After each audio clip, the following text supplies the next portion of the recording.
that operational. That house looks good right now, but it is across from Section 8 housing. I don't know what the neighborhood's actually like, but I want to make sure that this is going to be safeguarded.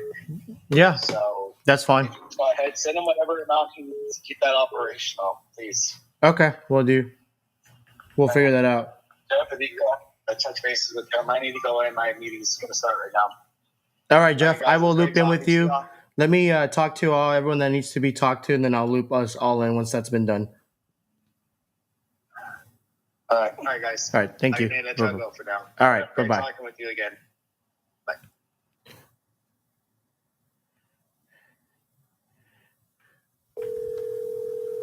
What's going on, guys? We're going live today, just waiting for a couple people to hop on. Hey, John, where you at? I got to handle some calls, bro. I'm on the live.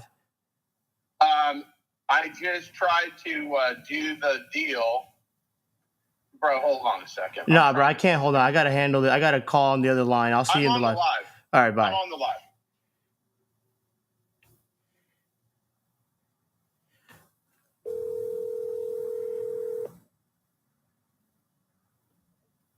Hi there. Hey, sorry, I was finishing up a call on the other line. Okay. Let me. All right. Can you hear me okay? Yeah, I can hear you. I was just trying to pull Okay. up the financials, but you can go ahead and loop Okay. us in. Okay, yeah. I gave Kevin a heads up just that we wanted to discuss, some of the creative terms some more to help him reach his goals. And so, like I said, I just want you heard me when I said he seems like his main goal is to buy those condos. So we'll see how it goes. Yeah. I also don't know his real motivation for trying to sell. I don't know if his mom said much. It sounded to me, and I don't speak a lot of Spanish, Esteban, does she want to move back to Mexicali? Yeah. Yeah. So, again, that might be one of the motivating factors as well, right? Is she's kind of sick of being there and wants to move back. So, I don't know. Maybe, that's important too, I guess. Yeah. So I will, are we ready to dial him in? So I'll add him on to the Yeah, call? I'm waiting on you. Okay. Yeah. All right.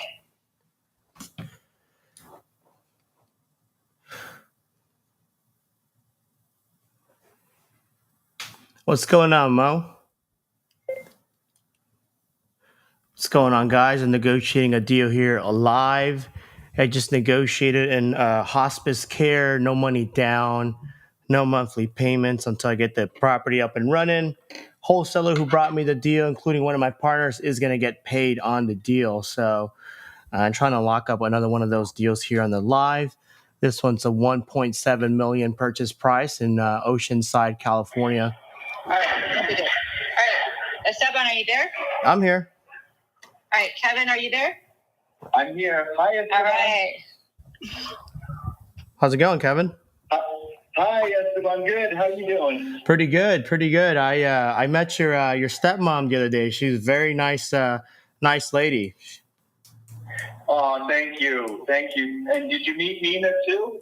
Yeah, I met Nina. She was very wonderful. I've seen her before. I think she used to be a caretaker for one of the hospitals I used to contract for back in the day.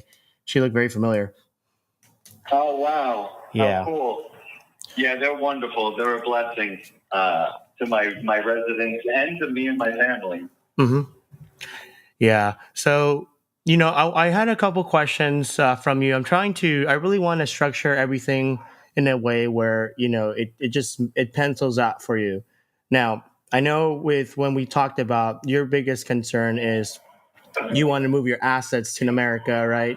You wanted to do you wanted to do a 1031 and get those two duplexes or condos rather in Florida. So you were looking for an outright purchase.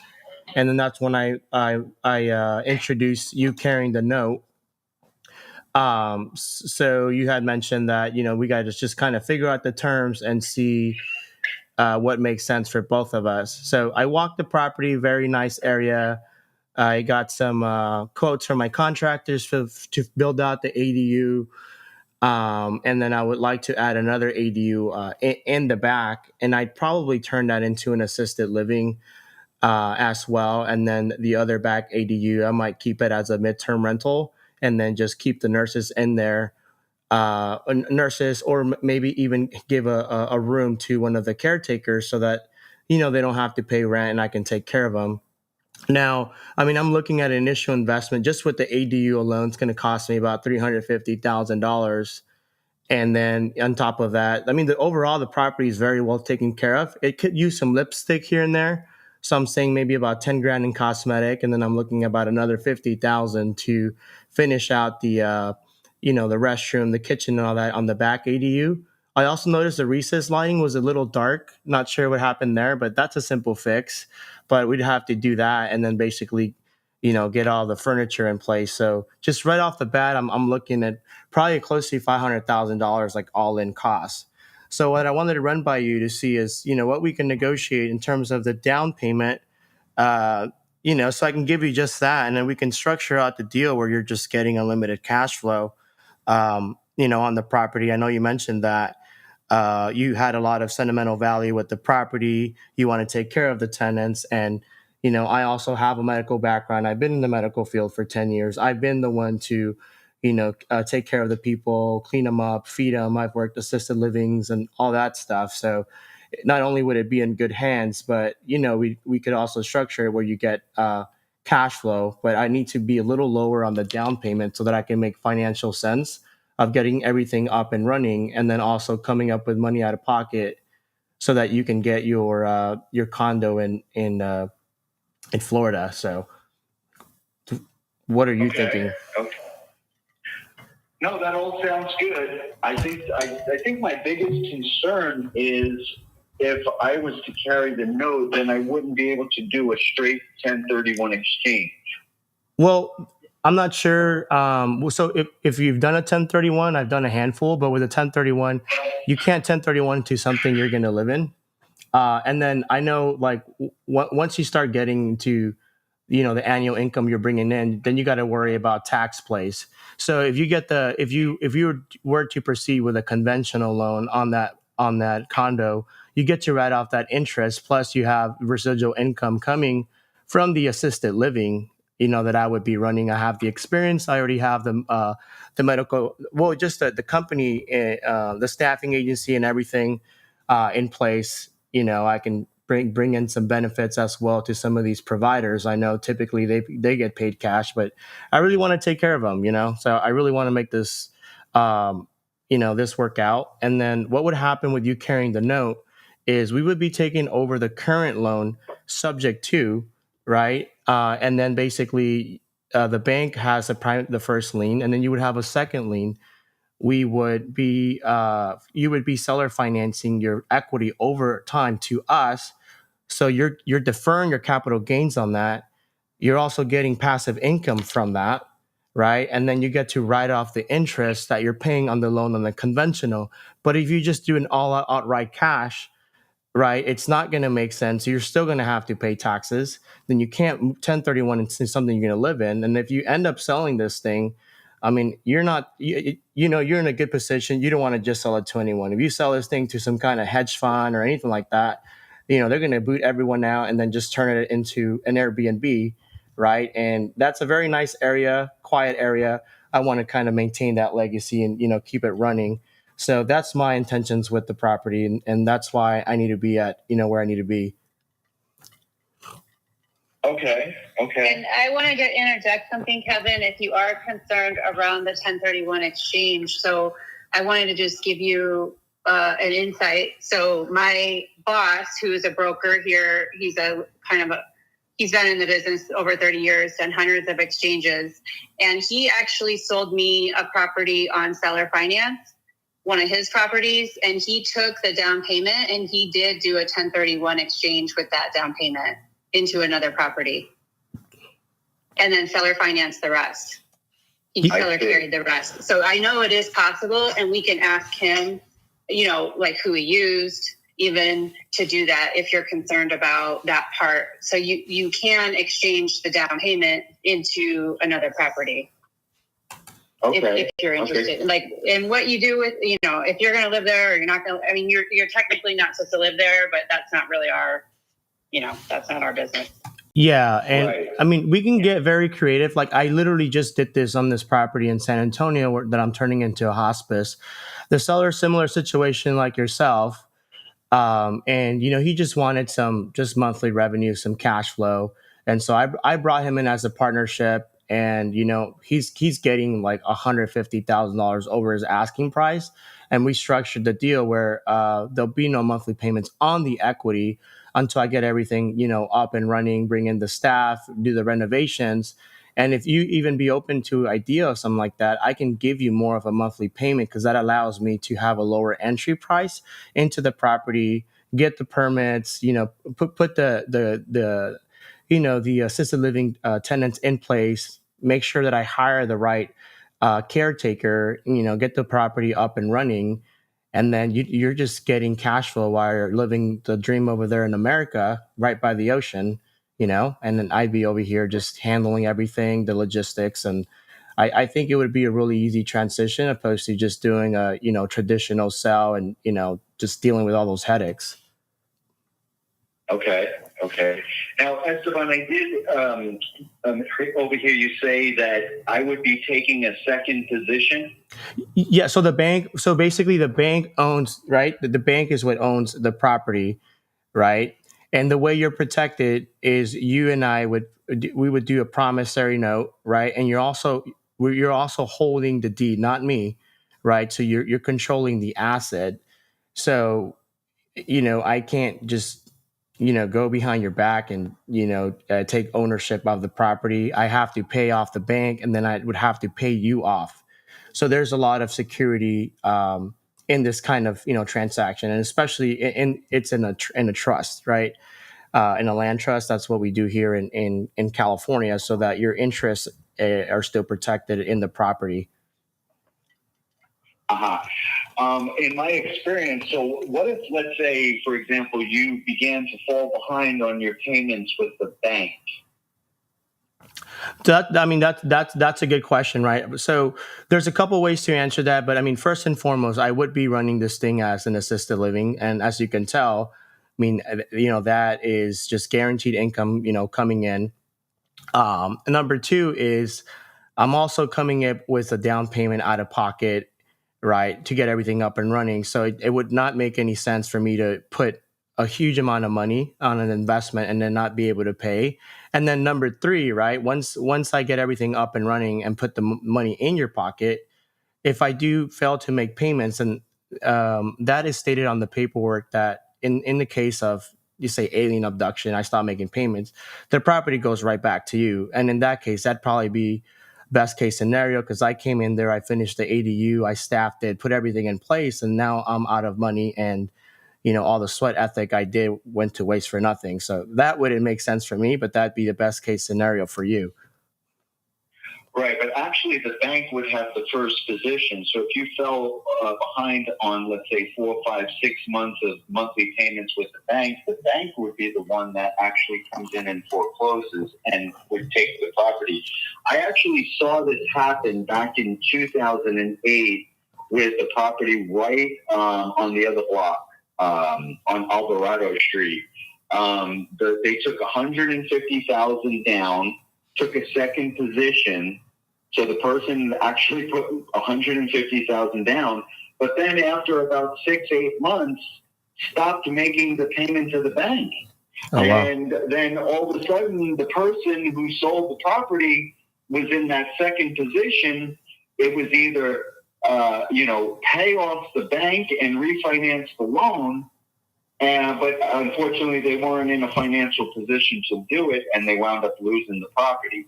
Yeah, they got $150,000 out of it, and that person lost $150,000. But again, they lost that property, and I always was led to believe that taking a second position is not something that I would want to do because of that experience that I saw with my very own eyes. Yeah, Um, no, I understand the concern. And I mean, so there's a couple of security measures put in place. For one, there's an auto draft from our bank account. Right now, a bank is not going to foreclose on the property that's 1 or 2 months late. Typically, it takes 4 to 6 months. So we can add some language on the contract where, let's say, we're 31 days late, right? And then you basically get the property right back. Another thing is, we will have our business account with an automatic payment, and we can add a second account, to the automatic payment. Just so you know that the proof of funds is there and there's a reserves, and then that's why I mean all these objections that you have, and rightfully so. I deal with these all the time, and that's why I'm presenting these terms where I'm not putting myself in a situation where I can't fulfill the numbers, right? So also by coming in at a low entry cost, somewhere down the line, let's say the rents start going down, the market crashes, whatever, I can just go and refinance, pay off the primary loan, pay you off, right? And then at that point, both of you guys are paid off. So there's a lot of security with this type of transaction. It's not just a, quote unquote, homie high five type of thing. So to be honest, I wouldn't be worried too much about that. And I mean, I could put you in contact with my transaction coordinator, Chris Craig. He also has his own firm. He's done a couple of these kinds of transactions in California. So we'll want to make sure that you have the peace of mind. uh, and in that scenario, the loan would still stay in my name. The loan that I currently have on the property. Great question. So yes, so you the loan would still stay. We're taking over that subject to. And then, by us making payments on behalf, we use what's called a loan servicing company. They auto draft the payments from our business bank account, and then they notify every month. But with that, you're able to remove 75% of the debt to income ratio of this property. So it won't affect you qualifying for another loan. But, once the interest rates drop or we get some equity and whatnot, then basically we would refinance and buy you out. But it sounds like, I mean, you're in a really good position. You just want to travel and cash flow. So if we can structure where we just write it out and you're just getting an unlimited paycheck until the rest of your life, that would be a win-win for you. Um, Esteban, let me just say something. Actually, cash flow is not something I'm looking for, to be very honest with you. okay. Because I have the other three facilities in, and again, all glory to God, praise be to God that, we have a tremendous amount of cash flow that comes in each month, right? So with that being said, I'm not too very interested in cash flow. Okay. Which again, glory to God that we're in this type of position where that we're doing really well in what we're making off of our facilities each month. It was really more to me and my wife being able to not have another loan, right? The other thing is, why would I want to give up a loan that I have at 2.99? Not give it up, but okay, whatever. And then go and take out a loan at 6.75. To me, that doesn't make sense. I don't want to pay 6.75 on an $800,000 loan here in Florida, and I'm relinquishing a loan at 2.99. No, of course. I mean, that makes total sense, right? That's why I wanted to structure the deal this way. But I mean, at the end of the day, it's your property, right? And you're going to do what you want to do. I was just trying to get the bigger picture, and that's why I was asking a lot of these questions. And I think really that would be the best way to go about, also because you mentioned at the beginning that you don't need to sell on the property. Glory to God, you're in a really good position, right? So if you're looking for someone to come in a traditional sell where it's an all cash sell, I know how it works. This is what I do full time. Those people that are paying all cash, they're going to pay about 80 cents on the dollar, right? They look for value add-ons and then they refinance. So you're not going to get your full asking price. And then with this way, I'd be able to give you your full asking price, and then I can just throw a balloon on there so that you get your equity in a shorter amount of time, and then you're also not dealing with the headaches of all the taxes. Because if you go the traditional way, you're going to pay a lot of taxes. But I know you're sitting on a big pile of money, so that's probably the least of your worry. I'm just trying to make it symbiotic where it makes sense for everyone. You put some money in your pocket, you get your asking price and more by carrying the loan because you're getting some interest, right? And then for myself, I'm able to come in there, finish out all the renovations, add some more assisted living folks on there, give some work to a caretaker, take care of the caretaker that's already in place, and then just keep this, operational up and running. Once your balloon hits, I just go to the bank, do a DSCR loan, and I repay you back. I do about 10 of these a year. So it's not my first rodeo, and ultimately, it really depends up to you.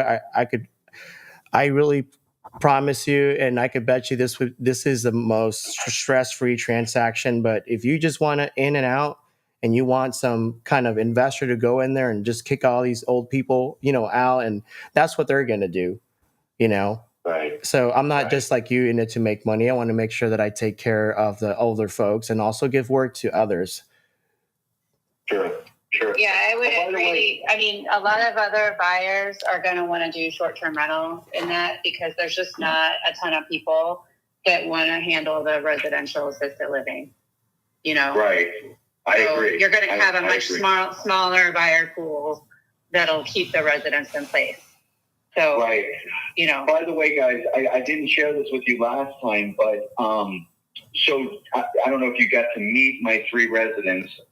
Anyway, Gary, if let's say we did get a buyer who didn't want to keep it as a facility, ultimately that's fine with me. And it would break my heart a little bit to have to split them up. But 2 of them would actually go to my facilities in El Centro. And I would keep that income, right? The only one that wouldn't go would be the lady that was 100, Amelia. Her family lives really close by. I think what they would wind up doing is finding another facility for her locally. So I've already kind of thought this out that, I said to my wife, hey, if we really get a buyer who just wants to come in and just take it, cash and pay us out, we'll bring Gary and Jean down to El Centro, place them in my one of my 3 facilities down there, and then I know that Amelia's family would probably wind up putting her in a place in Oceanside. So I think I would wind up still keeping, let's see, about $9,000 of the $13,000 that I'm currently receiving from them. By just relocating them to my 3 facilities in El Centro. The other thing is, real quick, did you guys happen to see what I was talking about on the north side of the front of the duplex? If you were to enclose that area, remove the 2 front doors, level out the floor, how you would be able to increase the capacity from 3 to 6? Yes. Yeah. Yep. Yeah, I mean, that would. Okay, good. Yeah, no, I was gonna say, yeah. I mean, it has a lot of potential, and like I said, it's totally up to you what you want to do. My intentions were to keep it what it was established for. I don't want to reinvent the wheel, but I would go in there, probably finish those renovations, and then give a nice place to older folks to live in, and then just keep it as that rather than just turning it into any other Airbnb. That's what all the investors are doing. They already ruined San Diego for us. There's a lot of restrictions over here, and everyone wants to do short term in Oceanside. So, that's what I would do with the property. Yeah, Esteban, like I had mentioned, I don't know if you recall, but from 2018 to 2021, that's exactly what my wife and I did. So we were doing Airbnb for the front and the back apartment. We were getting $150 a night, and we didn't even have one night available. We were grossing about $9,000 a month, $4,500 for the front, $4,500 for the back, because it's a very desirable area. But then, like I said, in early 2022, we decided to change it from Airbnb into the assisted living. And, it's been a blessing for the 3 residents because they really love each other and they get along well. Well, I'll tell you what, guys, why don't we do this? Because maybe, I don't know, if we could put something down on paper just so I can, look at it, see how it would work out. Okay, here's what we'll put down. Here's what we'll do, at least it would be something I could look at. Let's see. But basically, just to recap, the loan that I have right now, it stays in my name. It stays at the same interest rate, but you're going to be making the payments. Is that correct? Correct. Through a loan servicing company, and then you have security through a promissory note. Okay. So the loan stays just the way it is, pretty much. Correct. The only difference is go ahead. I'm sorry. Can you share how much you think is left on the loan, like the balance and then the monthly payment? $480 and $2,700. Okay, thank you. That'll help with the You're underwriting. welcome. So yeah, $480 is left and $2,700 is the monthly amount. So so real quick, so the loan stays in my name. It stays just the way it is. The only difference is instead of me making the payment each month, the loan servicing company would be making the payment. Auto drafted from our business bank account. Correct. Okay, very good. Would he get some notification if you were late on? Yep, payment that's set up by the Yep. loan servicing company. So you get the email every month, right? Plus your monthly, whatever terms are agree, your monthly paycheck or wire, however you want to get paid. Mm-hmm. Mm-hmm. Okay, all right. So that's pretty clear. Loan stays in my name. I'll be notified each month when the loan servicing company makes the payment. Okay, that's good. The next question is, what would the down payment be? So honestly, that is up to you. You're the bank here. You know, you're the one that would make up those terms. So you let me know how much you need, and we can make this. We'll see what we can make this work. Okay. Well, what is the most that you would be able to put down?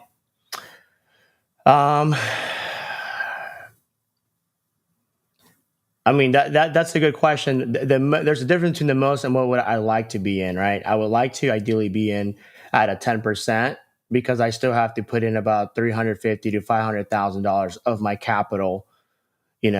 So if we can, what does that work with you, or what are you thinking? So 10% would be $155,000. Correct. And then we take over the loan, right? And we take over the $2,700.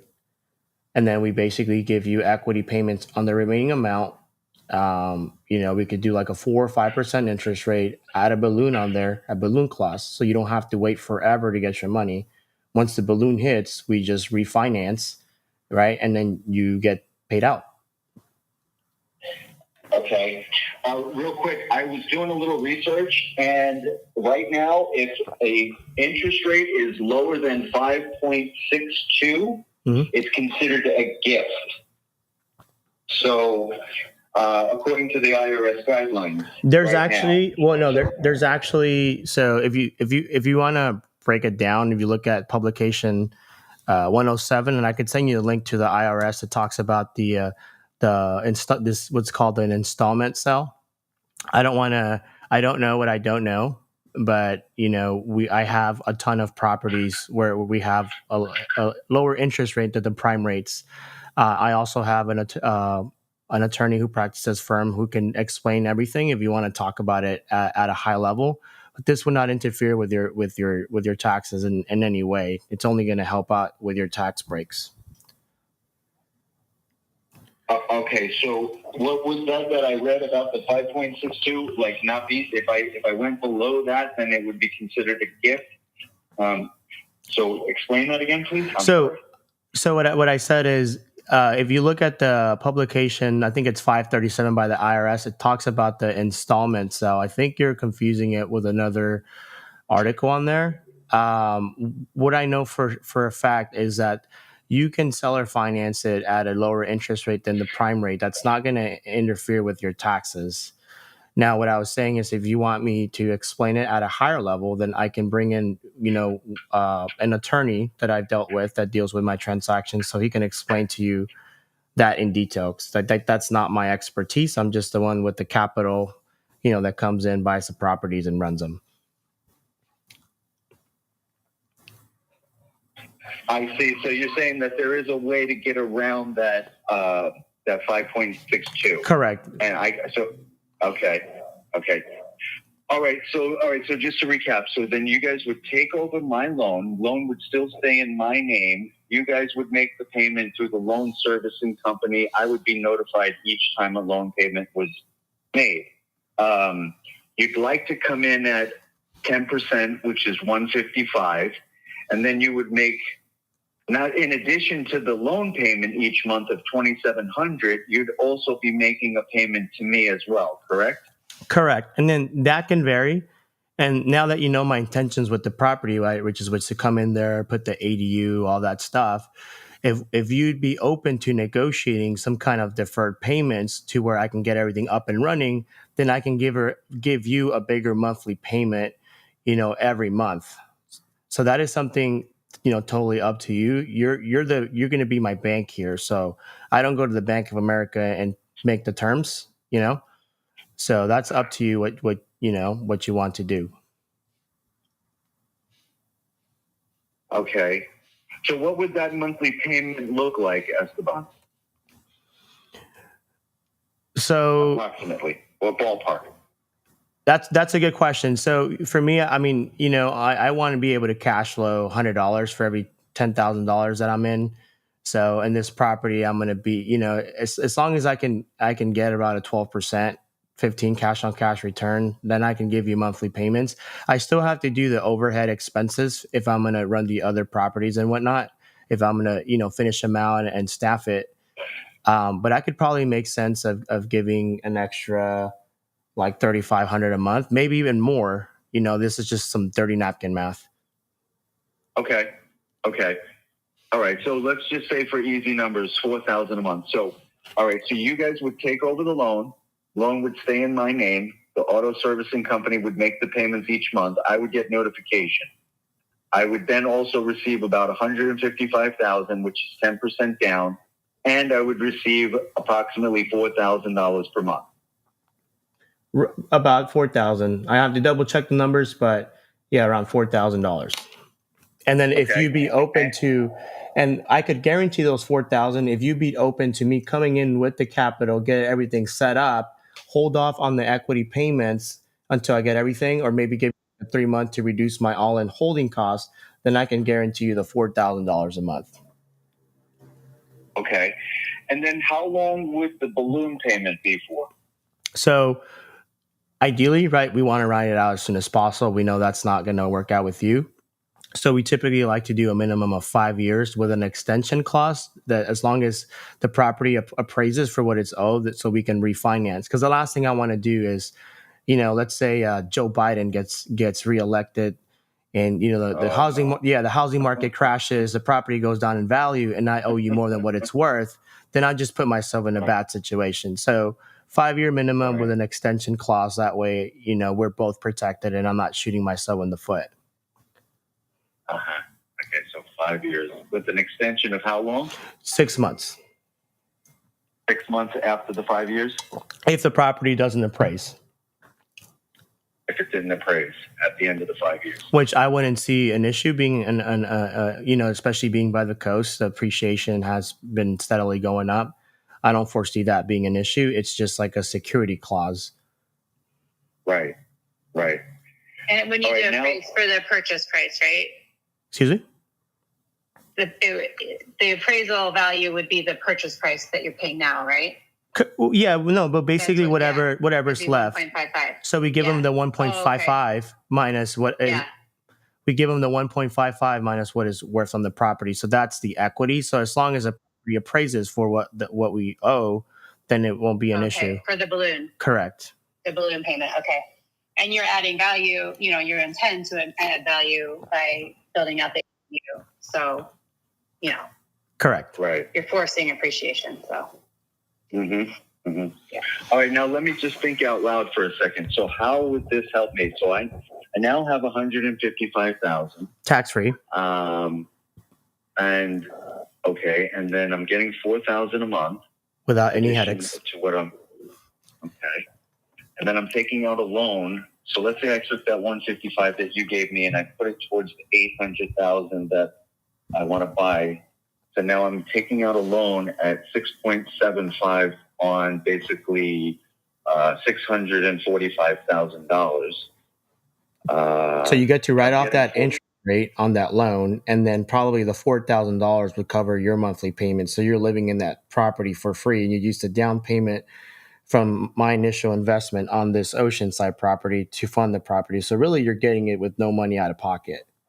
If you really think about it, it's paying for itself. So you could have a 2% interest rate, you can have an 8% interest rate, but it's paying for itself, and that's all that matters. If I can go get a brand new car and rent it out on Turo and it pays for itself, then I'll do that every day. Right. And Because then they're basically buying it for you. correct, and you don't have to deal with any headaches, any banks, any investors, kicking out all the people and all of that stuff. It's just really a stress-free transaction. I just did the same thing in San Antonio. So Okay. So again, 155 down on 8. I'm taking out I think the loan is going to be the monthly payment is going to be. I'm negotiating a 1.7 million here in Oceanside. A $645,000 mortgage at 6.75. I think it came out to like, I don't know, $5,400 a month. But all right. I mean, we can structure that out. We can structure that out. Like I said, we can work on some deferred payments so that I can go finish out the ADUs, the renovations, get my interior designer to stage the property and all that. Right. Once you get that loan and we get everything set up, then it's just paying for itself. I can probably come up to the 5,400. I can't make any promises, but what I can promise is that, I give you your price. I'm going to perform on this. I'll keep those people in place. Give more space for other elderly folks to live in there. I'll take care of the care provider that's already in place. I could probably work on giving her some kind of benefits as well. Give her a room to live in. So there's a lot of moving parts. So it'd be a win-win for a lot of people, not just you and I. Sure. Well, they have the front apartment all to themselves. My mother-in-law has the master bedroom, and Mina has the smaller bedroom. So they got that whole place to themselves right now. But let's see. Okay. And then it would be 5 years. Okay. All right. Well, it definitely is something to think about. I mean, maybe we could, manipulate the numbers a little bit here and there.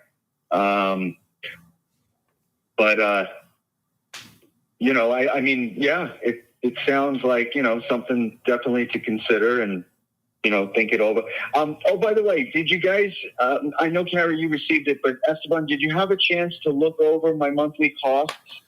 Yes, I was looking over to the monthly cost. Yeah. So right now, just as we speak, I'm netting $57.13 a month. Mm-hmm. Right. Because again, like cable's $135, and that includes internet, water bills $250.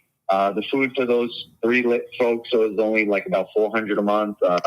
I'm giving my biggest expense is my payroll. I'm giving my mother-in-law $3,000 a month plus free room and board, and I'm giving Nina $3,000 a month plus free room and board.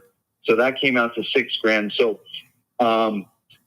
so right now I'm currently netting $57.13 a month off of that property, the way it is. You're very generous.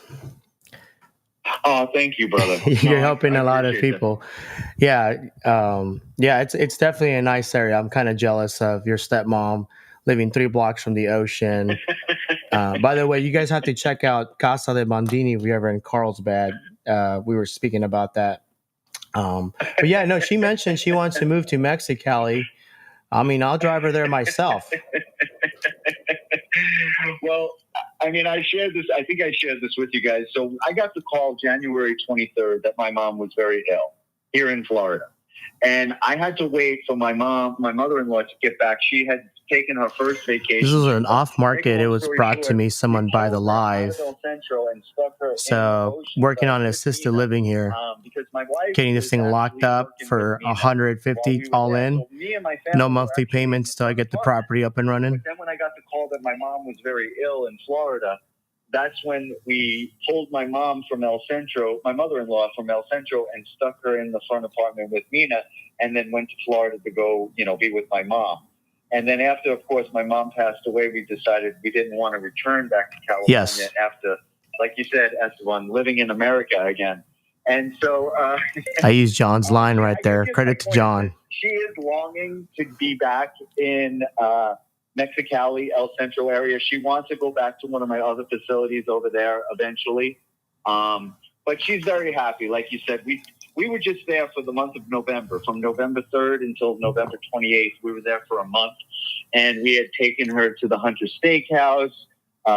We went out a couple of times, and she really enjoyed not only seeing her daughter and me and my kids, but also experiencing some of the things that she doesn't get to experience. Now she knows how good the food is at the Hunter, so I'm sure she'll go there. But she is longing to get back to Mexicali, where she's eventually from, and return to work at one of my facilities in El Centro. So, but yeah, Mina, she said she wants to stick around as long as as long as she's wanted. Yeah, Right? I want to keep Nina. I would even cook for Nina. She's such a nice lady. I want to make sure I take care of her. She is. She's a sweetheart. Yeah, we're blessed. We have a really great situation right now. And like I said, I'm netting $5,700 a month, just the way it is. So it's going to be tough. I'll be honest with you guys. It's going to be tough for me to reconcile why it would be beneficial to do it this way. But there may be a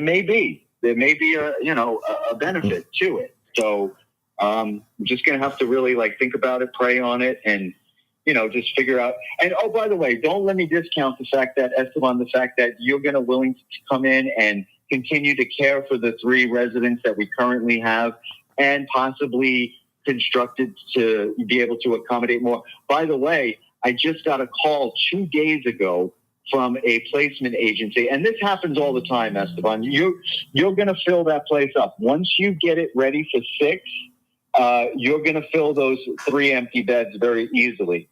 Because like I said, I just got a call the other day. Kevin, do you have any availability in your Oceanside facility? And unfortunately, I had to tell them, no, not at this time. And like I said, guys, I had the license on the front apartment. The front apartment was licensed with the state of California for 3 residents. The back apartment was licensed for 3 residents. But it got to the point where, again, my mom got ill. We had to leave. I didn't want to, I needed my mother-in-law to be there. So I decided to turn that license in. But then I started thinking, you know what, there's an easier way. The only reason why I had to have 2 separate licenses is because they're 2 separate apartments. But then my wife and I started thinking, you enclose that area on the north side where the 2 front doors are. You raise that floor level up and you remove those 2 front doors. Now, you rather than having to have 2 separate licenses, you could get 1 license and just do an increased capacity request from 3 to 6. You'll double your revenue from $16,000 a month to $32,000 a month, and now you could have 1 caregiver, and that 1 caregiver could take care of all 6 people, 3 in the front, 3 in the back, and obviously they wouldn't live there unless you did the ADU in the back. You could then, go. So there's a lot of options there. Yeah, you know how you mentioned earlier, another benefit to you is that, well, you still have access to the property. So come summertime, you have an ADU in the back, and you and me can go chill in the back, talk, drink some tequila. Absolutely. So definitely something to think through. I think there's a lot of moving parts, but it's something that's going to benefit a lot of people. It has everyone's best interest in mind, and you can just transition over to your next stage in life. I want to be like you. I want to live in America by the beach, but I'm taking over your position, what you started when you got this property, and just carrying that legacy for you. Right. That's the one. No, I got to say something. My mother-in-law and Mina had nothing but wonderful things to say about you, Carrie, and your wife, for that matter. We got the call within minutes after you guys had left on Saturday. And I don't have a wife. Not only my mother-in-law, but Mina also were there. They were just gushing about what lovely people you and your wife and Carrie are, and how sweet and everything. And so, if there's anybody that I would want to sell it to, it sounds like you are definitely the type of person that I would definitely like to sell it to. Rather than somebody, like you said, coming in and just wanting to do corporate Airbnb and so on and so forth. So, well, all right. Again, we got some type of a foundation. Maybe we could manipulate the numbers a little bit more, and in a direction that will still benefit you and still have it make sense for me and my wife.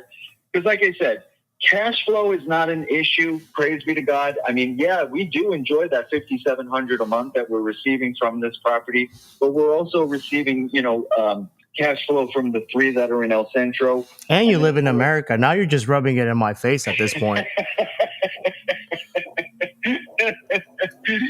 You're right, man. You got to come see me. Never mind me going back there to visit you. You got to come visit me, and we'll hang out over here instead.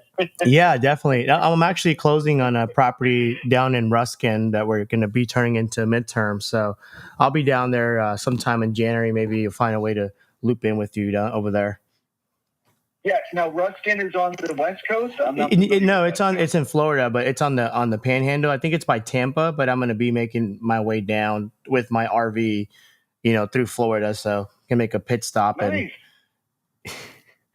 And very nice. Well, yeah, we're on the East Coast of Florida, but yeah, give me a call if you happen to be making your way this way. Then yeah, we'll definitely get together and meet in person. But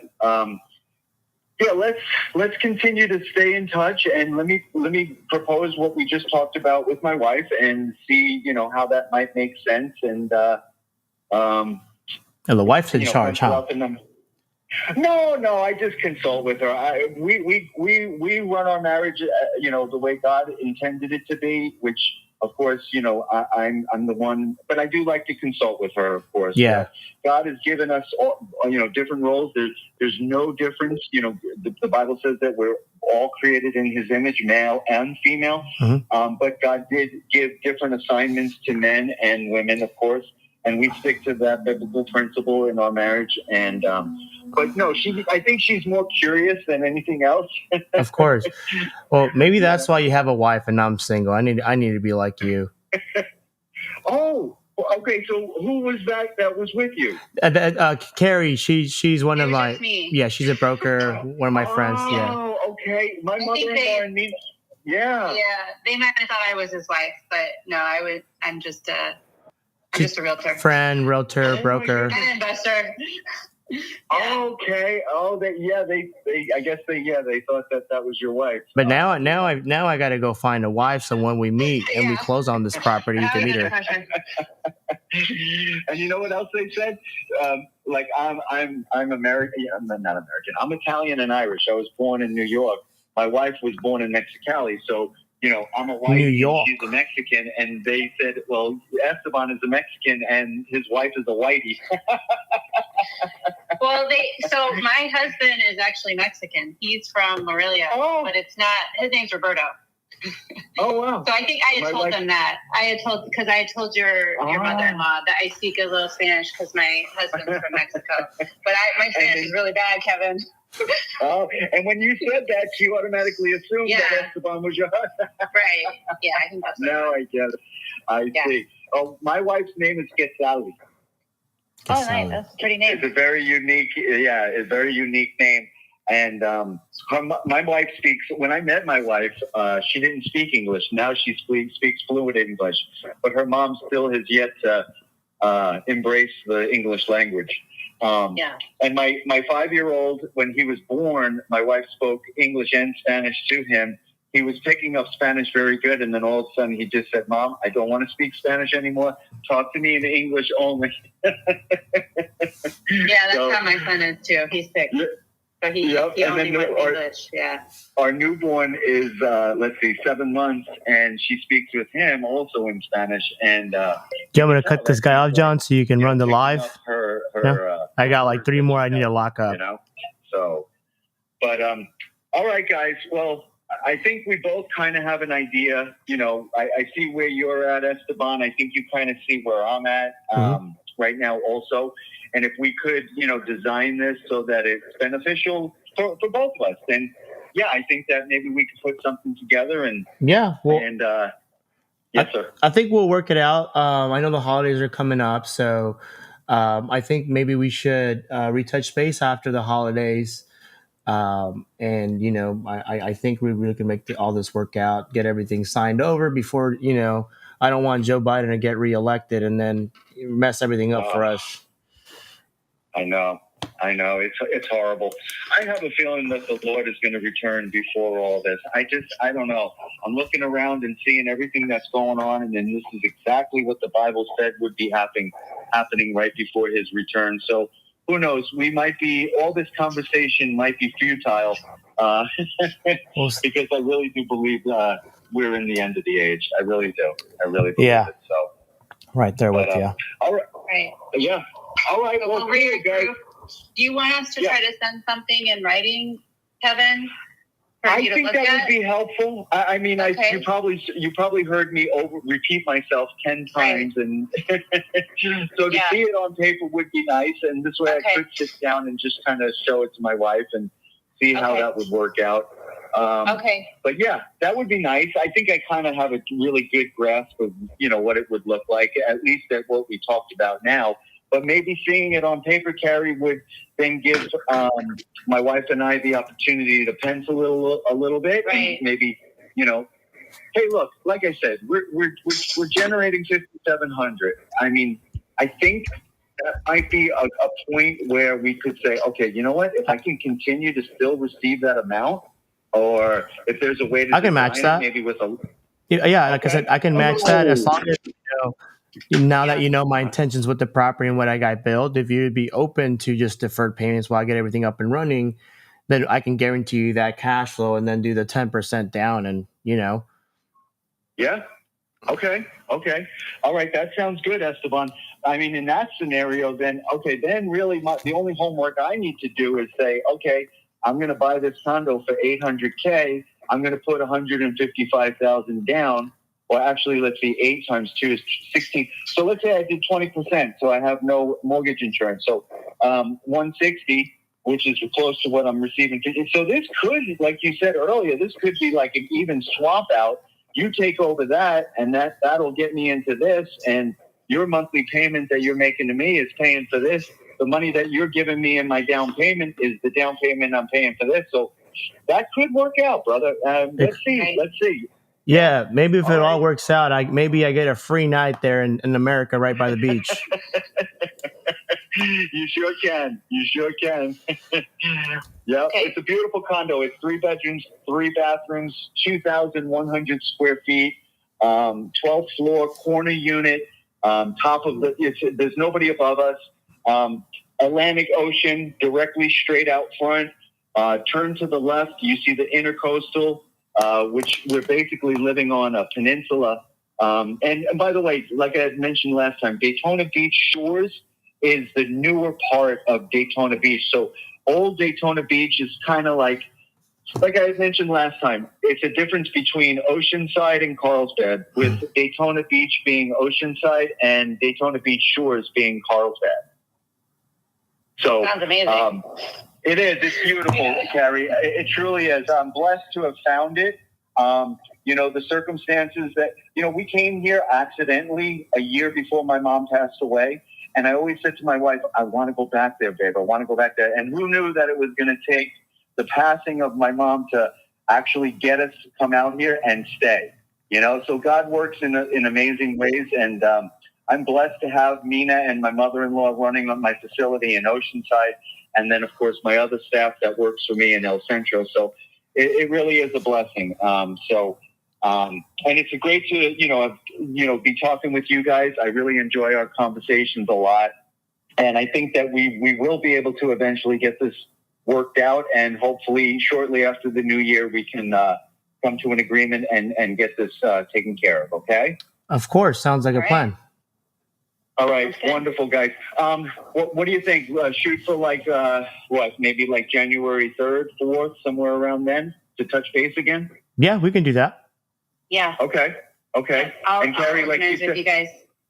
Yeah, and Carrie, like you said, if you want to just something, it doesn't have to be formal. I mean, just something, on paper that looks, pretty clean that I could show my wife. That would be lovely. Okay. All right. All right. All right, you guys. Well, have a beautiful day. Wonderful talking again. Thank you so much for your time, and God bless both of you and your families. Thank you. Likewise. Have a good holiday. Thank you. All right. Bye bye. Thank you. Bye. All right, guys. There you go.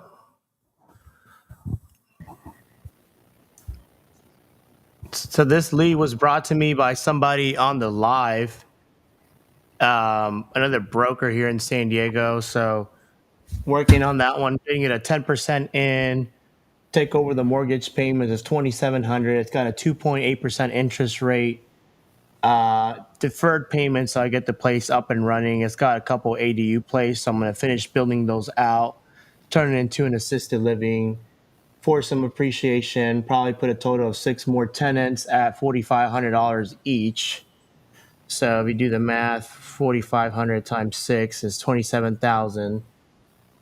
And then it's got 2 buildings, 2 bed, 1 bath, and there's 3 people in there paying 12,000, and then on the other facilities where the caretakers are living, the other building rather.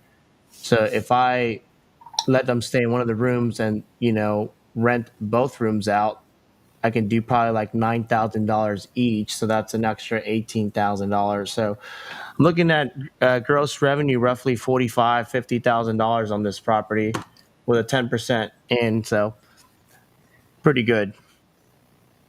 John, what do you got to say? No, my internet keeps cutting in and out.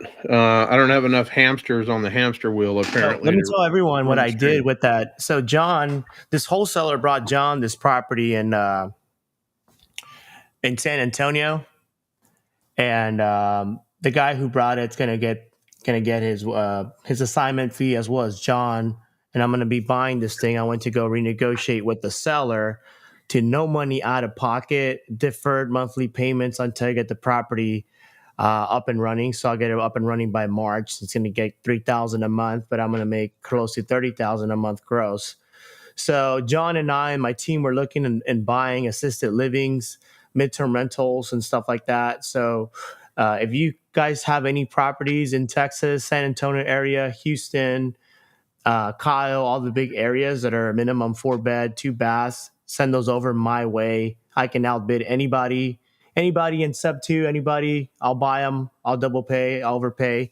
And also, if you guys have any non-performing assets, I can offer you $1,000 more than what you're getting in rents, and I'll turn it into an assisted living, but it needs to check off the criteria. So that's what John and my team are going to be focused on the most. So if you guys find any nice properties, 4.2s in Texas, Florida, Arizona, send them my way and get you guys paid.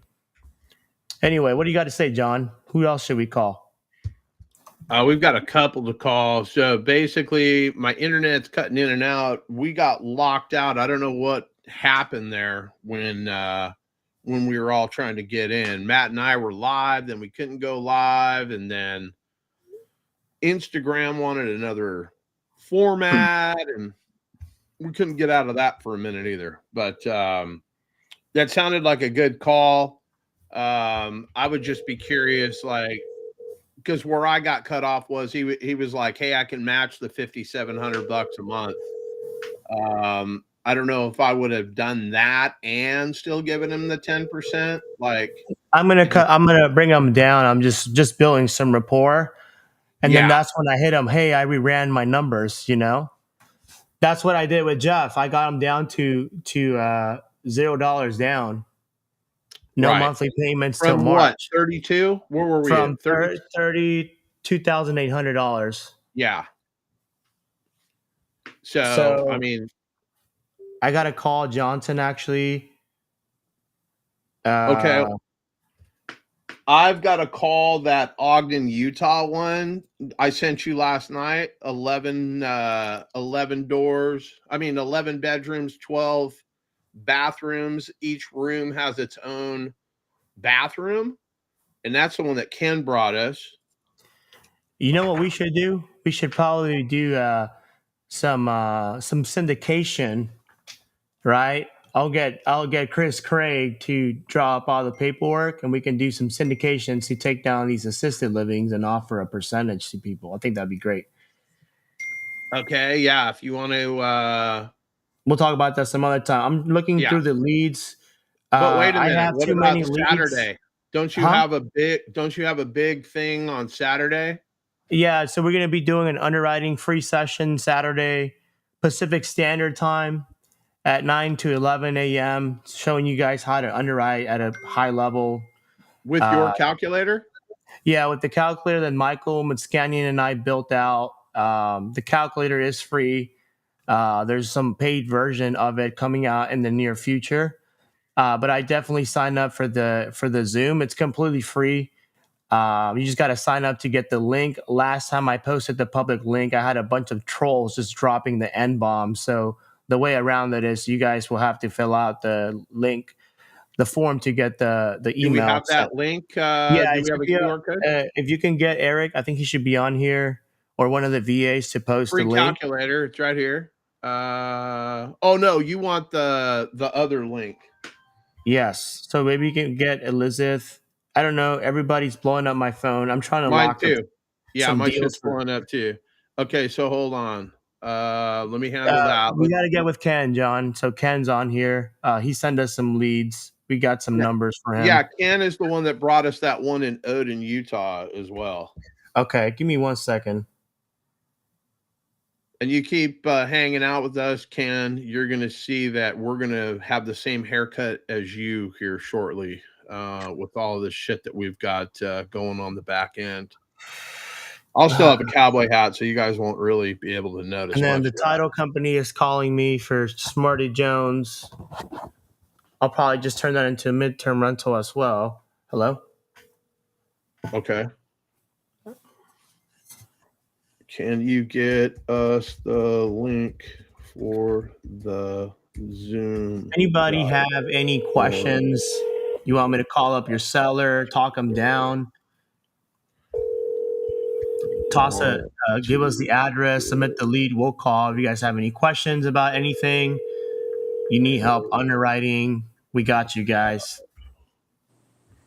You need a private money lender. I have some of those. Yeah, we need to put some deals together. I just had another call. Okay, let's see who this one is. This is going to be I'm going to walk a property here in San Diego at 12:30. This one's it's got I think the guy owes like 800,000. He's asking like $150,000 over what it's worth. But it's got two duplexes. Oh, is that the one that we talked about yesterday that I thought you was can worth? build an ADU. So I'm going to talk to the seller. Now, this lead was brought in by somebody who watches my life. So I'm going to negotiate that probably to $100,000 down. It's an $870,000 purchase price. Build the ADU on it. I got to take this, John. Yeah, that's fine. All right, so trying to make calls. Apparently, there's an ambulance driving by because my dogs are going absolutely ballistic. I was trying to hear who that voicemail is. Like, the amount of communication that comes through my phone is just absolutely absurd.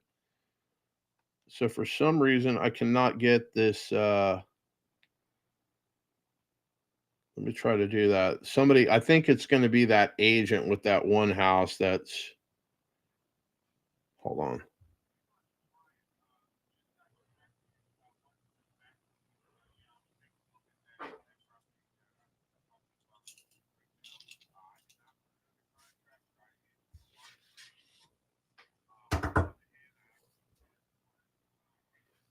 Okay, that's somebody from the live that we underwrote their property, but it wasn't a deal. I want to go ahead and I want to call this one agent. Yeah, I'm gonna. That's the link. Follow the link. Sweet, thank you, sir. Let me see. Add one. Live underwriting.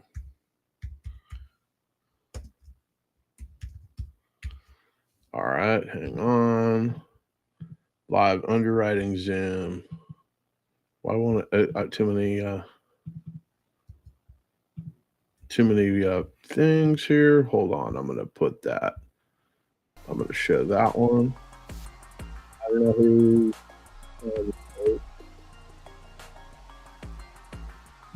Did Esteban put on beats? Maybe. Yeah, Esteban put the beats on. Okay. Like, what the hell was that? I just muted everybody. So let's bring Ken back. All right. I am going to call this agent.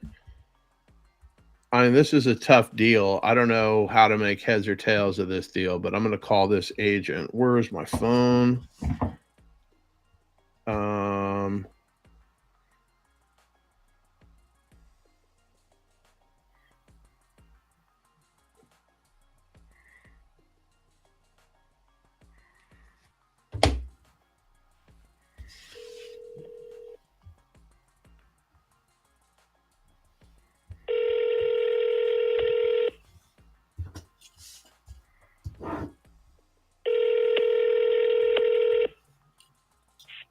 Hey, this is David Small with Keller Williams.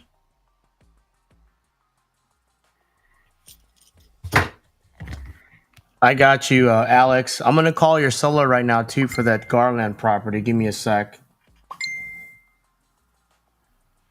I got the solar payoff, but I don't know what the solar monthly payment is. ...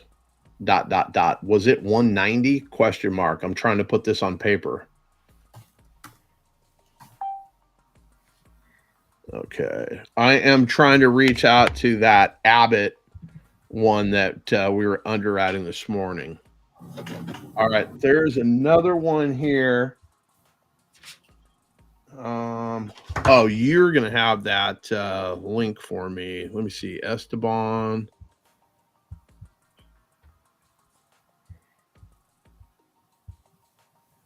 Hey, Esteban, did you get those clips I sent you today? Yeah, Okay. I'm trying to who's handling this? See, I got too many leads that like locked up. I'm trying to help some people here on this live. So if somebody wants to make some easy money before Christmas, I can show you guys how to dispo, how to find buyers, and all that stuff. So that's the purpose of these lives, is to help you guys out. So make sure you're asking some questions, being active, like whatever you guys need. I personally have nothing to sell you here on this live. Like, it is Wednesday, the holidays are coming up. I'm trying to help all of you guys get some deals. All right. I'm going to call this agent again. Let me call. Okay, we got to find out what's going on with Katie. I'm just trying to make this thing pencil. Looks like the long-term rentals in the area are $2,000 a month. Hey,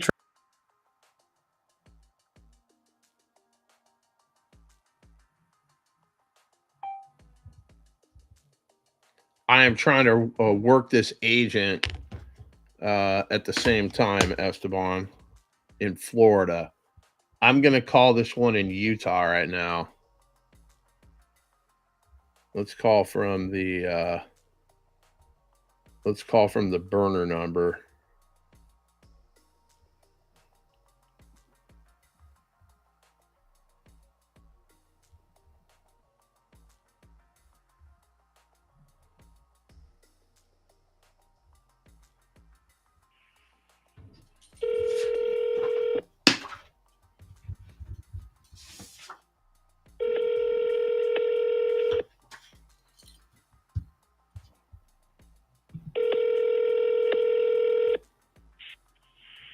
Hello, this is Delaney. Hey. I'm sorry I missed your call. Oh. Please leave me a detailed Trick message, me. and I will call you right back.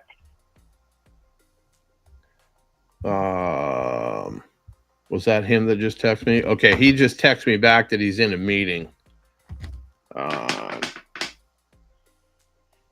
Let me mute my mic real quick.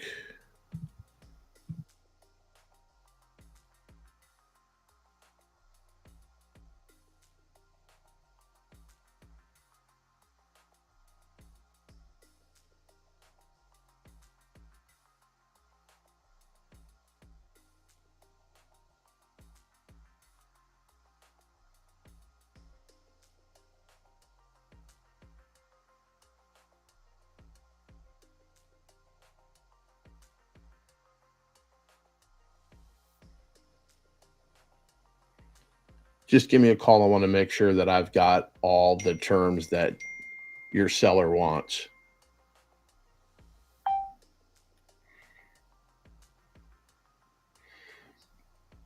Oh my God, people. Yes. Thanks. Okay, so let's keep calling. Ken, you got leads? Is that what I hear? Jesus. Oh, okay. Yeah, I just got a few questions about the ones that I'm buying to rent out, but Okay. What do you got? What do you got as far as questions go?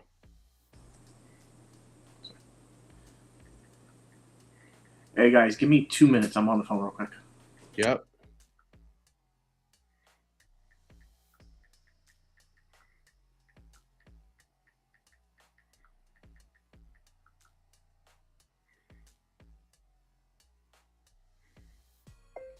If anything changes, reach out to us next year.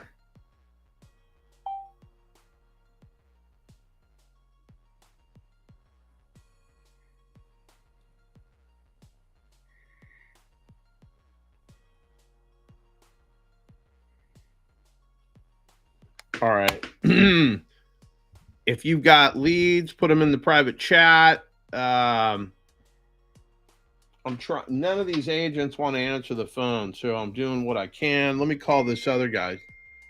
Okay. Okay, sorry about that. Put my phone on do not disturb. Put my phone on do not disturb. Okay, do not disturb is now on. Unbelievable. All right. All right, who was talking? I thought Ken was talking. Ken, you got something for me or no? Yeah, I just want to run this deal by you guys or by somebody. Okay. Don't give out the address. Yeah, no, I already got all the information from them. I'm just trying to. It's a. Where is it? Here it is. I got 2 houses. Getting one house at a 87,000, 87K. It's going to be $15,000 down, 6.5% interest. Is this sub 2 or seller finance? Seller finance. Why would we pay that much? So they want basically 20% down and 6.5%. Okay. And then what are the market rents in the area?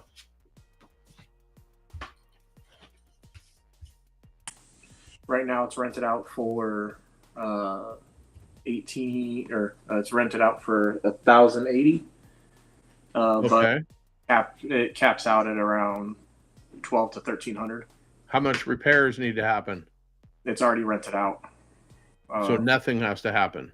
Yeah, I'm assuming so. It's okay. So let's look at. Hold on, I'm gonna go to bank rate. You're gonna pay 87,000.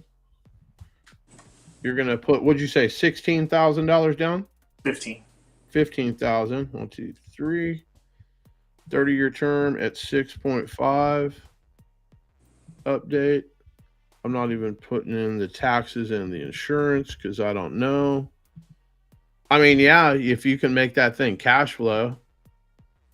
That's what I was thinking, because right now it's the payment, he's going to hold the insurance on his name. He's going to hold the taxes under him. Why would he do that? Because you're going to take the house down seller finance, so the title is going to be in your name. So why would the taxes be in his name? He doesn't have anything to do with the house whatsoever. He's going to transfer the house to your name. You're going to pay the taxes. You're going to pay the insurance. He's going to go away. He's the bank. Bank of America doesn't pay my taxes, and Bank of America doesn't take care of my insurance. I do. Okay. So if something breaks on the house, that's your problem, not his. Yeah. So, yeah, he needs to he definitely needs to go away. I mean, you'll have to calculate out the taxes and see what that looks like. Any idea what the property tax is for the year? You can just divide that by 12 and figure that out right now. That one, no, I know when I put it in the Zillow, it said it was like $80 a month. 80. Okay. How much is the insurance? That one I'll have to see about. He said he's paying $1,600 a year, but he's also has properties, so he has a bundle deal. Okay. So let's call that 134. 134. So now you're all in at 669. I mean, you're not even cash flowing, $300 a month. That's a very tight deal. So he would have to do the interest rate at, say, 5%. What's that look like? That's 600. And I mean, if you're only cash flowing $400 a month, you're a couple of major repairs away from not being able to cover that thing. I mean, we usually like to be at are you going to keep this yourself? Yeah, I was just going to keep it rented out. Well, you've already got a tenant in there. So, I mean, to put that much money down, are you going to be able to justify only a $400 a month payment? Like, you'd get your entry fee out in what, 3 years? Yeah, well, that's what it sounded. It sounded better when it was 600. So, and that's at 5% if it comes down, right? But where he's at, I mean, you're at 6.5% with 15 down. Like, you're at 669 if you're including that property tax and the homeowner's insurance. Yeah. But principal and interest to him at 455. If he really was going to, like, if he's trying to do a land contract or something like that, well, then that makes sense. That he would keep it in his name.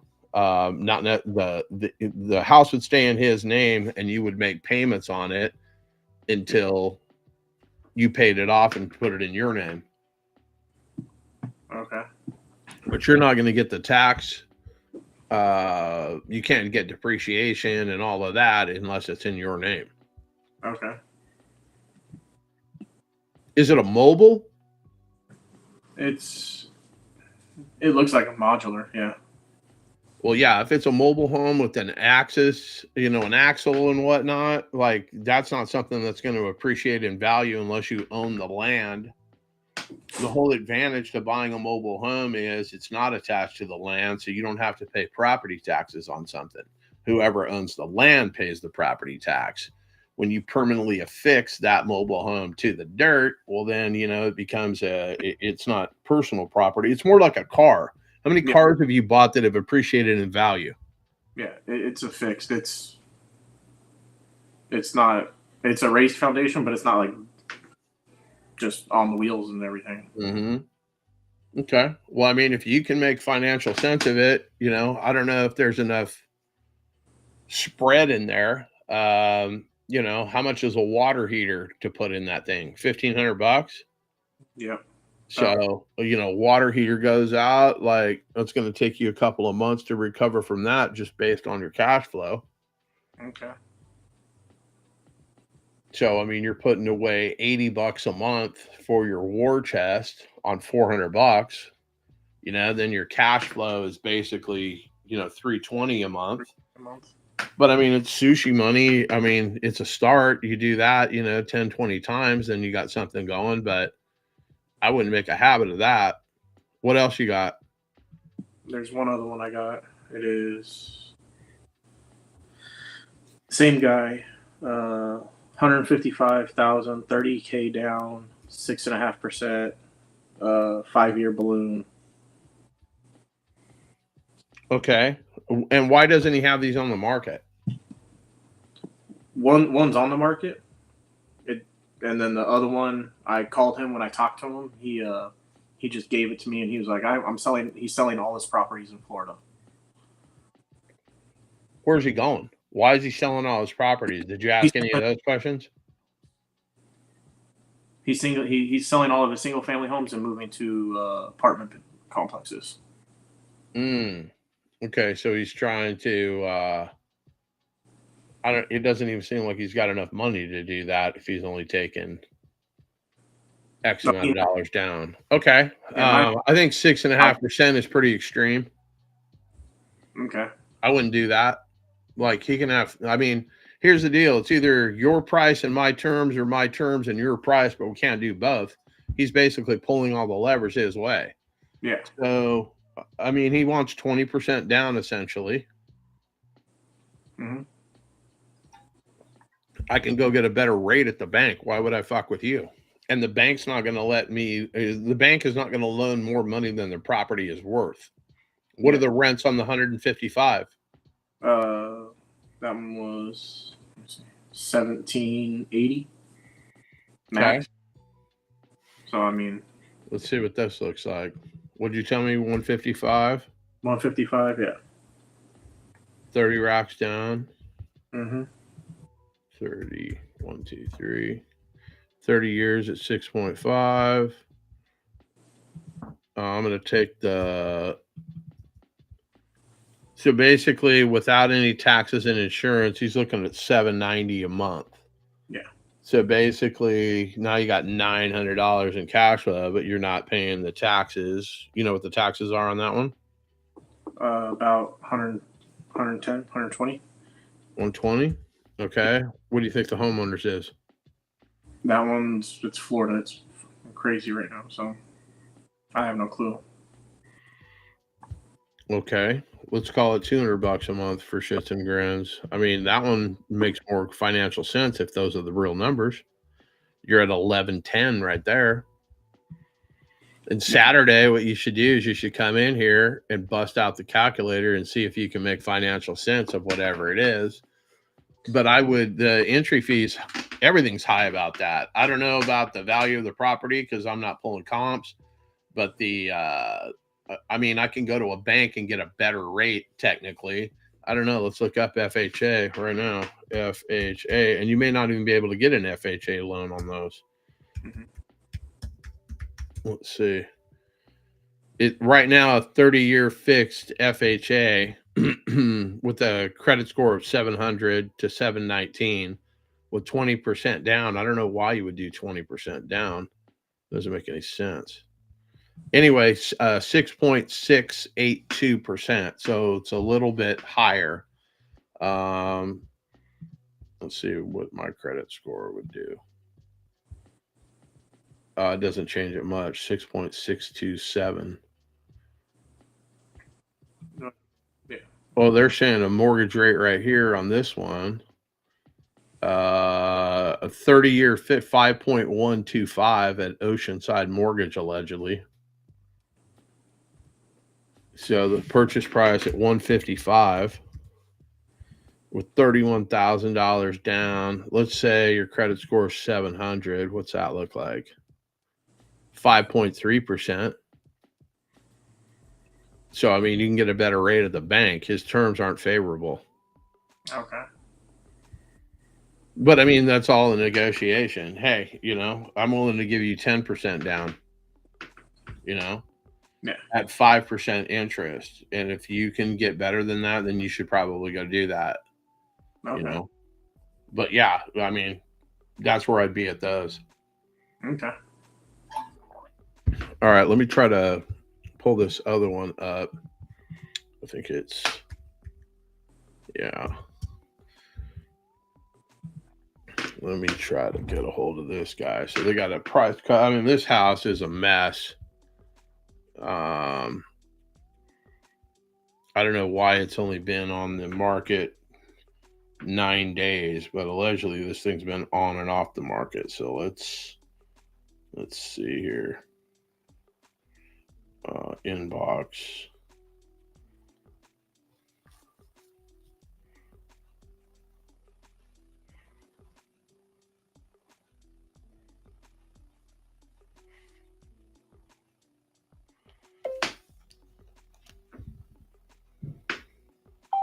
Let's see here. I'm arguing with an agent via text. What the hell is this called? Let me see here.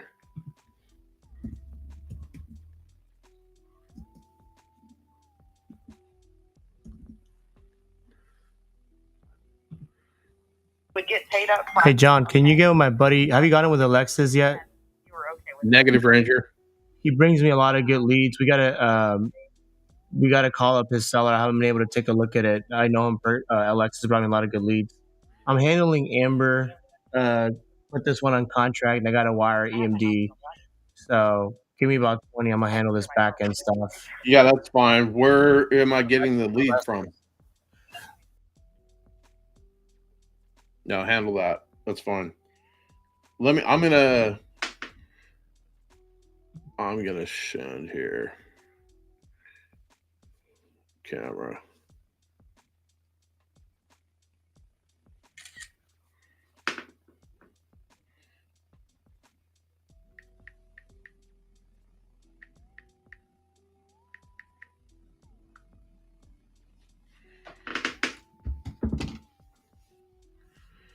So this agent's trying to put me together that oh, there's Alexis. Where's the link to submit the leads? Okay, submit your leads. Do you see this right here? This QR code? Go ahead and submit it there.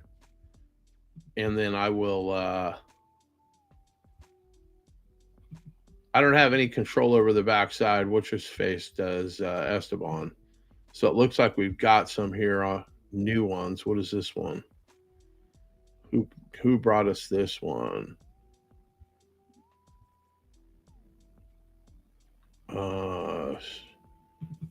Let's see what this one is.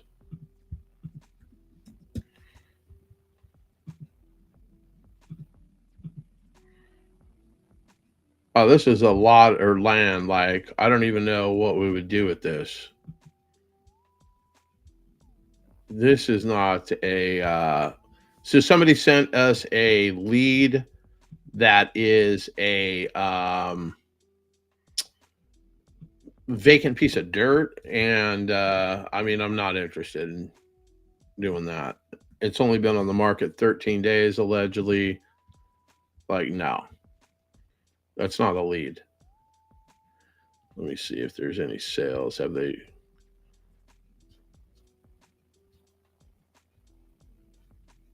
Okay, I'm not even going to trip on that one. What is this one? Okay, who sent us this one?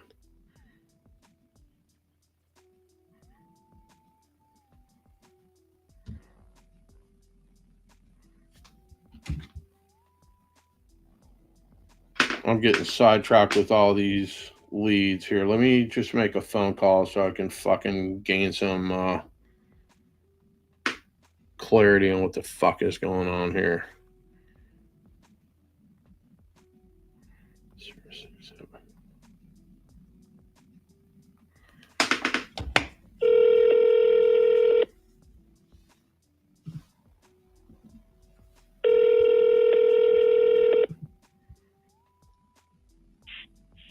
Hi, this is Ryan.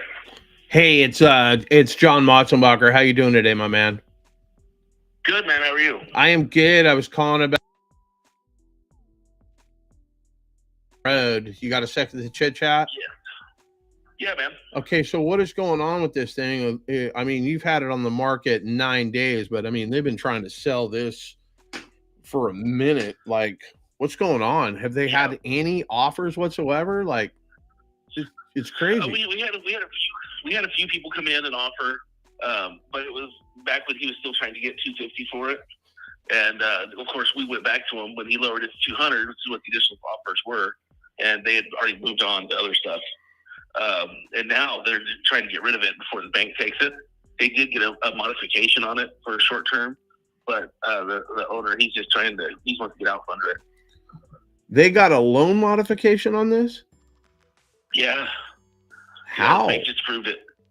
I don't know. Well, I mean, you're supposed to be living in the house. They're not going to modify it. Like, this thing is just, it's a mess. Like, it needs a lot of work. What do you think the ARV is on this thing? Oh, fixed up. Yeah. You're probably you know, because you have the just under 4 acres, you're probably 350 fixed up. Really? Okay. Yeah, if it was fixed up with the size and everything. Okay. How many square feet? 1,800. Like. Yeah, 1,800. Okay, let's just say, because I mean, this thing's every bit of $90 a square foot to rehab. Would you agree or disagree with that? It just depends on your contractors, what you got. But yeah, could go up from 75 to 120. Yeah, depending, and it's in Coulterville, so there's going to be some travel fees, I'm sure. Yeah, I mean, if I'm doing it at $90 a square foot, I'm looking at $1.62, and if I'm in at 200, like, I mean, it's I don't even know how would I make money on this thing. Yeah, honestly, I think right now, when I talk to them, I think they could probably go from 170, 180. I think they'd be able to get rid of it. 'Cause he's trying to get out from under the loan, just because he lives in Oklahoma now. Yeah, well, I mean, is there an auction date already for this thing? No, because he got the modification on it, so they extended it.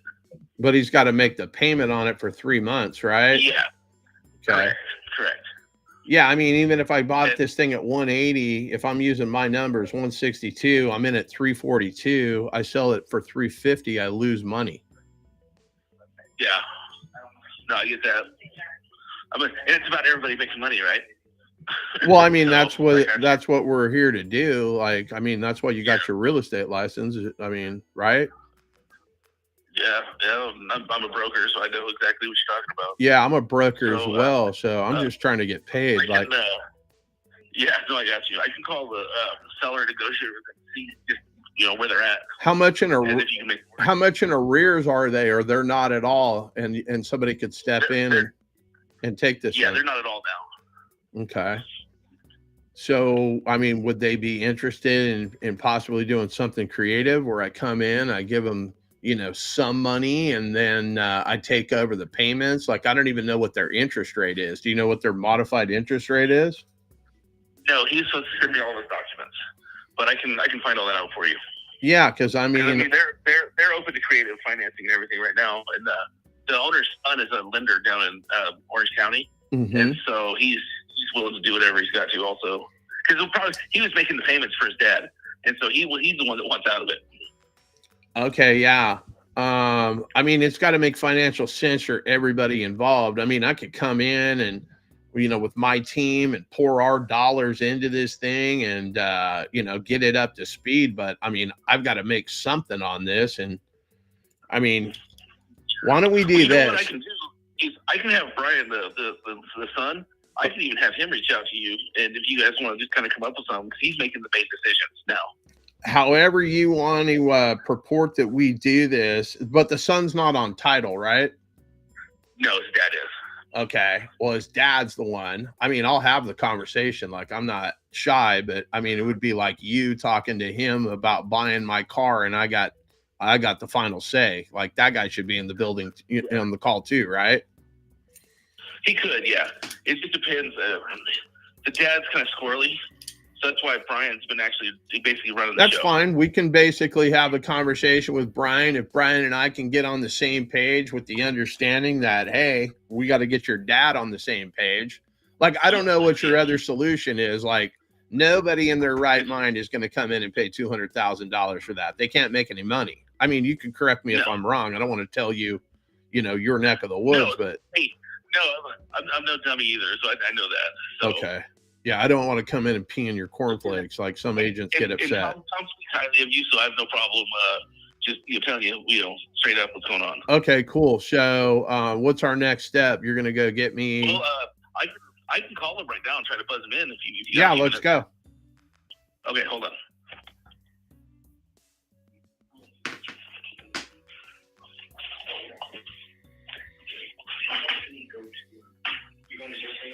Yeah. Okay, I'll give you a call.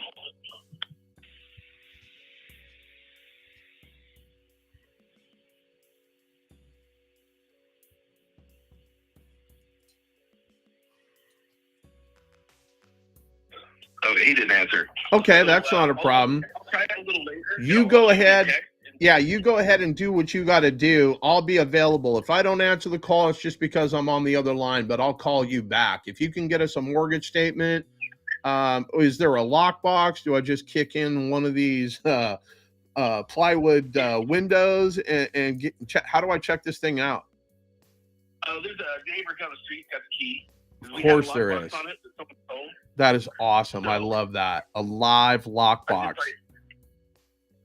What's that? I said, I love it. It's a live lockbox. Basically, Carl comes driving down the street and opens it up for you. I absolutely love it. Yeah.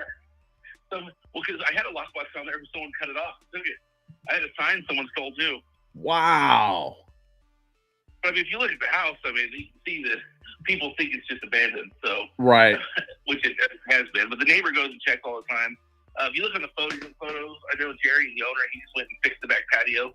It caved in from the snow last year. Okay, so that's So, what that happened there. There's been people there. Okay. Yeah. Okay. Yeah, so there's been people there. It's just so the neighbor down the street, he's got the key. Okay, cool. All right. So If yeah. not, we'll kick in the plywood. Yeah, we'll kick in the plywood. I don't think it's going to cost us anything extra to do that. So, No. all right. Well, let me know. I'm on standby, and I am interested in putting something on paper if we can make that happen. Okay, sounds good, Tom. Appreciate it, my man. Thanks again. Take care. All right. Bye-bye. All right. So I don't know what the deal consists of, but obviously we got an agent that's willing to play ball. Allegedly, we're going to have a son that's willing to play ball. Like, I don't know what I don't know. I know they got a problem though, right? Now I got to figure out, hey, do they have an 8% loan modification? And that's what, well, that's less attractive. Is there something I can do? Bottom line is, if they had an answer, you wouldn't have any need for me. So Mario's got a 16-plex. Okay. We can do that. We can take a look at your 16-plex. But yeah, this one could be a deal. And this was just a guy that was on my Facebook page who sent 2 leads. He has nothing to do with either of these.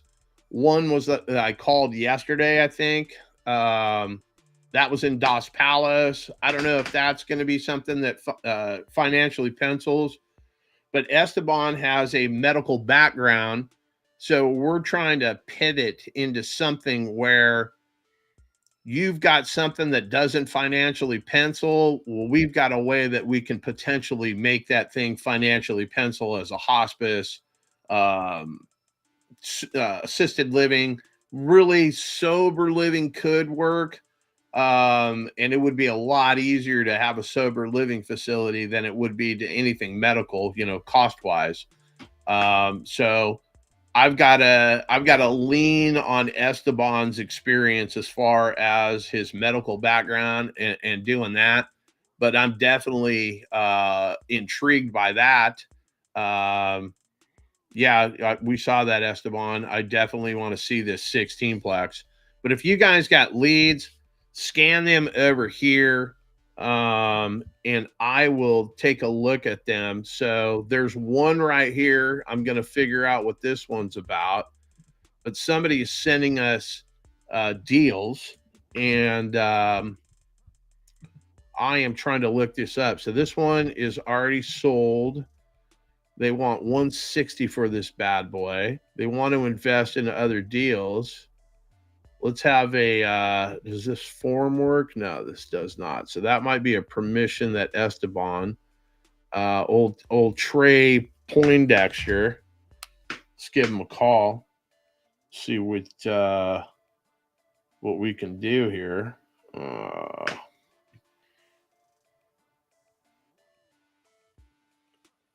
I don't know what this goofy ass hip hop beats homeboy's got on here, but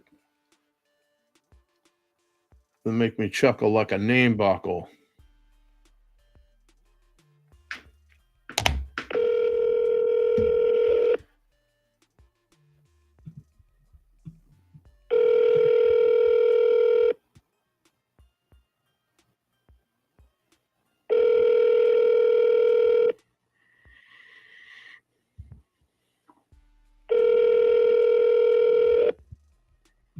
just reached Trey Poindexter. I'm sure you called for a reason, and I'm glad. Leave me a voicemail or text me directly so I can get right back to you. Thanks. Hey Trey, it's John. I got a note on my desk telling me you got a property here. I think it's Valverde Street. I can't read this handwriting. Do me a favor, give me a call back. I'm calling you from the communist country of California, 559-212-3423. Just trying to figure out what you are trying to accomplish. Doesn't look like you bought this thing too long ago, so I'm interested in talking to you, my man. Give me a call. All right, so we left a message for that one. Let me make a note. Forward, replying thread. I left voicemail. Okay. I've got 4 text messages. Let me see. We've got a JV lead. Oh, this comes to me now? Interesting. So how do we do that?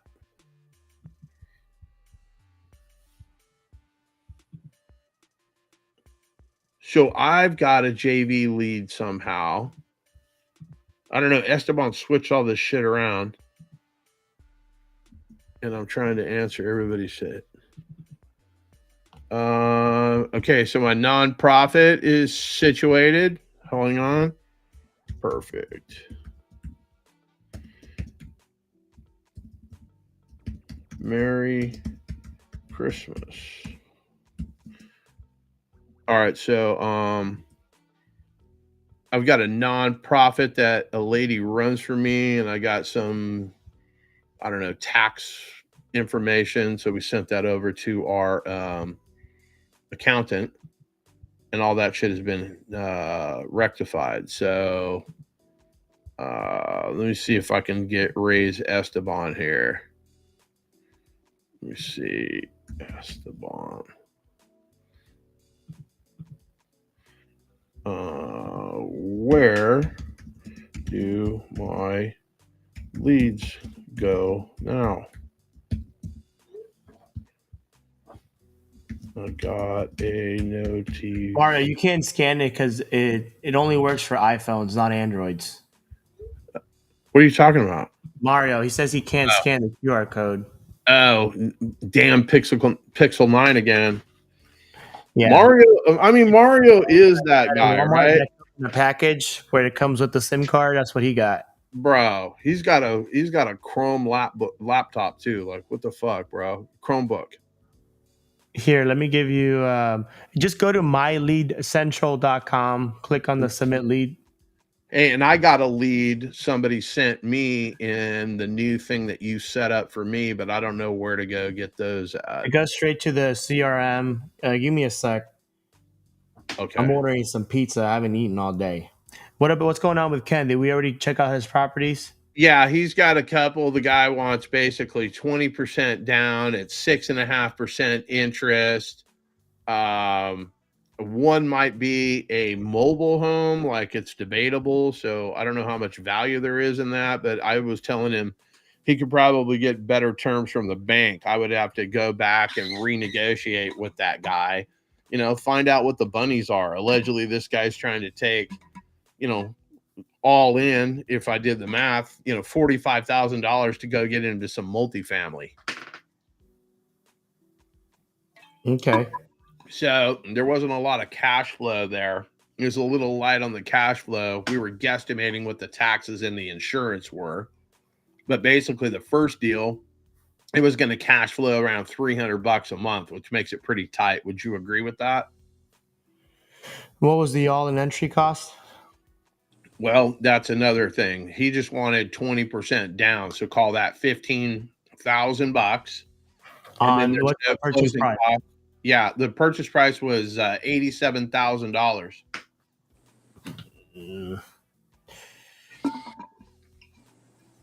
So I don't know what the closing cost. What do you guesstimate? Do you use 2%? What do you do? Yeah, 2%. Because it could be 1 to 3% depending on where you're at. Texas, for some reason, it's pretty cheap, right? When we do those, are like $1,500, right? Under $2,000. Yeah. No matter how expensive the house is.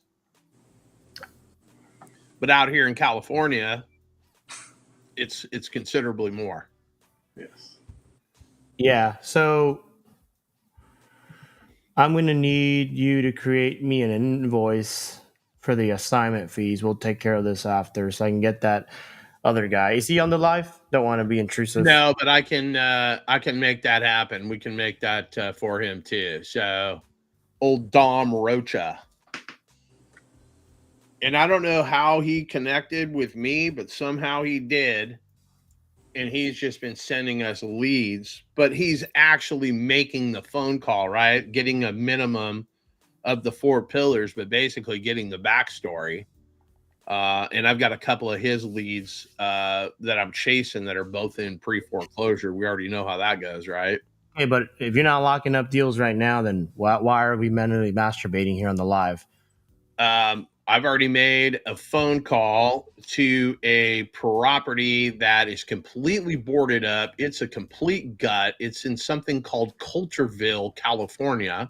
I have no idea. Could not pick that out of a police lineup, but basically the seller is open to something creative. And basically he just did a loan modification. So there's got to be some mortgage fraud there. And the only reason I say that is you have to be living in the house for them to do a loan modification. So if you're saying you're living in the house and you're not living in the house, it's matter of factly, not technically, mortgage fraud. So we've got that going on. They just got the loan mod. So the agent was going to get me the information and all of that, and they were asking $200,000 for a complete gut. It's basically 1,800 square feet. So they want 200,000. It's a full gut, $90 a square foot. I was just, hey, how do I make any money? And letting the agent figure out that he ain't going to make any money. Nobody's going to buy this thing in its current configuration. Okay.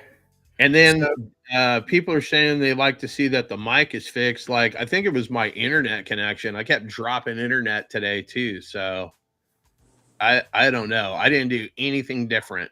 Matt was going to try to. I'm going to send you a new Wi-Fi router for Christmas. No, I need a new Google Pixel, bro. That's what I need. I'm going to discount it from the assignment fee. Me and Mario are going to be fucking team Google Pixel. Yeah. Oh, Mario says he's got a fucking iPhone. Like, do you think that's true, or is he just trying to fucking do a? He's just trying to fit in with all of us. He is, right? You ain't part of the Bite Apple gang. Yeah. So okay. So did you speak to Alexis yet? I have not. Okay. I was looking at the lead. I'll fill you guys in. So I'm kind of thinking out loud here. Okay. So this property is in Garland, Texas. It's got a conventional loan, $217,000. The monthly payment on it is $2,000. They have a 9% interest rate. A what? 9. Oh yeah, and we don't have that on paper already. Well, just looking off this, the only way it would make sense would be a straight sub 2, right? And then probably I would just assign this to a homestead buyer. I just probably slap a $10,000 fee. Well, how do they? That's got to be hard money. What do you mean? Who got a 9% interest rate? Exactly. That's what I'm about to find out right now. Yeah. Okay. So listen to me. What'd you say? 200 and what? $217,000. The average median home price is $295 in Garland, Texas. Yeah, so it has some equity on there. Hello. Hey, Alex, you're on the live, so don't say an address. I was looking at the property in Garland. What's the story with this? It's a rental property. So the person living in there is the tenant, and it looks like the seller is losing about $100 a month because he's renting it for $1,900, and then the monthly payment is $2,000. So he wants to get rid of it. I gave him a cash offer that, of course, they couldn't accept because it's lower than what they owe. and the agent's familiar with Sub 2.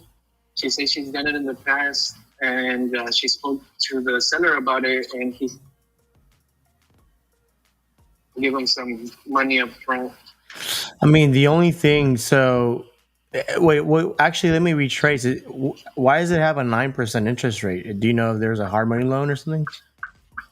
I asked all those questions, and Because conventional loans are typically not at that high; they're much lower. It's usually VAs that are that high, so that it's not adding up. The 9%. I haven't even checked. I'm checking on PropStream. Do you have an actual mortgage statement? no, brother. I told her, I was like, hey, can you send me a mortgage statement so that way I can run the numbers? And then she took like 2 weeks to reach back to me. Let me and call then the she agent. gave me, like, Can you give me the number and I'll call her? Yeah. Yeah, because let me figure that out. Because I mean, how much money down were they thinking? She didn't give me specifics. She just told me, yeah, he's up to it. If you guys can give him some money up front. And give me the number. I'll call on the live right now. Too much, because I mean, we're pretty much gonna solve a problem for him, you know. If Yeah, we take it over. give me the number so I can call on the live right now. Okay. Just you can just text it over to me, bro. Or you're driving, right? No, I got it. Yeah, just Well, text. I'm driving, but I got it. All right, don't crash though.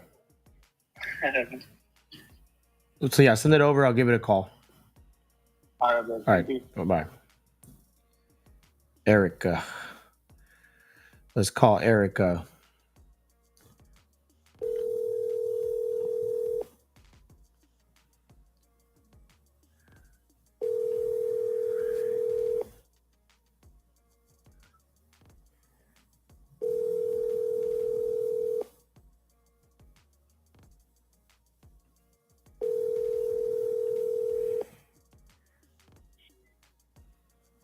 Hello, you've reached. Erica, answer your phone.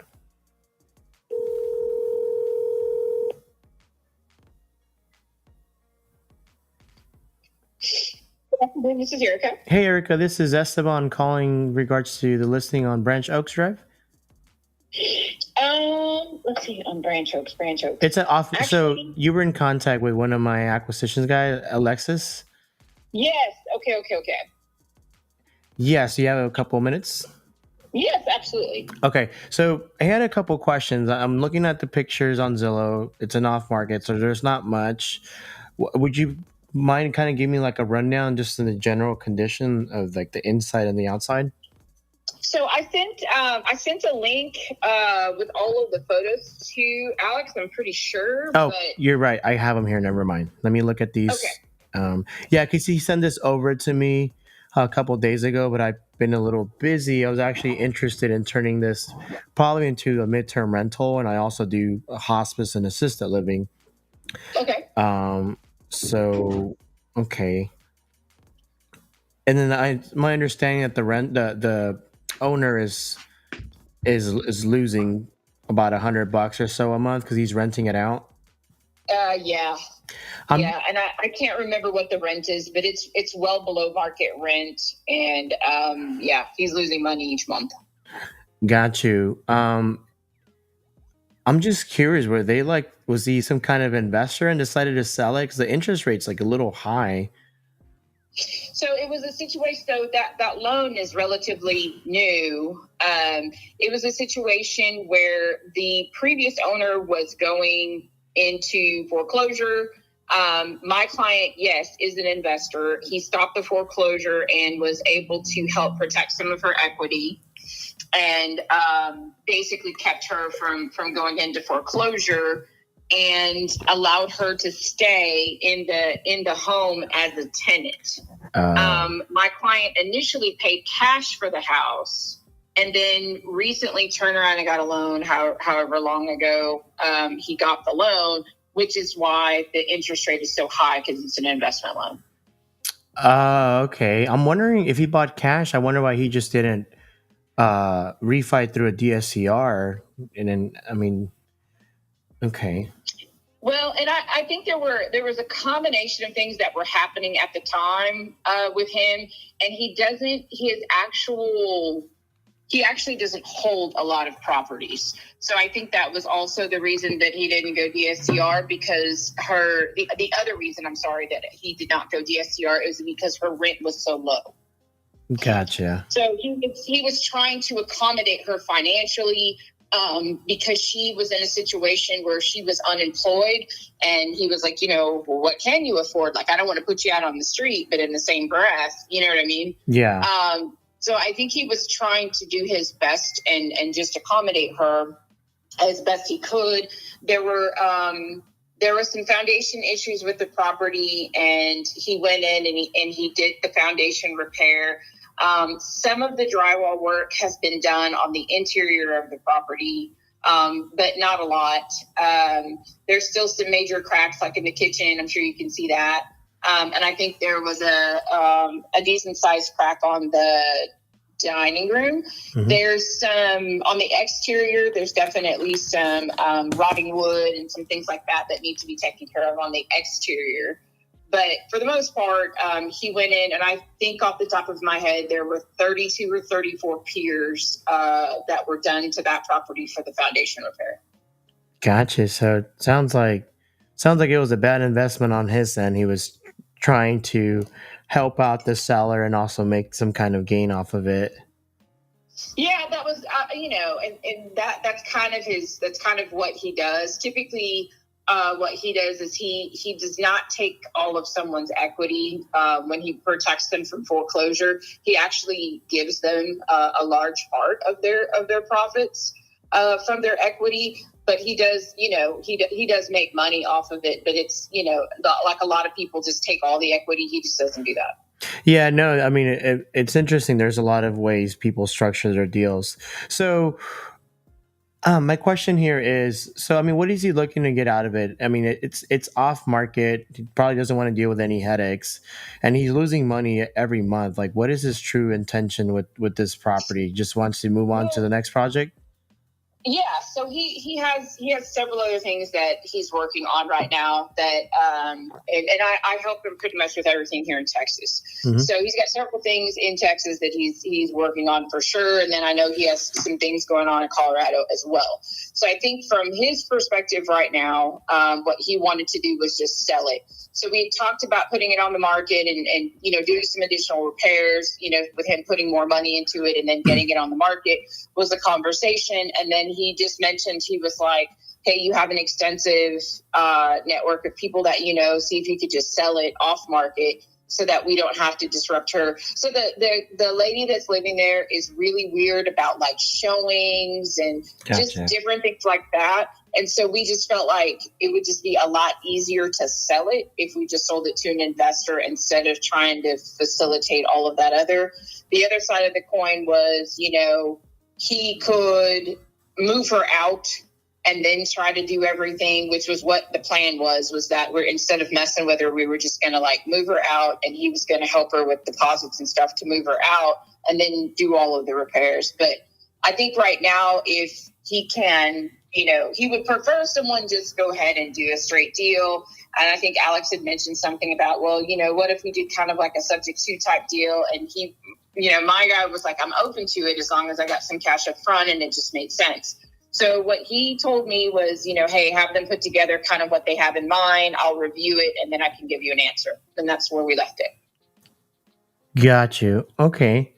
So, realistically, right? It sounds like you're pretty well versed. You've been doing this for a while. What do you think this thing is worth ARV if it's fully fixed up? You know what? I don't have those numbers. I've given that to Alex. I apologize. I don't have it in front of me, so I don't. No. I have all. It's okay. I appreciate it. I have all the numbers. I'm just trying to think of the best way here because, I'm seeing here it's worth about $280 if you sell it on market, but. The market's kind of weird right now. Like we're close to election time. Interest rates are going down. There's a lot of uncertainty. So, for all we know that the ARV can drop, but I'm going off of what I see, call it 280. So if it's 280 and then it needs just looking at the pictures, I'm thinking at least like $15,000-$20,000. Yes. Right. So if I'm buying it, let's just say I came in all cash at 217, I have to put in say $25,000. So let me do the math real quick. 217 plus $25,000. So that's $242,000 all in, plus your commission. What does the commission add up to? Actually, I don't think you would have to pay me anything. I think he was going to pay me something, but I'll discuss it with him. Okay, and then plus closing costs and all that. So we're looking at probably close to $250,000. So if I go and get a traditional loan for 250, it won't pencil out because the numbers, my PITI is going to be about the same. So I'm going to be in a similar situation. So Yeah. what I can, and the interest rate is just, it's crazy high. Yeah. I honestly think that if you guys can get just somebody that's going to come in there all cash, buy it, that might be the best. Although unless he's open to a sub two, because I mean I do this full time. I buy houses cash. I also do the rentals. I do the whole nine. So those who are paying cash, they want to get the property at a discount, so they can add some money in there, toss it in the market, and get their initial investment plus profits back, or they either throw it on the market. They refinance and then put a tenant in place. But he already owes 217 and it's worth about 285, and you still have to come up like $30,000 in. There's just no money to be made on an investment side. The only way I could project this working out would be, I could come in there, probably no money down to him, and pay your commission, pay the closing costs, and then I'd probably just turn this into a midterm rental. I have to figure out the logistics of that, and then that's probably the only way it's going to make it, work out. Maybe at most I can come up with like 15,000 or something, because otherwise I'm just going to be negative cash flow if I use it as a long term. The only way I can make financial sense of this is doing some kind of midterm on there, and I do different types. We do assisted livings. We also do corporate housing. We put nurses in place and all that. So I was just kind of looking on the area. I know there's a lot of hospitals close by, so like that would be the only way I could make it work. And I mean, I could guarantee you could probably get this thing locked up if he'd be open to that, if he doesn't want any headaches. But if he wants to continue just losing $100 a month and get some offers from others, like I don't think it's going to be anywhere near close what you guys are asking, because the repairs that it needs on that. But I'm willing to take on this project if he'd be open to maybe just 15,000 all in, and basically that would go between you guys, right? Some money in his pocket, the commissions, I cover the closing costs. Then I have to worry about the tenant as well, so that's going to be a problem. I'd probably want to give him some money to go move into somewhere else. So I'm already about $30,000 into this, plus the renovations and all that. So regardless what angle I approach this, I'm going to be like 40 to 50,000 in. Well, he's not saying he's not interested. I mean, he's open to a subject to. He's willing to do that. What he said was, kind of present to him what you had in mind. He was not expecting, someone to give him, $100,000 and walk away or something. I think he was like, have somebody just give me an idea where they are with numbers. I'll take a look at it and make a decision based upon that. So he's open to the subject too. I think it just depends on, if you just want to put in an email, which you just explained to me, I'll fire it over to him. And I mean, he can give us an answer. Is the way I'm looking at it. Yeah, I mean, I can do that for you. And I mean, honestly, I think it'd probably be best if we can all get looped in on the three-way. That way I can really find out what the true intentions is, and I'm sure we can just restructure the numbers. I just did something similar with a seller in San Antonio. But that'll probably be the best. It'll be like very little to no money out of pocket. Unless he's willing to, I can go in there, renovate it myself, and then start renting it out. And then once I do that, right, basically give them like a down payment or something, and then pay your full commission. My biggest concern is the repairs needed, and then it won't cash flow as a long term from day one. So the only way is buy cash, which won't pencil out, or just do a midterm in my end. So that's how I can help. But I can put that in the email for you. Like I said, it'll be 15,000 down, and then from there he would. I mean, it's not the full commission, but at least you're putting money in your pocket, his pocket, and I can cover the closing costs, go in there, renovate it, repair it, and then turn it into a midterm. That's the only way I can pencil this out. Sure. I mean, just send it in an email, and then, at that point, if he's interested, I would just suggest everyone get on a call and hash out details and then finalize it from there. But, just give him a chance to review it and see where his thoughts are. I know he's doing some traveling with his family, but I mean, he's not away from a phone or anything. I think he would just need to pencil out some time to sit to finalize it. But I mean, send it over to me in an email. And like I said, if there's a level of interest there, I'll let you know ASAP, and then we can schedule a time for everybody to talk. Yeah, sounds like a plan. Do you have any other like similar properties with like little to no equity by chance? I don't right this second. Everything that I have right now is just like, I think, regular flip stuff. I mean, I'll look at some flips. I do some flips too. Okay. Let me see. I sent out an email last night. I have not had a chance to check that email account to see, if anybody, because a lot of times once I send out the email, a lot of times people will send me over offers right away and that kind of stuff. And I've been kind of buried today. Yeah. So what I'll do is I'll shoot you my email, and then I'll do this, right? I'll shoot you my email, then I'll send you all the details, and then when you get a chance, just send me what you have. I would love to get on the three-way with the seller once we pencil all the numbers, and then, take a look at what you have. I mean, I'm wire ready. There's a lot of wholesalers, so be wary of that. I'm sure you got a couple offers from tire kickers and whatnot. So I'm interested in buying at least one or two more before the end of the year. So I need some tax breaks. I hear you. Well, send that over, and then I'll get it to him ASAP, and then I'll go from there. All right. Thank you. We'll do. Thanks. Bye-bye. Bye-bye. 9% interest rate.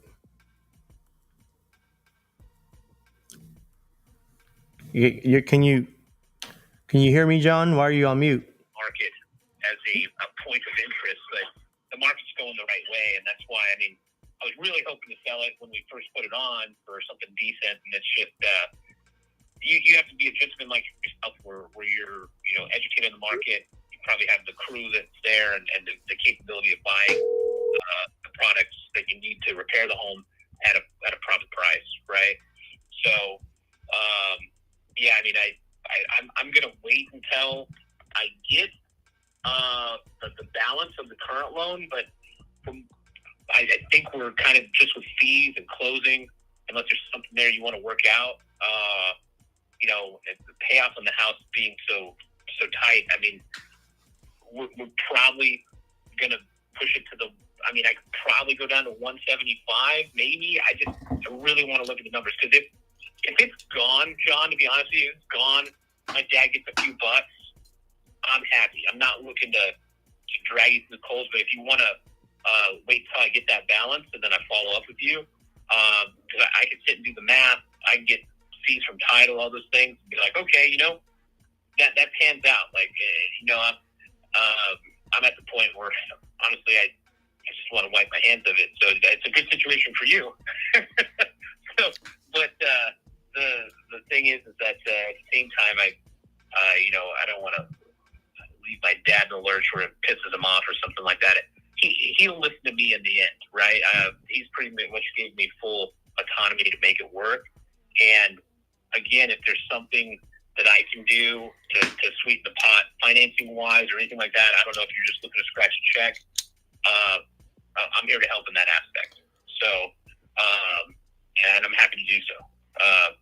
But yeah, I mean, I'm with you. If I can make it work for you numbers wise, I will help you get this house. I guess the short and sweet of it. You know what I mean? Yeah, I mean, I'm sure there's something we can work out. Let's figure out what the balance is. I would waive my commission as far as that, because that would cut down on the entry fee and, what Pops is going to keep in his pocket after all is said and done. What is the listing side of this? What's the percentage? Just so I have that number down here. I think Brian's making 3. I mean, he's worked his ass off on this. I think 3%. Okay. All right, so I can calculate that out. So when do we anticipate getting this mortgage statement? What should our next step be? Well, so Brian let me know that we're going to call. I asked him, which was about 18 minutes ago, just before we hopped on the phone, or while we were on the phone. Brian and I were on the phone, and then you called us while we were on the phone. So I will have it today, and I got a chance to call him, text him, and my dad's not very tech savvy, so it's likely me giving him a call and finding out. He'll give me the paperwork, so to speak. Okay. So I will hurry up and wait for that, and then based on those numbers, yeah, we can basically figure out and reverse engineer what the solution is. Put some money in your dad's pocket, pay your agent's fee, and I would entertain either buying this house subject to the current mortgage that's already in place, or maybe I do something like I bring my team in and my dollars, repair this house, put it on the market. I make some money. You guys make some money. I don't know what I don't know, but I've got a bunch of different real estate golf clubs in my real estate golf bag, if that makes sense. I just don't know which one I'm supposed to pull out. If you tell me I'm standing on a par 3 and I got 150 yards, like, that could be an 8-iron, but if the wind's at my back, it could be a 9. If it's in my face, you get the gist, right? So I don't know until I'm standing on the tee box. Yeah, we got 2 amicable parties, and I understand the business. I know what your goals are. Our goals are very simple. I'm looking to make sure my dad doesn't have to mess with the property, puts a little nest egg for himself for a rainy day, and it's nothing drastic. So, if it pencils out, then I'm willing to help you pretty much in any part. And even if I have to throw myself on title, take my dad off to make you a little more comfortable, because my dad's going to listen to me no matter what. I can tell you that. My dad can't pay his phone payment without us helping. So he's not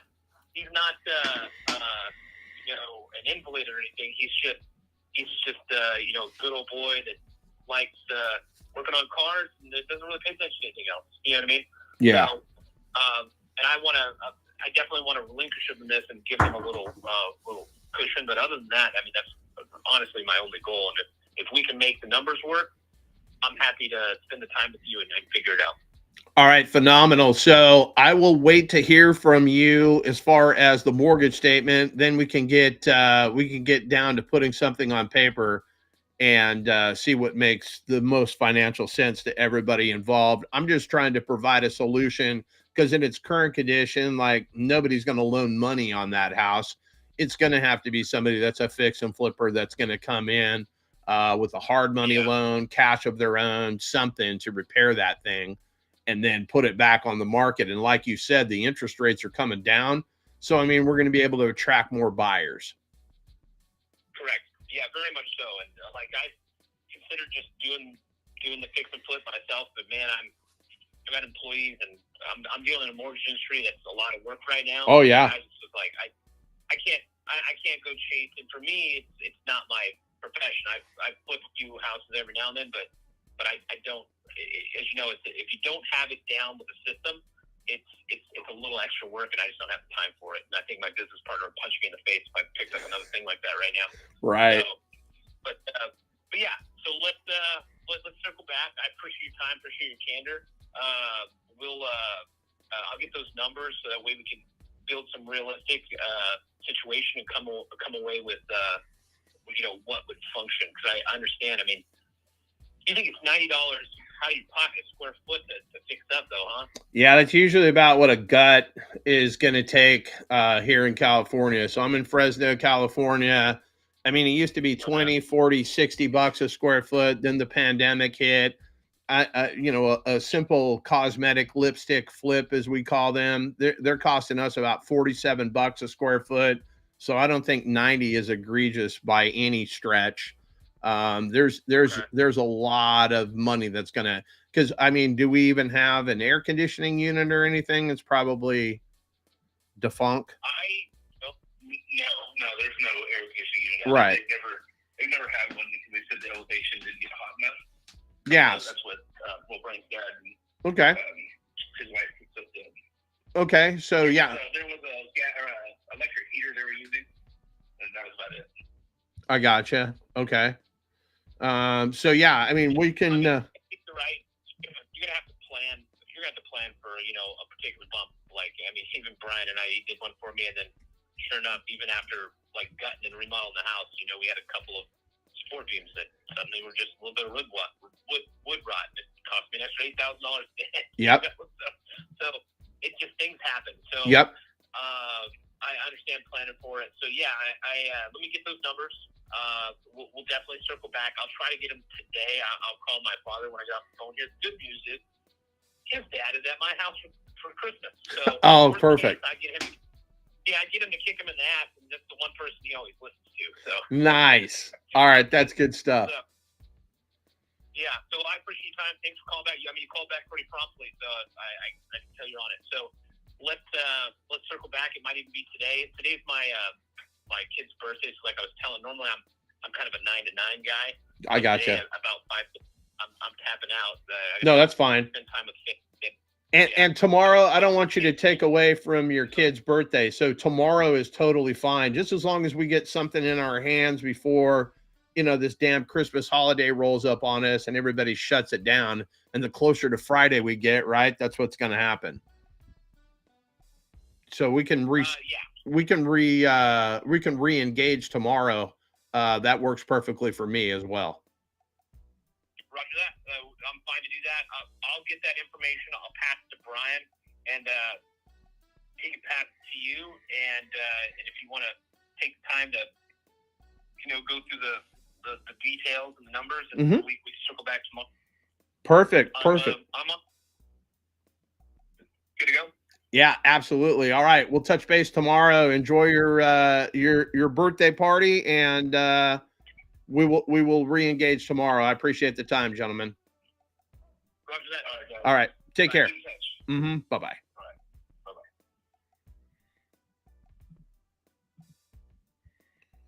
All right, so if you guys are out there, Esteban was on a call. I was just I made a call earlier about one in Coulterville. I don't know where the hell that is. This thing is a total gut.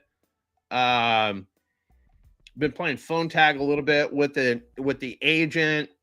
This thing is all boarded up. It's a shit show. There's no way they're going to sell this. The agent's pulling comps from, another city and whatnot. And it's not apples to apples. So I just tossed some doom and gloom on them. I didn't really toss too many numbers out because I don't have a mortgage statement. So there's no sense in talking this, that, and the other thing until I see the mortgage statement, see what the balance is on this house.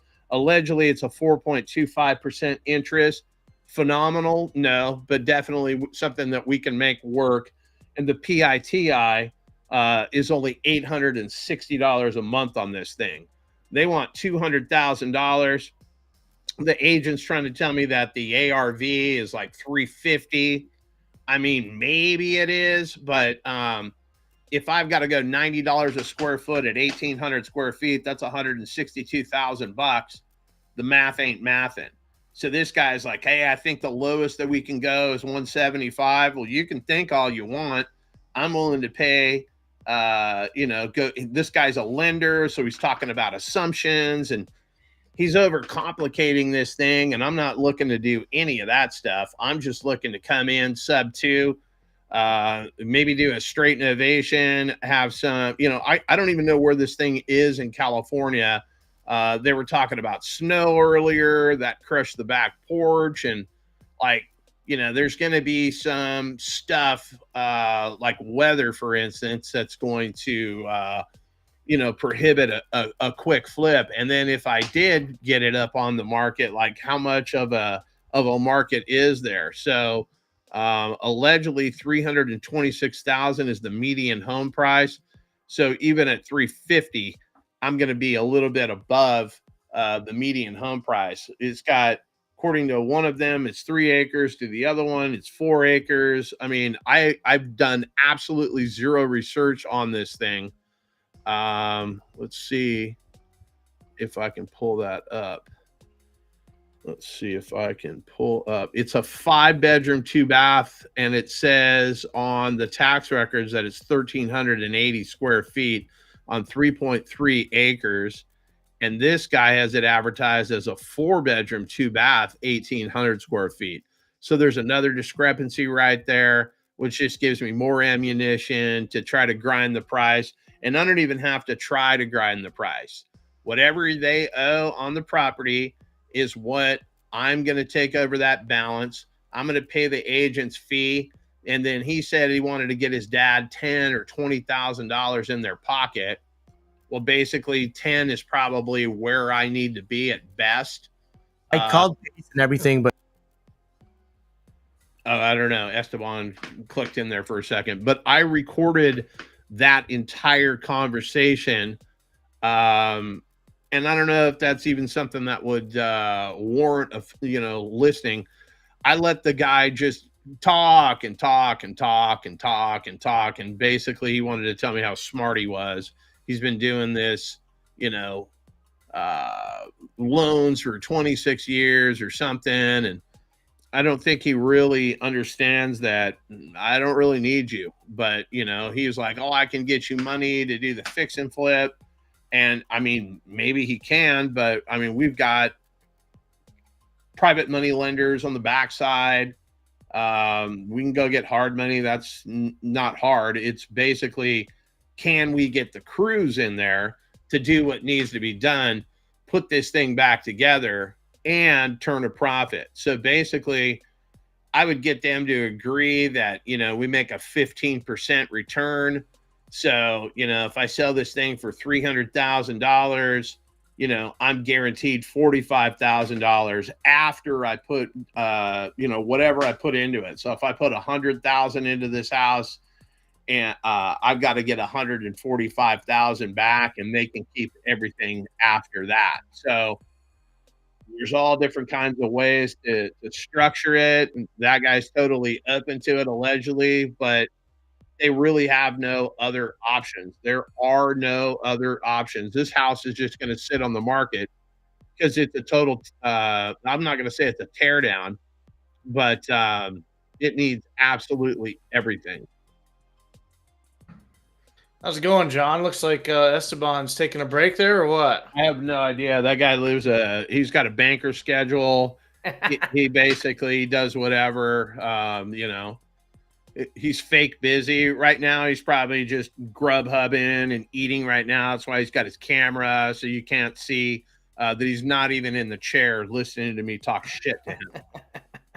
Well, hey, any interest in us calling that Mary Clark back from the other day? Yeah, we can definitely do that. Put the number in the or just text me straight to my cell phone, and I will send me the address too. Yep, I will pull that up right now and send that over.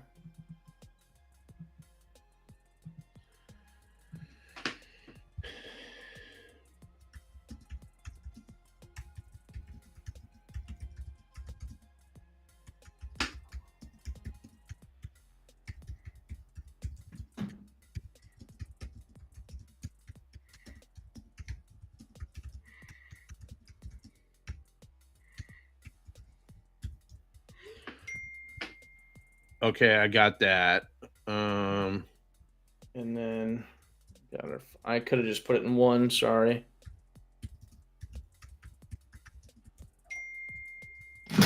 It says you have your notifications silenced, but I can hear your phone dinging.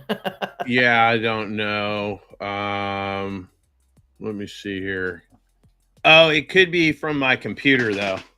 Oh, so okay. My phone is silenced, and my Mac, everything ties in. Mm-hmm.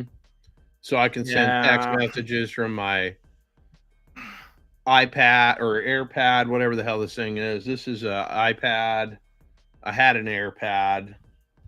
Everything I have, the Apple Watch, everything I have is Apple. I haven't used the PC. They got that figured out. Yeah, I haven't used that figured out for sure forever. Okay, so let's take a gander at this thing again. And this is still Esteban hosting this? Yeah. Okay. Yeah, the microphone sounds good for him and for you, so It does? Okay. Oh yeah. All right, so let's take a look. They did a $30,000 price cut on this thing. That's right. Old Mary was moving in with her fiance or some horse shit, right? Yep, you got it. You called the realtor, then you called Mary. Yeah, the realtor was like, "Hey, I told her she was overpriced," and she was like, "Hey, I told you that was too much to ask for it." So it was a he said, she said thing. And I had the MAO at 275, including a 20K assignment. Yeah. But let's figure out with ARV at 557.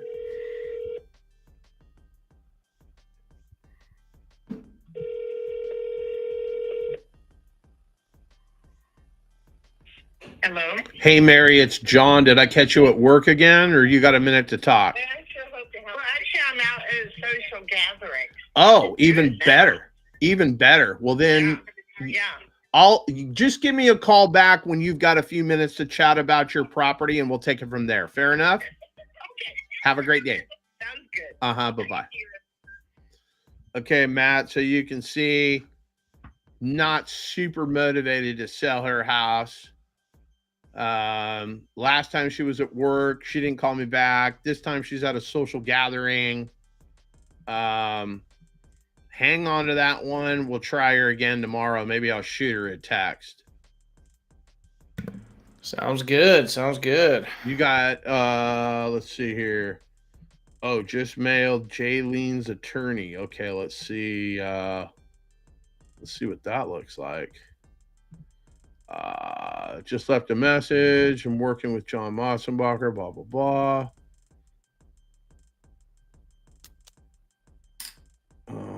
We don't have, hang on one second. Let me read this.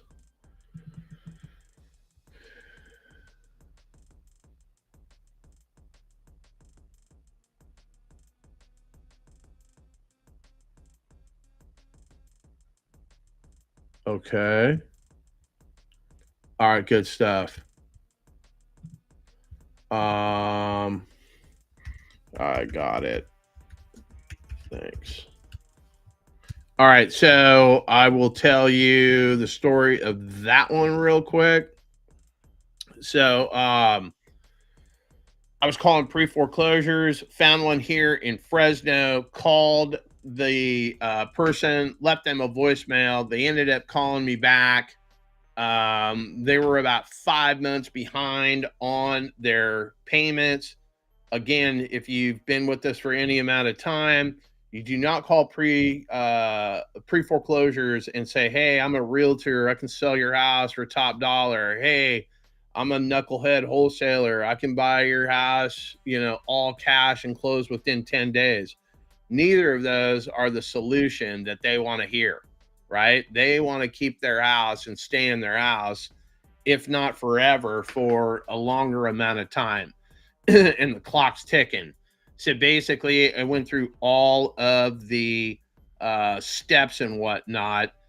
Let me see if I can. I can't share any of that. Maybe I can. Let me see here. QR codes.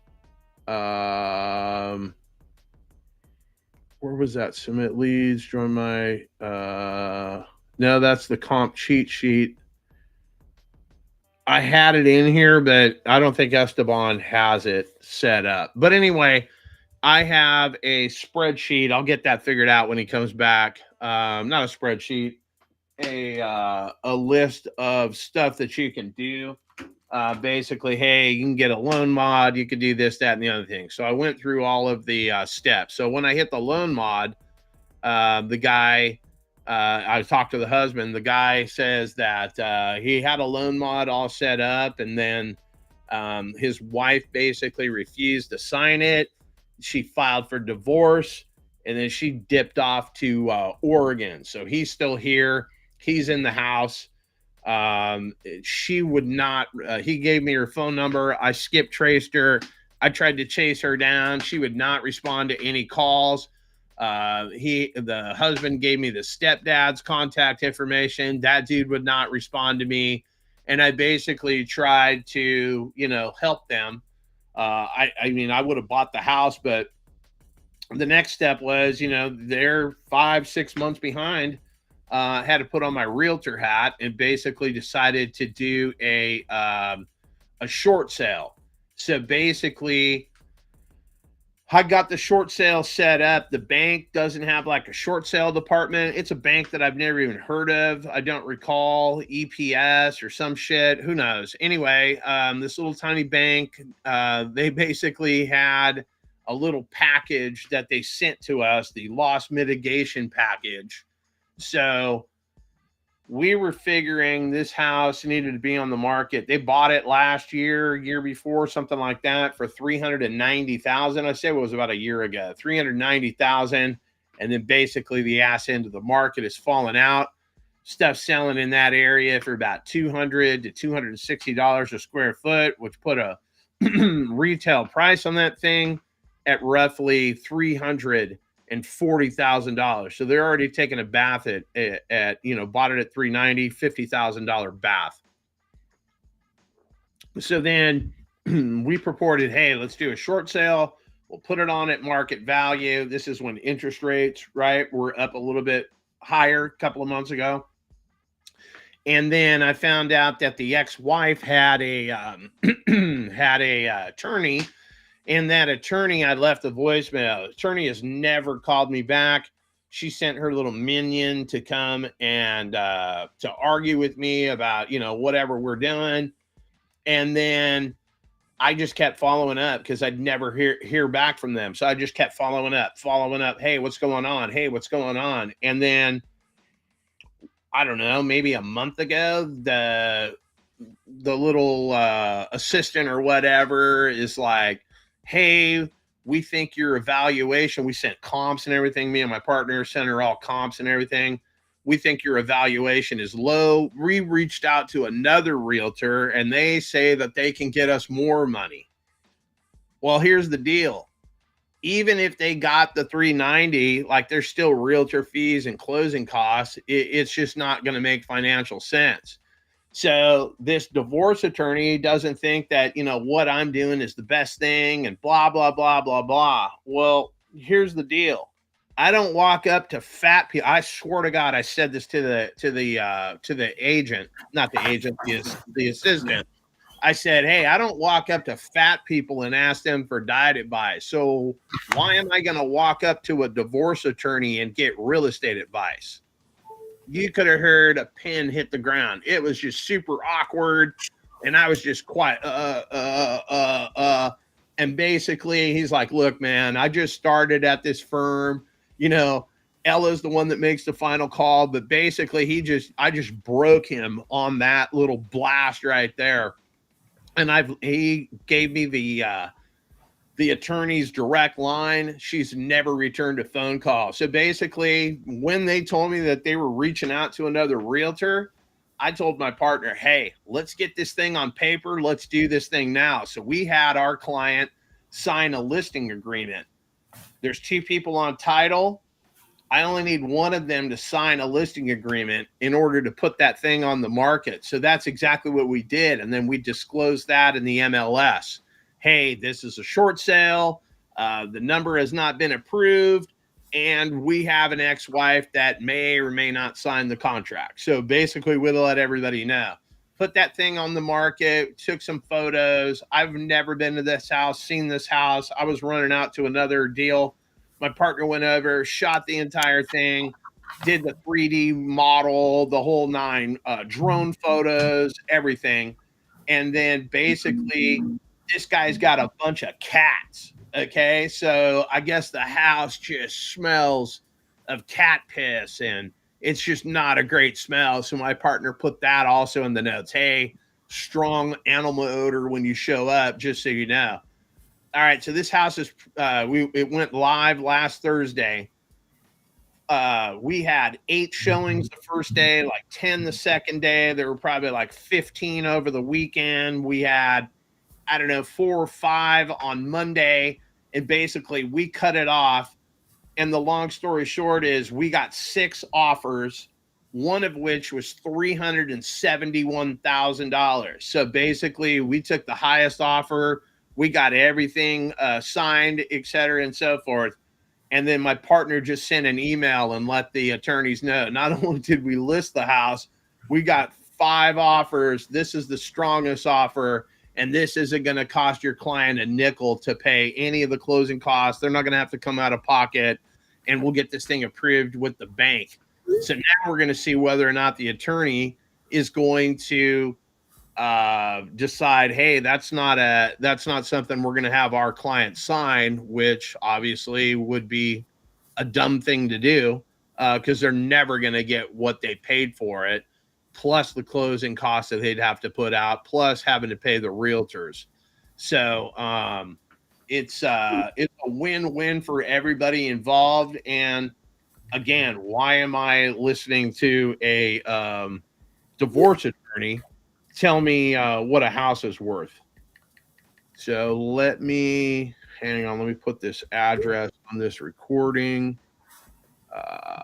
Coulterville, California. So basically that's what we got going as far as that one goes. I got another short sale going in Northern California. Agents keep reaching out on that one as well. Hey, John. Yeah.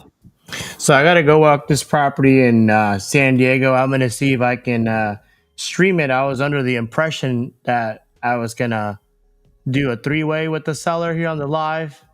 And I DoorDashed some food and they stole my food.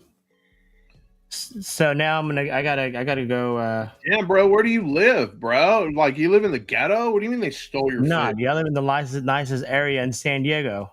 Sounds real nice where they're just snatching your food right off. Everybody's probably all high over there smoking weed. And they're like, hey, man, this guy's food. That would have been a good soundbite right there for you, too. All right. Did you get the clips that I sent you this morning, Sparky? Yeah. I need to get ready, and like I haven't eaten. Like I didn't know I was supposed to go walk this property. When you say get ready, like what do you got to pick out? I'm not gonna make the guy shorts. I just got back from the gym. Like I got to deal with knuckleheads like you calling me. Oh, you went to breakfast with a guy named Jim? What happened? No. Oh, I thought I must have misheard you. What's going on, playa? Hey, bro, where is he, bro? I gotta call Junior, bro. Call him up right now. No way, bro. I'm gonna call him right now, bro.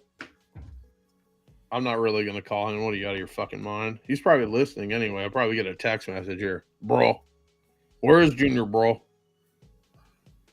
Well, yeah, I'm gonna walk this property in San Diego, so I'll fill you guys in. This was brought in by somebody on the live. It's let me pull it up. Actually, it's an off market. It's a duplex. It's a 2-1. Each duplex is 750 square feet. This is the one that's way overpriced that we talked about yesterday. Okay. Yeah. So I'm gonna basically he owes I think like what $980 or something. What does he owe? He owes $700,000. The building is worth $870,000. He's got a 2.5% VA interest loan. So I'm gonna talk him down to probably $50K down. Take over the mortgage and then just give him some monthly payments. So it's got 2 units. The first one was being rented out for $3,750. The back unit was rented out for $3,500. It's currently vacant, fully renovated. So I can just go in there, just completely take over the payments, stage it, turn it into a midterm rental, and then I'll start giving them cash flow. So I'm going to go walk this. I'm going to see if I can put it on the live. Give me about, I don't know, 30, 45 minutes, and then I'll see you on my phone on the live. Okay, fair enough. We have anybody else on our team coming in here? So I would tell Elizabeth, I would post a link on WhatsApp so Elizabeth can put it on all the Discord channels and maybe other people can join in here. Okay, yeah, because you got all the control on the backside. By the way, the agent the Amber, her Okay. TC from Sub 2, some Diego guy, he's texting me here. Diego Salazar. We got to look him up. Mm-hmm. But anyway, he's the one doing the TC stuff for the property I just locked up in Beltram, Texas. I'm trying to get some people some deals on here, so. All right. Check it out. Can you answer this question here, John? By my friend Vera. Yeah. There's a thing that's right here. You'll see it says submit your leads. And then Esteban, I don't know how to I have a lead that came in, but I don't know how to. You got to put it on the WhatsApp. I got to go handle this. Oh, have them send me the lead? Bro, I don't know. Just figure it out. It's on the WhatsApp. Somebody there will get to you. Send me an email and I'll get back to you next day.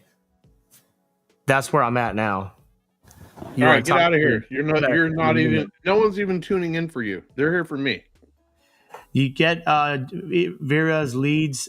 Basically what we did is we just connected all our websites through one form into our CRM. So whenever they click on your website on the link, they fill it out. It gets uploaded to the CRM. Yeah, I don't even see it in the jot form, so that's why I was curious. How do you get midterm tenants?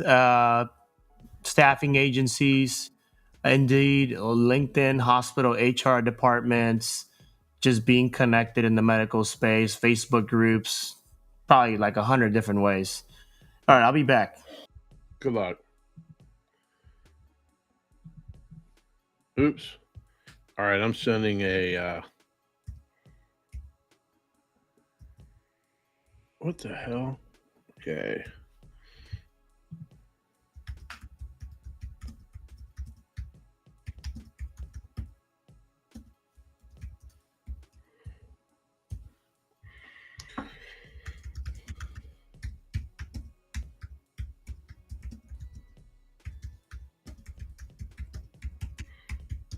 All right, I'm trying to get the team on the backside to send me whatever it is. All right, so my kids are home from school, obviously.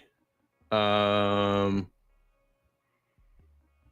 definitely a shit show. All right, any other leads, Matt?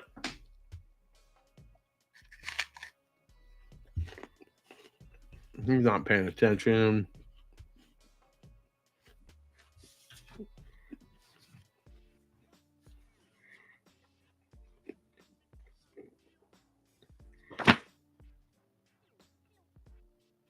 Let's see if this one is still on the market.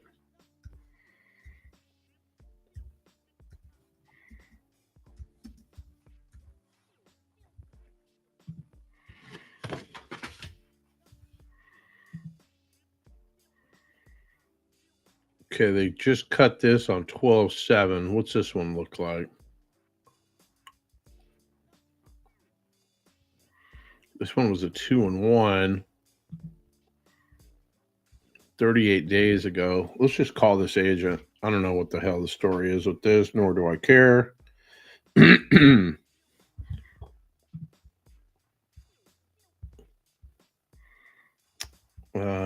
me see here.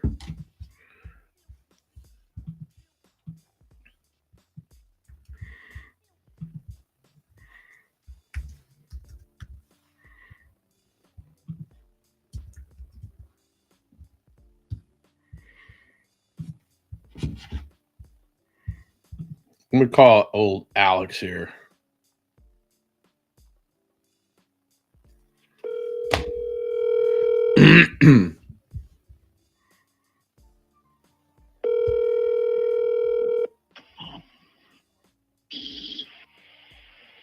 Hello.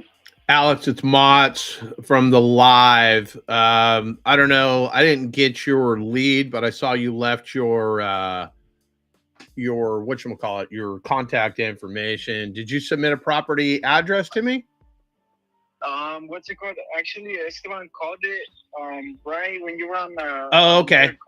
Okay, so that's one we already called. Yeah, he called it already. Okay, my man, perfect. I just wanted to make sure that didn't fall through the cracks. So if you got anything else, reach out. All right, man. Thank you. All right, Appreciate people, take care. Bye-bye. it. Bye. All right, so we've already called that one.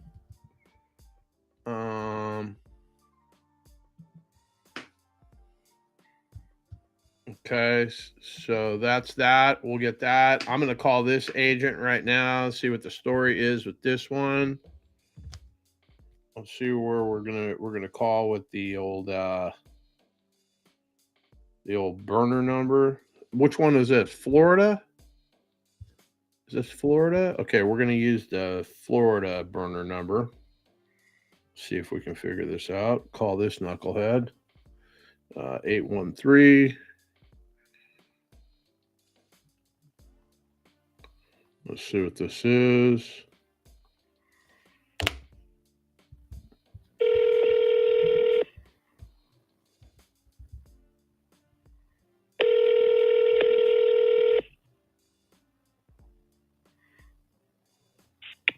Hi, this is Michael Caldwell Banker.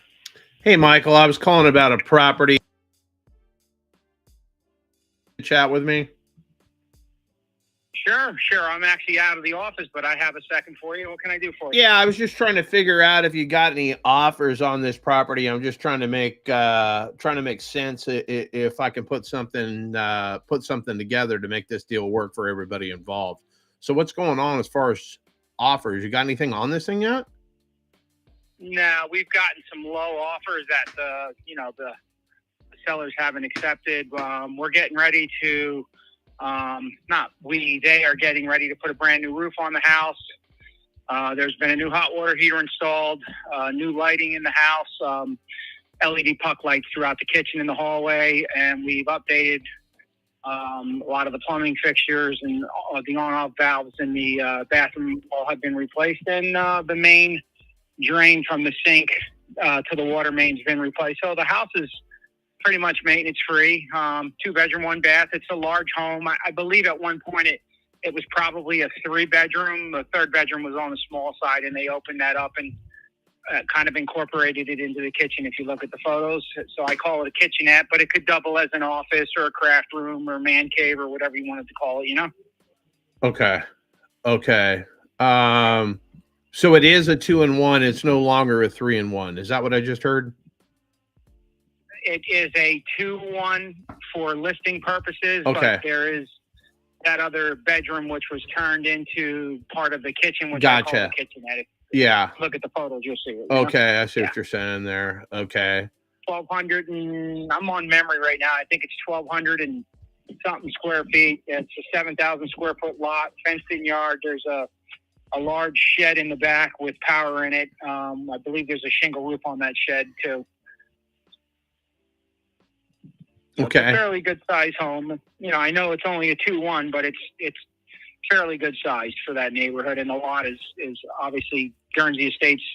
You can find a lot that's 7,000 square foot. That's hard to find in South Tampa. And I think you probably know if you go north of there a little ways, you're going to pay a whole lot more if you can even find a lot that size, Yeah, no, I get what you're saying. Okay, so are they living in this thing? It looks vacant, right? It's vacant, right? They are living in the home. Oh, they are living in the home. Okay, so what's their? Absolutely, yeah. They've already got somewhere to go if I bought this house. They're going to be relocating to the Chattanooga area after the home sells. Okay, so there's gonna got them linked up with a realtor up there already, and they're starting their search process up there already.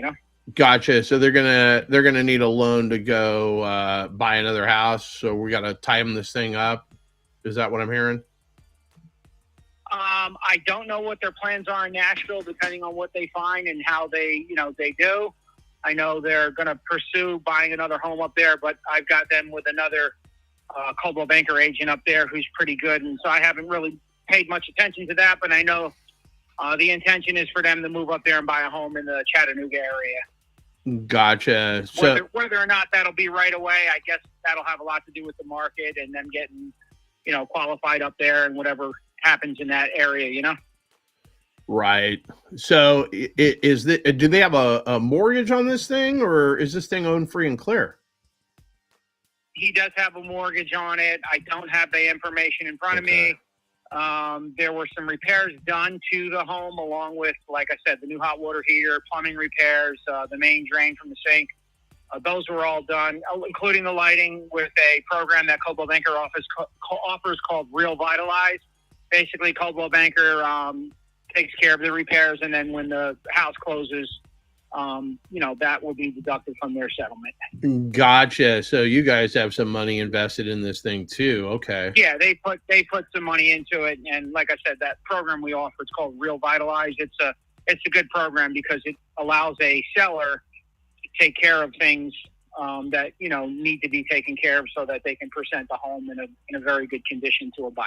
Gotcha. So this probably wouldn't be a good fit if I gave your sellers a down payment and took over the mortgage subject to, would it? No, they're looking to sell the home and cash out, and then they want to, like I said, take whatever their proceeds are and relocate up to the Nashville area. And they're not in a hurry to do that, right?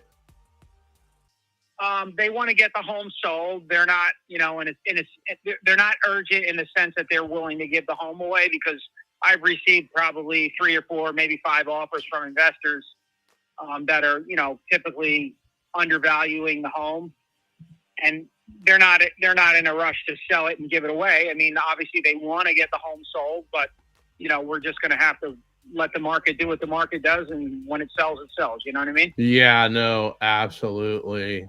All right. Well, let me pencil up some numbers. I mean, we're buying quite a few properties. Most of the properties we've been buying lately are subject to, just because of the interest rates and where they're at. Obviously, they've come down a little bit. But this doesn't sound like this would be a good fit. And if I come in cash, I can't come anywhere near 375. You already know that. You've got those kind of offers in your pocket already. Okay. Yeah, I mean, we've gotten some offers, some of them in the low 3s, but with them putting the new roof on in the next couple of weeks, it's going to be a brand new roof, and with all the updates and the new stuff in there, they're going to have to be somewhere in that 375 range, so that they can repay the debt to the contractors, Real Vitalize, and the mortgage, and still walk out with some money to do what they need to do down the road, Okay. All right. Well, let me see what I can do. Realistically, I'll check in with you next year, the holidays showing up and whatnot. I mean, maybe you'll get lucky and find a buyer between now and February, but I'll plan on checking on this thing, and I could revisit something with you in February. You got it, my friend. Have a good holiday season, and wish you good health and happiness. Okay. I appreciate that. Merry Christmas. Take care. You too, my friend. Take care. Bye-bye. Bye-bye.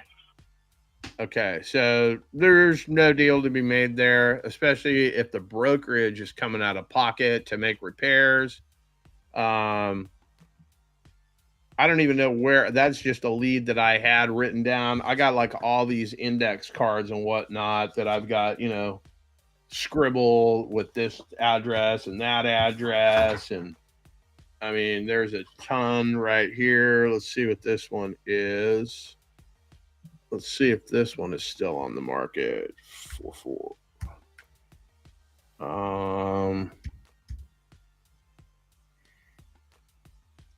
MON.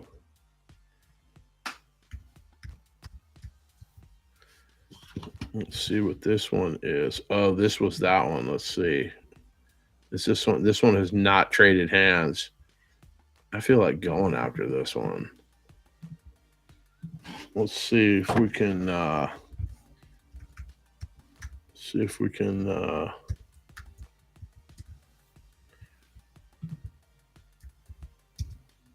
if you guys got any questions, put them in the chat, whatever. Unmute your mic. I don't care. I am trying to find a deal.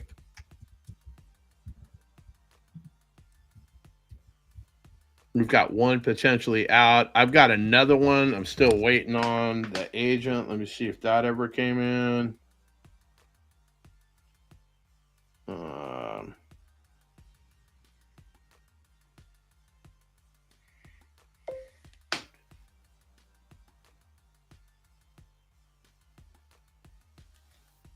shoot, I don't even know what to tell that guy. That guy's kind of stalling.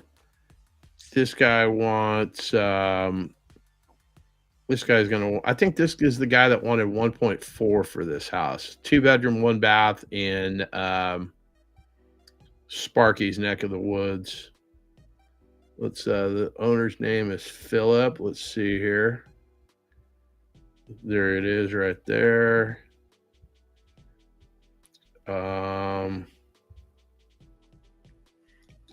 There are no phone numbers for this guy, so that is interesting. And he's 36 and's already got control of a $1.4 million house. That's pretty good. Let's see what we got here. No, I can't pull him up. So if Esteban is in here, I'm not able to pull the he's got another one called Forewarn. And I don't know if you guys can hear my knucklehead kids, but they are cutting it up there in the house. So Esteban is going to go walk a property for us. Matt, you got anything for us? Anybody? No? Okay. He obviously is on phone calls trying to get it done. Let me get on this and see if we can find something to call. Old Dennis. Let's check on this one. Here's another one that let's see if we can do this. Oh, he's got an offer, but it's contingent on somebody buying it. Interesting. Okay, I need to make a note of that. Offer accepted, contingent. January the 12th. Let's kill that one. Yes, let's go with 1 month later. Call. Okay, so log text. All right, so there was one that was in Ohio. Let me get some water. Give me 60 seconds.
All right. Sorry about that. I had to check the kids up a minute there. Old 10X fucking Alex Ramos sent me a lead. Let's see. What the hell?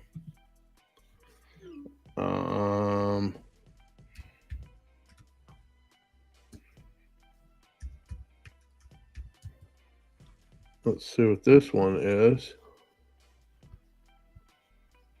100 racks. Oh no, $100. That's right. Okay, I've not called this guy. Let's call this guy. Where's this one? This one's in Florida. Let's see what he says. Wow, 231 days. Holy shit, bro. What are we doing here? This thing's about to have a birthday on the MLS. Let's see what we can extract from this guy. The agent is related to the seller, and he types in all caps.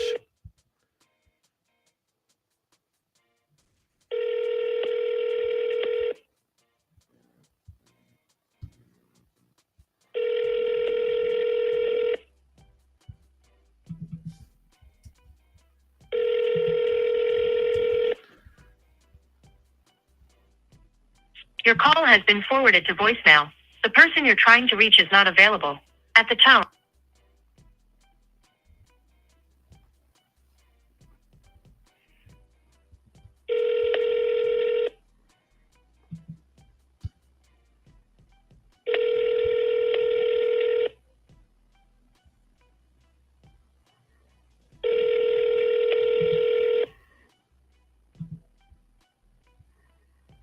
Your call has been forwarded to voicemail. The person you're trying to reach is not available. At the tone, please record your message. When you have finished recording, you may hang up. They're in Jacksonville.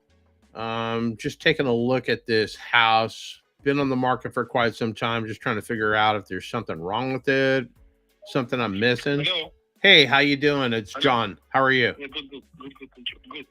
I was leaving you a voicemail and then you answered it. Like, I think that's a new iPhone feature or something. It's kind of interesting. Looks like, yeah. Yeah.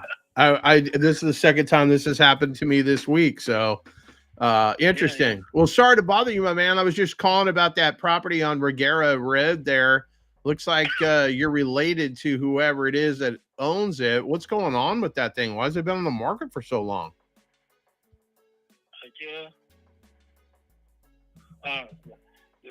Can I call you back? Or something? I'll call you back. Yeah, absolutely. Do that, my man. Okay. I don't know if he got attacked by a bear. Like, oh, James French is in the building. What is up, James?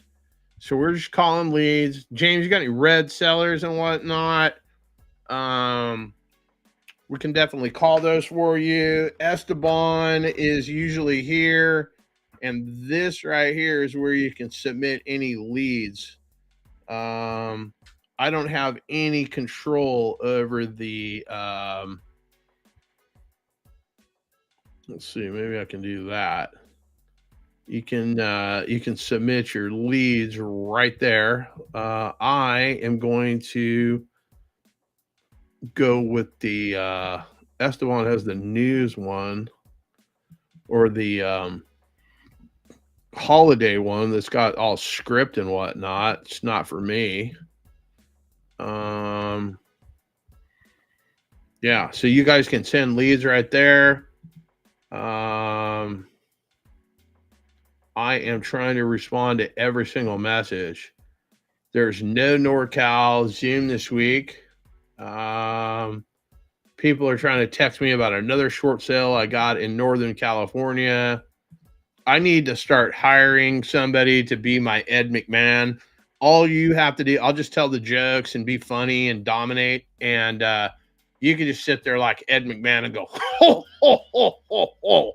Just basically kind of work on your Ed McMahon laugh. Fucking Felix over here knows a guy in Jacksonville, Florida. And he owns many fucking properties. Well, it's this finger. You can submit any leads and we can call that guy and see if we can put a deal together.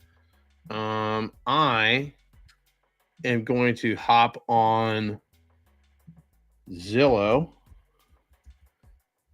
and we're going to go in Houston, Texas, and we're going to go for 5 bedrooms and 4 baths.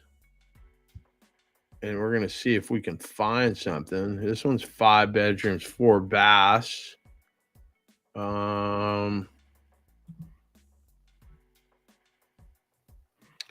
Let's click newest. So we get that there's 427 results. I don't know how to, let me see if I can hop down There's 7 pages of them. Let's see here. 10. How many days on the market? 177 days on the market. This one is 4.5 million. That one's 6 million. 193 days on the market. This one looks brand new. I'm just trying to find something that maybe we can do a seller finance. I don't want it to be too crazy. Let's see what this one looks like.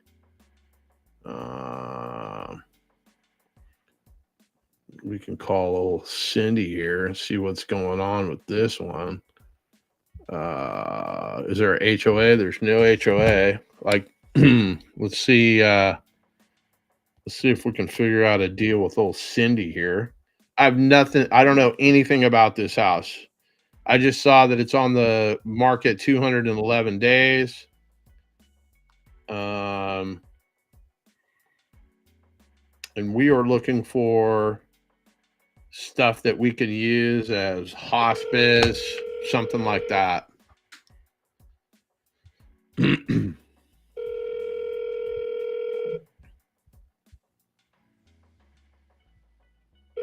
Hello, it's Cindy King. Hey, Cindy. My name is John. I'm calling about this property on Gramercy Street here. You got a few minutes for me? Okay, sure. Yeah, it's been on the market for quite some time. Other than some updating, what's wrong with the house? Nothing. They just want to move. They're just downsizing. It's just the two of them, and that's it. Nothing's wrong with the house. I mean, they're older homes, but Mm-hmm. you know, they had to clean it up.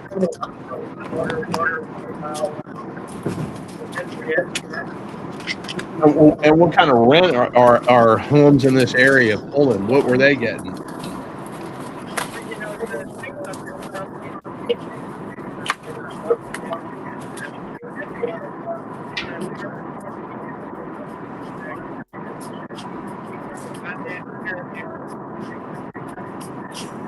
Okay. Okay.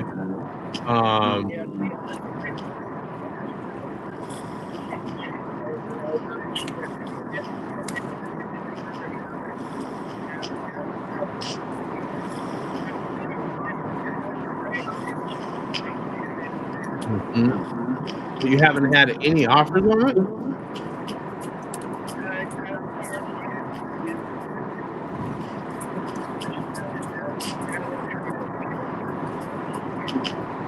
Interesting. Okay. So they're not living in it, obviously.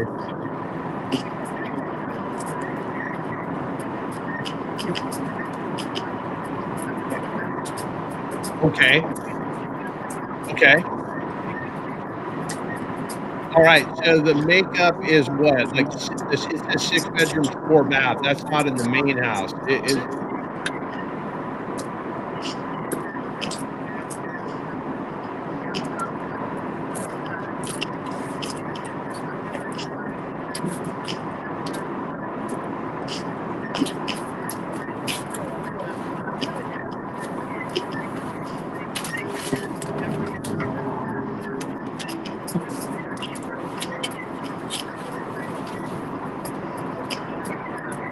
No, I hear you. All right.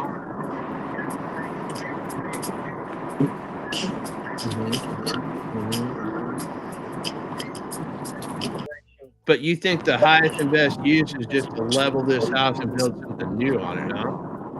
I mean, that's what I think the highest and best.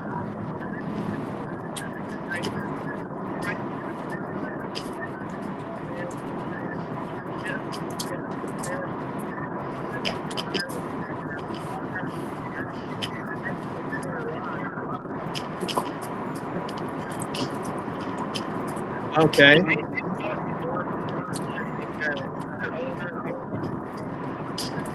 Gotcha.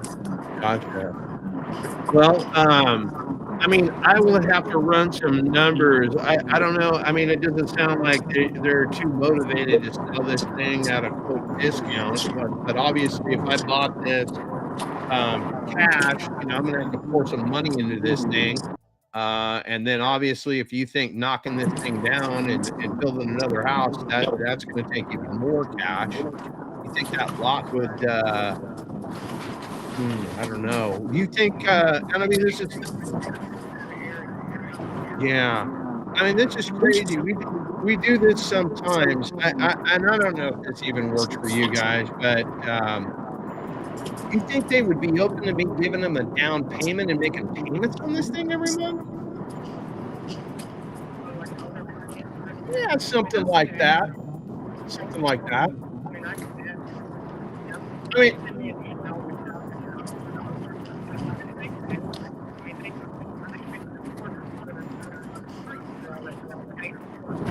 yeah.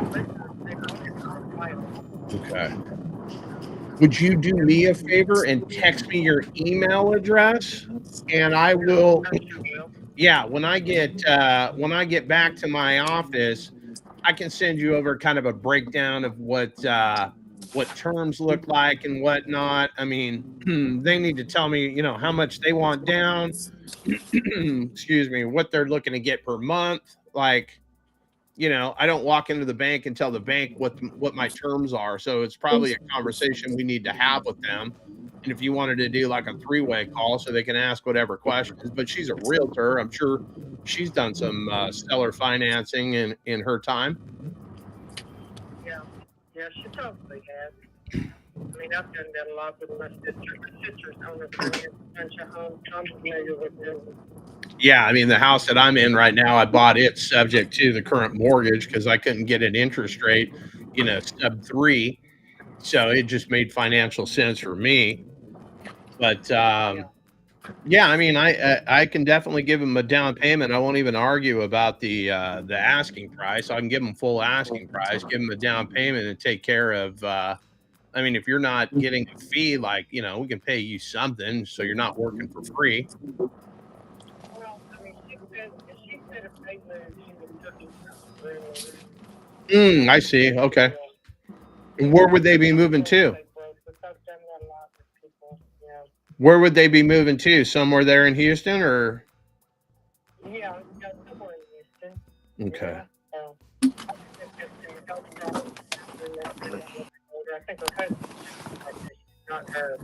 Are you Sam? Yeah, are you Sam? Okay. How's it going?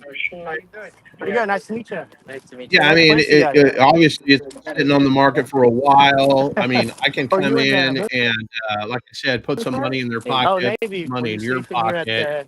I'd basically be turning this into some sort of either a medical facility where, like, I'm doing hospice, I'm doing, maybe it's a sober living, assisted living, something like that. Maybe it's a midterm rental because, like you said, it's close to the.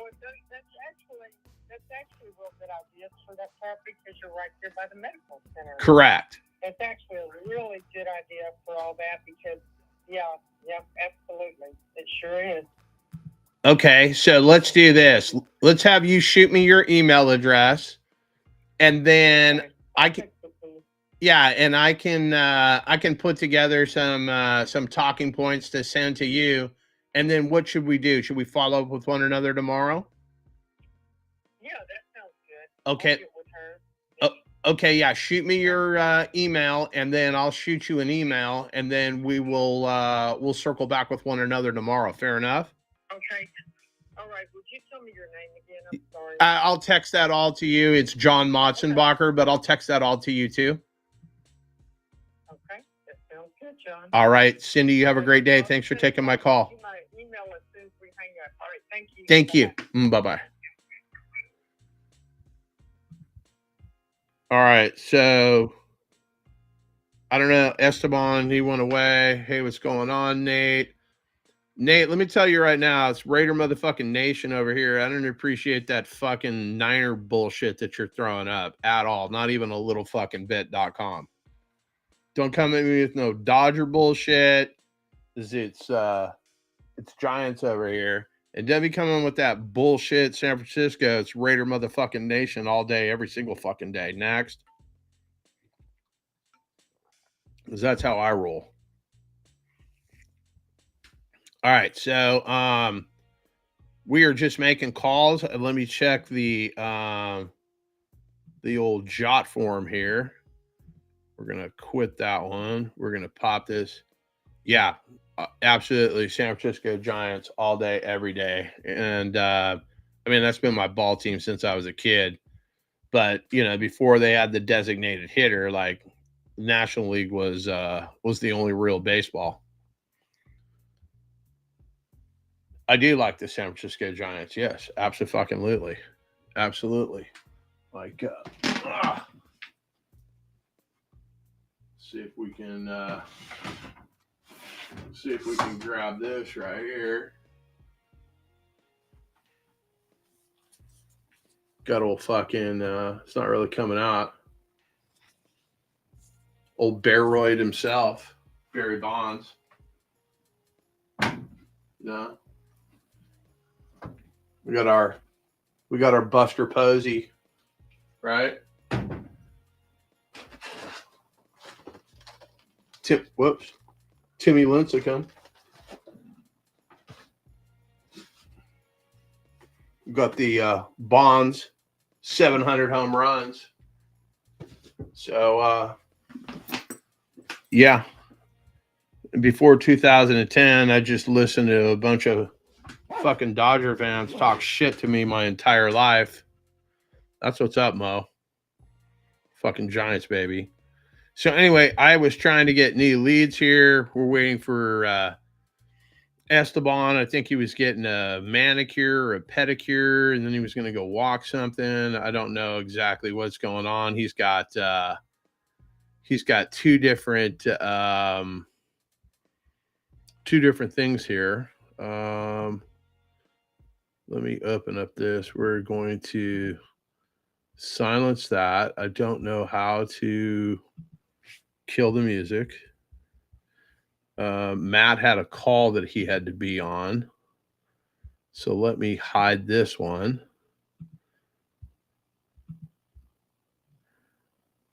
That one, it's this one right here. Hold on. There's that one. Okay, so Esteban, I don't know. I got a picture of his finger here. I've got so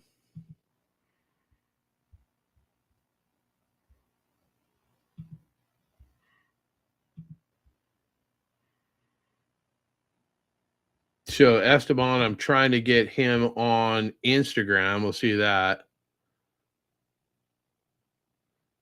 That a boy. Okay, Nate, like you get partial credit.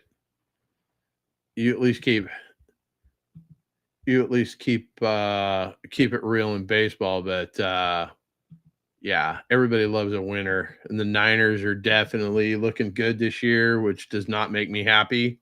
I've got a lot of friends that are Niner fans that like to talk shit about my Raiders, so it's all in good fun, but just know that I hate your fucking team, period. All right, so I'm waiting for Esteban. He is allegedly walking a property. Let me see if we've got any. Ooh, here we go. JV lead.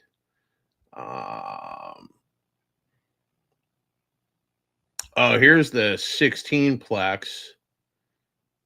Don't have time to call. Just need some assistance.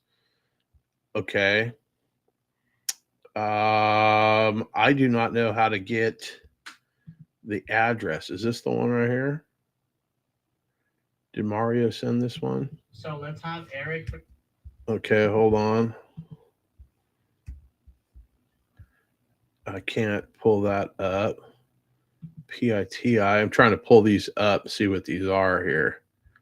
So this is, this was Alex. So Esteban already pulled that. Let me close this one. There's just too many windows on the back side here. So let's go. Do we have an address for the 16 doors? Whoops, doors. So let's see if we can get that from anybody. And if you've got questions, I don't have the controls to highlight everything. Esteban started the stream, and he is not here, so I can't highlight all this stuff that's popping in the side here. But if you have questions, feel free to either put them on the chat, or you can come backstage here. I will send you the link, and you can hop on the show live. So let me call Esteban and see if his let's see here.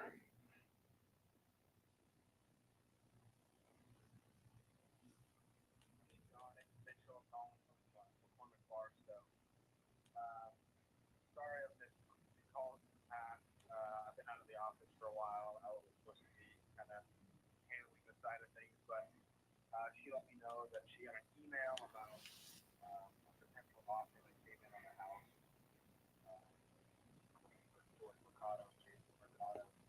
And I think usually that way might be coming to a decision soon. So when you get the chance, give me a call back.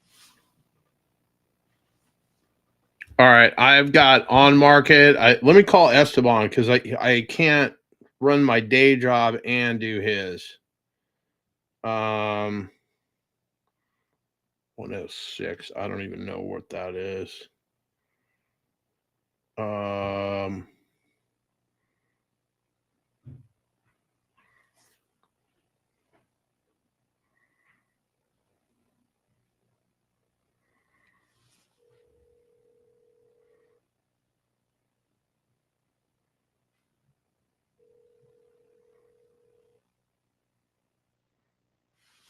Sorry, everybody. I'm doing my best. Trying to get a hold of Esteban so he can walk this property and we can see what that looks like.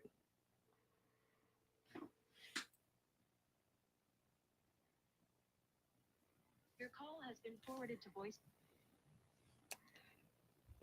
Checking now. Okay. Somebody sent us 16 doors, so I'm trying to see if we can get that information.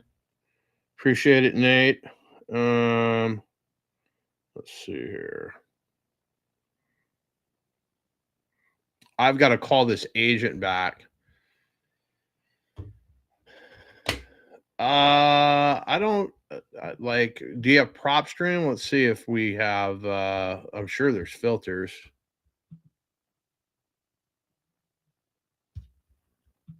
Let's see here. Let's just go Fresno, California. Whoops. Fresno, California. Fresno, California. Bank owned, MLS, pre foreclosures, filter. Let's see here.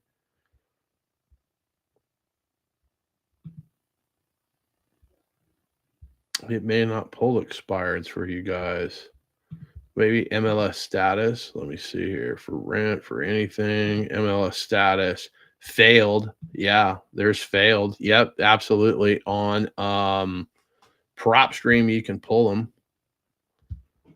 I don't know how recently these expired. Let's see what this is. It doesn't tell me exactly. There might be another filter. Let's just, the last sale day was 2020. So I don't know if that filter is accurate or not. Failed, days on market, listing type, on market, any, listed below market price, reset. But I need to get Esteban on here. I've got to make this phone call to this agent. Well, this is an attorney.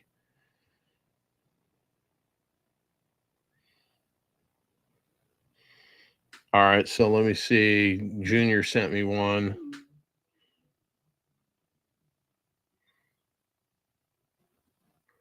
Let's see here. 60.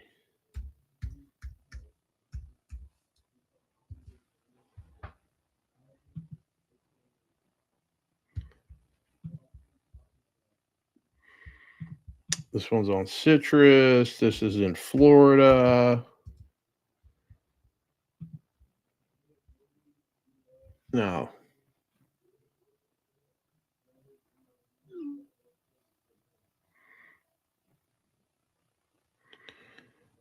No, this is not a deal, Junior.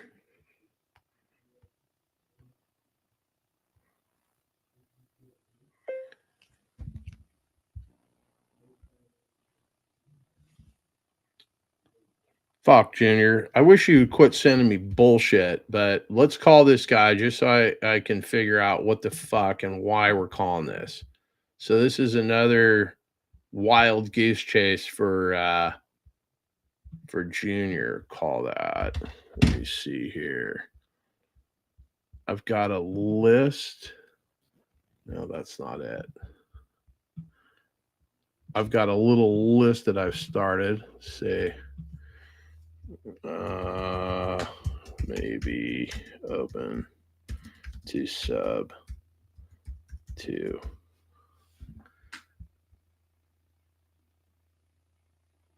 Okay, Matt Schmidt still has one that I've got to call. I got a little bit of a list here, but let's call this one here and see what the situation is.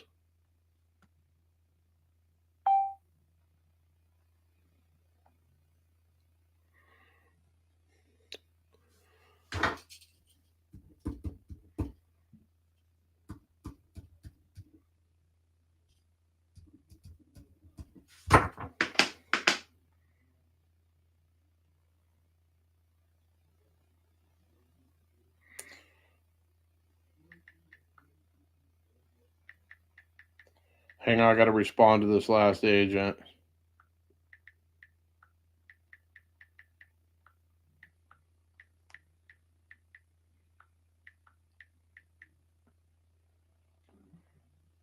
Okay, where is my phone? Okay, that one was Texas number. Let's go to the Florida number. Let's go to this. I don't know why I'm calling this. This is going to be a fucking huge waste of time, but let's see if we can figure something out.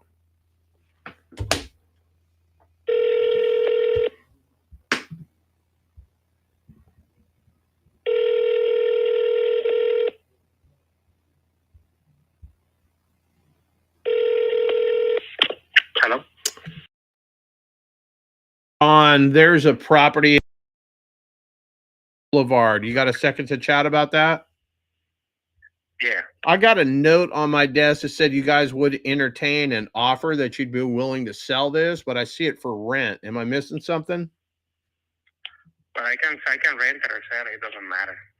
Okay, so have you guys tried to sell it? Like, what's going on with this property? I'm looking at it. It looks like it's in good shape.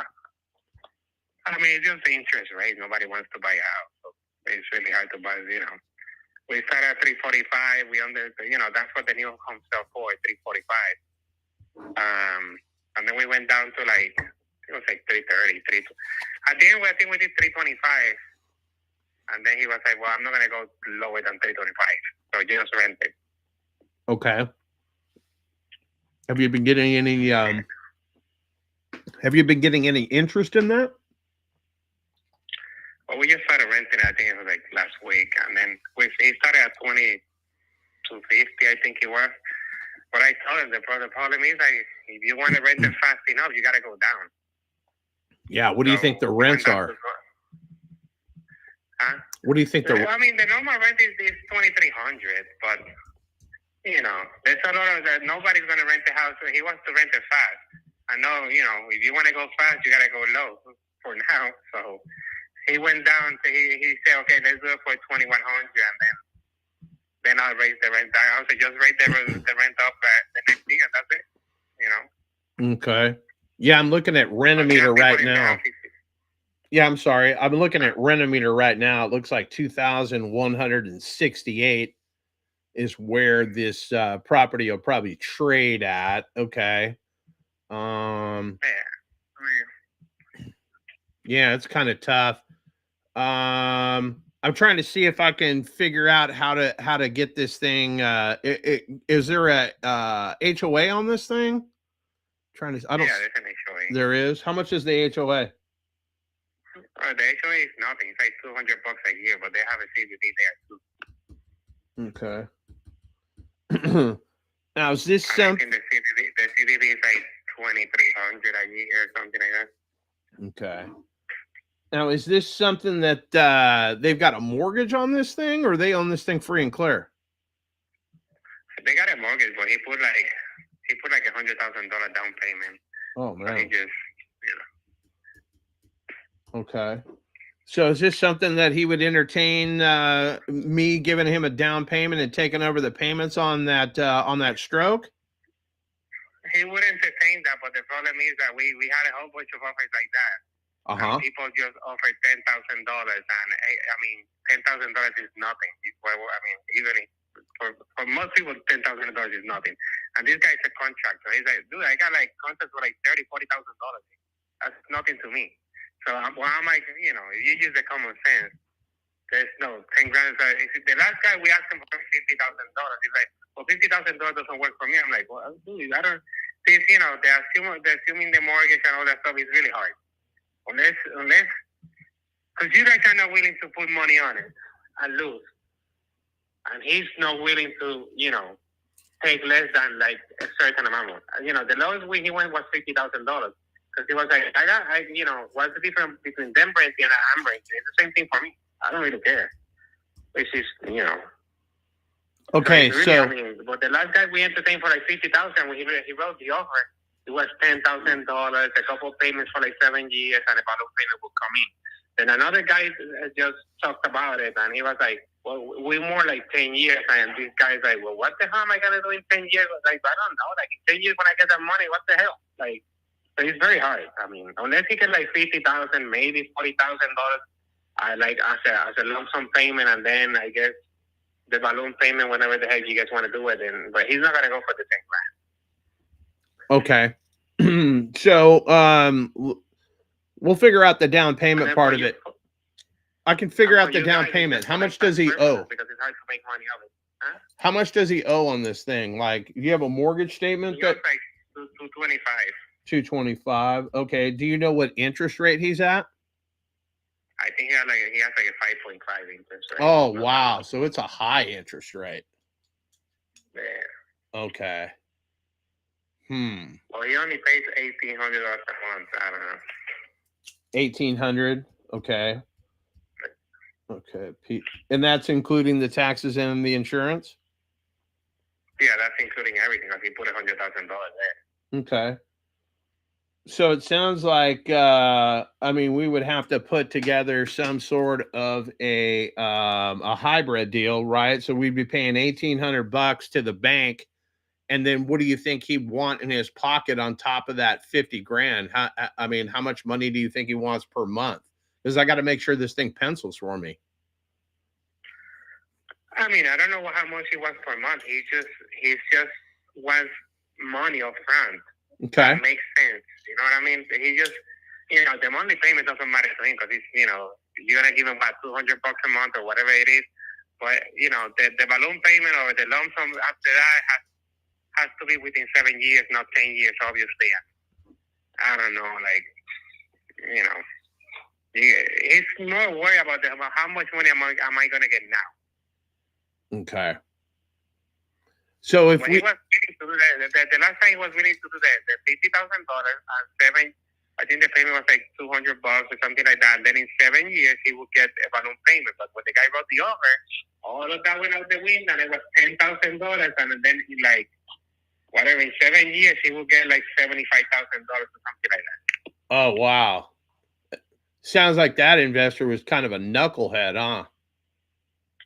Yeah, I don't know what you guys say. I mean, he just wants some of the money that he put up front, right? Because he put $100,000. So he wants that money up front. He wants some, you know, if you get $50,000, I don't know if $40,000 will work. He will look at, okay, I'm getting something back or whatever. I get the rest whenever I get it. But it's hard to say to get just 10 grand and then it's, you know, like I say, like he's saying, like I made 10 grand like nothing. Like, right. You know, not everybody does, but he does. Right. All right. So was he living in this house or this was a rental for him? So he lives in Virginia. He make over $200,000 a year. So he came down to Florida, and that didn't happen. You get it? He was making like $43,000 a year. So he lived there only for a year. Gotcha. He went back to Virginia because it was ridiculous. Right. All right. So what's our next step? Do we have a conversation with your seller? Do I have a conversation with you? Can you pull a mortgage statement? I can put something on paper. I mean, I can probably make $40,000 in his pocket work. I just need to figure out the rest of it. I know, like the mortgage is 1850, I think, or 1890.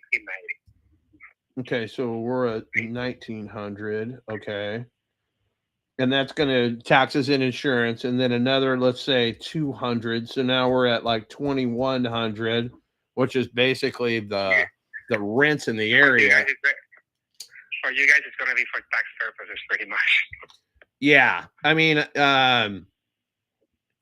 yeah, it's going to be tight. Is there any repairs I need to make to this house?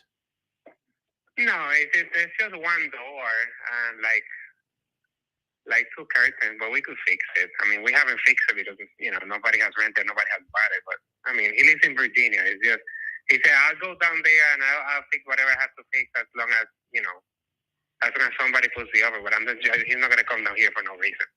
Yeah, no. There's nothing wrong with the house. It's 2021. There's like everything is new. It's just like they had a dog and the dog messed up some of the curtains, but it's like the sheep curtain. So he can replace that, and that's it. And one door, and that's it. All right. So 2021 build. I'm seeing that. So basically, I think the only thing we need to talk about, I mean, if he's looking to get $200 a month and then a balloon payment in 7 years, I might be able to make that work. Like, what would our next step be? I mean, write the offer and I'll show it to him. I mean, I know the numbers are going to be like rough numbers, not going to be accurate, but just write it up, and I'll show it to him, and then we can get into a conversation. It's like a three-way, right? Okay. Because it's very confusing for other people to do this. Not everybody understands it, so yeah. You can explain it to him, and if he gets it and he wants to do it, like last time he was going to do it, because I was like, this is the only option right now. Nobody's buying the house, so it's not that bad of a deal. You're still going to get your money. So it's just not going to be right now, but he was willing to do it. But when we got the offer, like I said, it was just like, what the hell? Yeah, no, I get that. Like, yeah, $10,000 makes absolutely no sense. I get that. I mean, if he would take $10,000, then obviously I would do that. But we both know that's not going to make him want to participate in this. But $40,000 and say $200 a month with a 7-year balloon, that's something that he would entertain. Is that what I'm hearing? Yeah, he would entertain that. Okay. It would be like almost 50% of the money in his pocket. You get the other 50% later on. It is what it is. Mm-hmm. Okay. But still, like I told you, right now for me to sell the house, it's very hard. We know the house is worth more. We all know it's worth like $345, right? But new builds are getting, they give you incentives, they buy down the interest rates, blah blah blah. So, in the next year it's gonna be the same thing, Yeah. And so at least the next 2-3 years it's probably gonna be almost the same scenario. So, if he has to wait a little bit longer to get, the rest of the money, I think it's worth it, and nobody's guaranteed. I don't think that, the house is not going to jump to like $200,000, obviously, but it's an option. Yeah, and you said he owes like $225. So we're, yeah. And what are we looking to get? Would you say $345? Well, we were selling at $325. We started at $345, but he settled for $325. $345. So basically, $100,000 in equity is basically what I've got to calculate. So, so if I give him $40,000 down, I mean, I take this out 0, 0. I mean, if I just did simple math, $100,000 with 40 grand down over a 30-year amortization, that's basically $166 a month in his pocket. That's what that would calculate out to. And to do the balloon payment in 7 years, I think I could make that work. Yeah. Yeah, I mean, if you want to write it up, like, as best as you can, it's like, so they normally send it in one paper. They don't sign the whole contract. So you could just send like, the main things that he needs to know, and I'll show it to him, and, he's looked at a couple of us already. You know what I mean? Okay. So it's just about getting on there. Like, once he sees, he says, yes, we get on the phone, like, in a three-way, and then we talk, and you explain it to him better, I guess, and then if he says yes, he says yes. Okay, fantastic. Well, do me a favor. You guys will be paying my commission and the title. He will be paying that. Oh, I thought he was going to pay your commission out of that 40,000. That's not the case. You need us to come in more than that. Well, I could talk to him. That's not a big deal. Okay. I mean, at this point, I'm willing to go down. I don't even care. Okay. Well, yeah. Let's. I'm willing to work with the guy. That's. Yeah. Just to get the deal out of the way. Okay. Well, let's do this. Why don't you send me your email address? Just text it to me, and then I will. I'll have my team pencil something up, and we'll send it over to you. And then, if that makes sense, then yeah, let's get on a 3-way call with him and get this deal done. All right, man. I'll send it to you right now. Appreciate it, my man. Thank you. All right. Bye-bye. Okay, so that was a deal that Junior fucking brought. That makes no fucking sense. Did you guys hear that some investor was giving him $10,000? That was this fucking knucklehead right here, because that's what he does.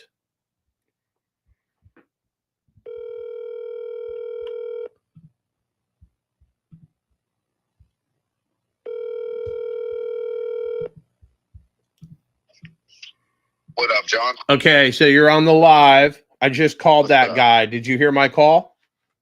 I did not. I'm wiring a property right now. What's up? So basically, that agent was like, yeah, some investor, we told him what we wanted, and then he only wanted to give us $10,000, and that doesn't make any sense. How many times have I told you that $10,000 is not going to work for anybody?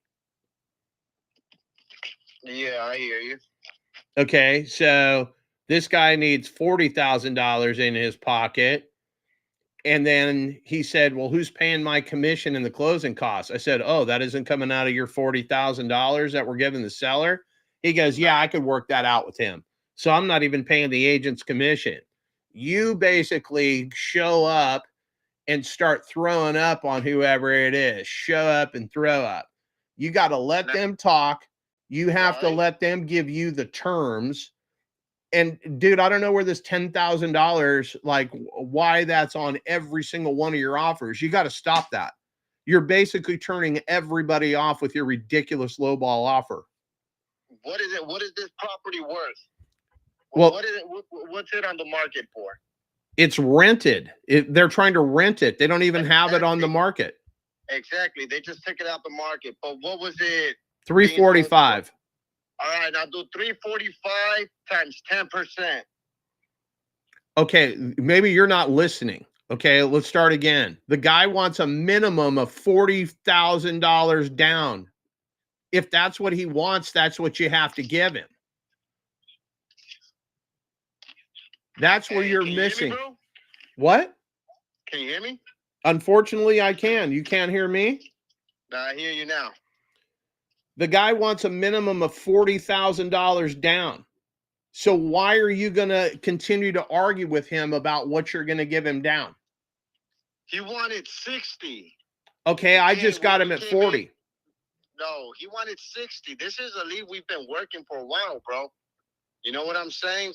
And yeah, I mean, on every offer we make, we come in at 10%. Let's assume we came in at what he wants, bro. Who the fuck is gonna want to buy that deal? I mean, I'm sure you've been around for quite some time, but who's gonna want to pay more than 10%? 10% is the sweet spot for the sub-2 community. That's how we come up with the number. So we do 10% of whatever they had it listed for, and then we start deducting And I mean, obviously, you know, the best deals are the ones you come in with 0 down. Junior, I made one phone call to this guy, and I got further along in the conversation than you and I are getting along right now. Do you understand that? I gotta hear that shit, cause yeah, he wants 40. He told me he wanted 25, but obviously that's why he's saying that he could work the fucking commission now, because 25 plus 8, that's 33. So there still be some wiggle room for them if you came in at 40.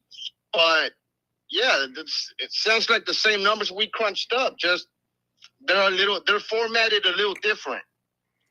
Well, one of us is going to get the deal done, and the other is still sitting here arguing with fucking Bruce Lee, the creative fucking karate godfather on this motherfucker.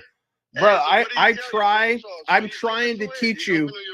I'm trying to teach you how to do this shit, but like you are walking up to girls still in a bar and asking if they want to fuck within the first 5 minutes. Like, I got a different style.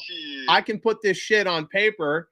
We can probably pay you a $5,000 assignment fee on this thing. You're gonna do me like that?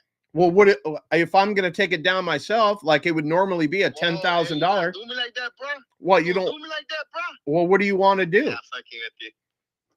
I mean, you don't have a deal. I can pay you $5,000 to go away. Is that something that you would entertain? Hey, I don't care, dog. You know what it is. You know my motto, 50-50, bro. But whatever you think is right for you, it's all good with me. You know, this is just a side hustle right here. Hey, but you know what? I'm wiring up a property right now, bro. So get to it. What's good? All right, let me see what happens. Go get your shit wired up, and then I'll see if we can pencil up a deal. Let's go, bro. All right, out. All right. Fucking Mo, exactly. This is a fucking Dodger fan, right? Like, what the fuck is wrong with this knucklehead? So this guy walks every single fucking deal. He tries to hit the seller with $10,000. I'm gonna let you control my $350,000 asset for $10,000. No.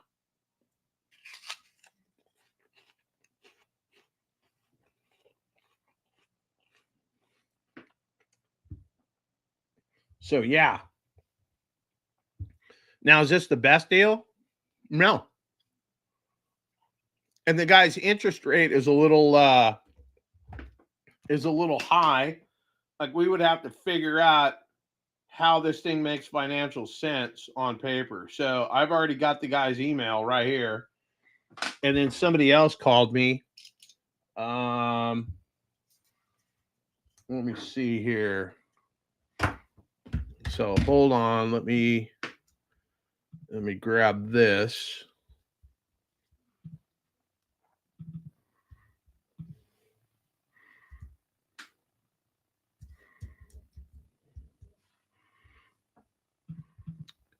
But it's really that easy to put a deal together. Is that the best deal? No, but I can fine tune it and make it work. It's in its current configuration for a long-term rental. It'll be a negatively cash flowing or break even property. But if I can turn it into an Airbnb, if I can turn it into, let me write this down. Wants $40K down and $200 a month hybrid on $225K balance at 5.5%, 1890 PITI. So basically, I'm leaving myself some notes on that one.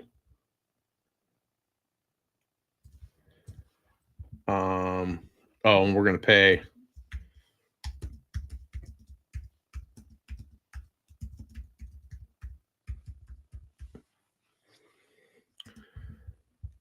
so yeah, that's how that is. Yeah, absolutely. That we could definitely write that off.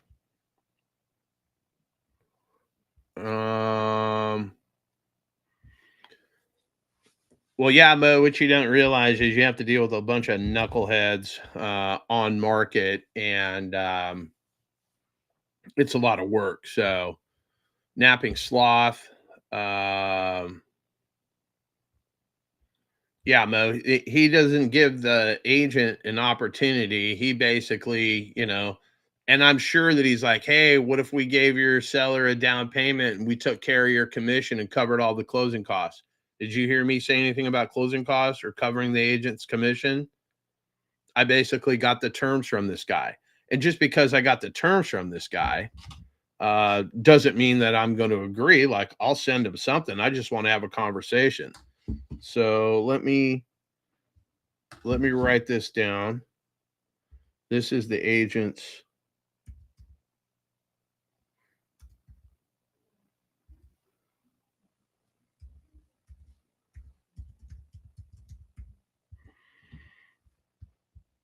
So if I ever get Esteban back on the feed here, let's try him again. Call Esteban. Calling Esteban Ibarra.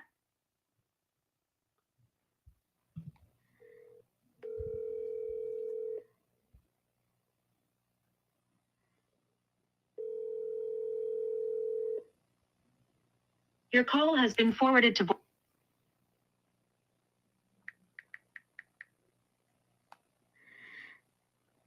I've got to call this attorney back, so obviously I'm not going to let you guys hear that. Let's hear what this one is.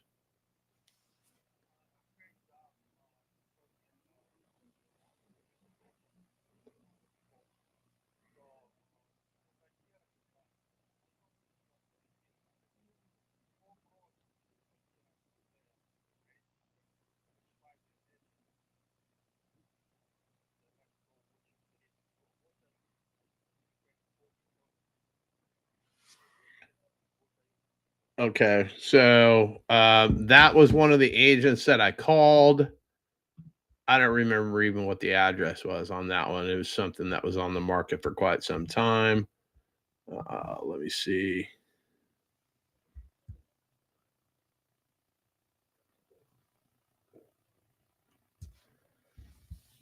All right, so we're working on that. I've got a couple, but if I could get Esteban to come back on, we could get this deal done. Yeah, just terms, Mo. That's all I was talking to him about. So,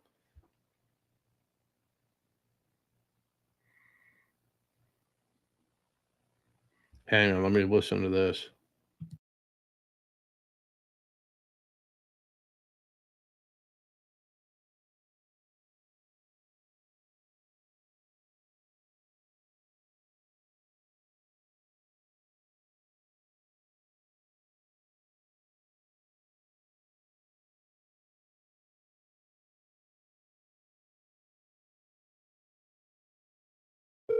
I got to call this attorney.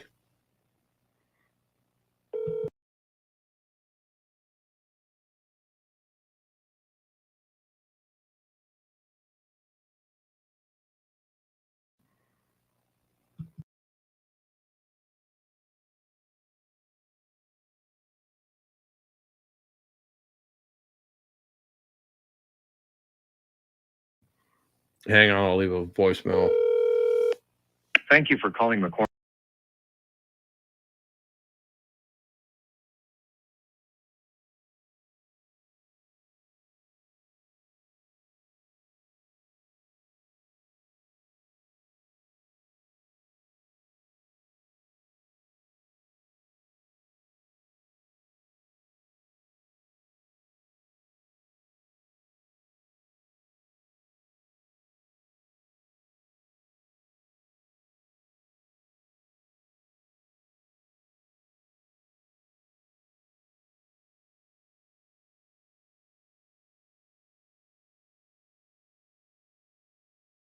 All right, so I had to leave a message. Let me take my phone off Do Not Disturb so I can get calls. Oh,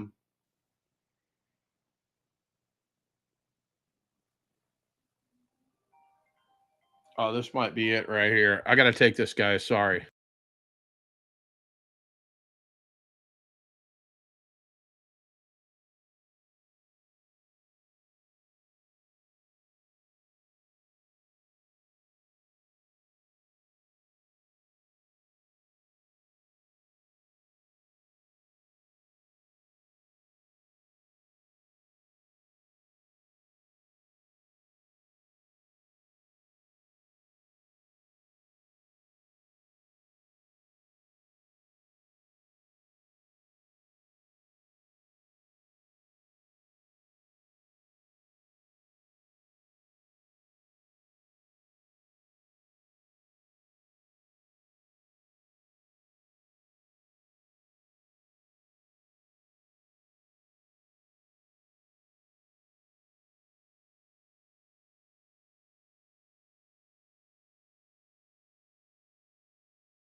here, and I apologize for the lack of communication. I let Ella know to give you a call, but sometimes she's hard to reach. So sorry about that, but I'm glad I could talk to you and we could get this figured out. So I appreciate your help. All right, my man. You have a great day, and I will fire off your client a call and a text shortly. Thank you so much. Take care. I appreciate it. Bye-bye. Bye-bye. Okay, so yes, my mic was muted.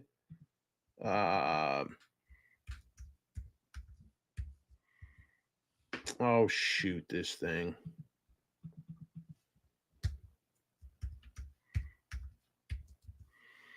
Let me send this to my partner.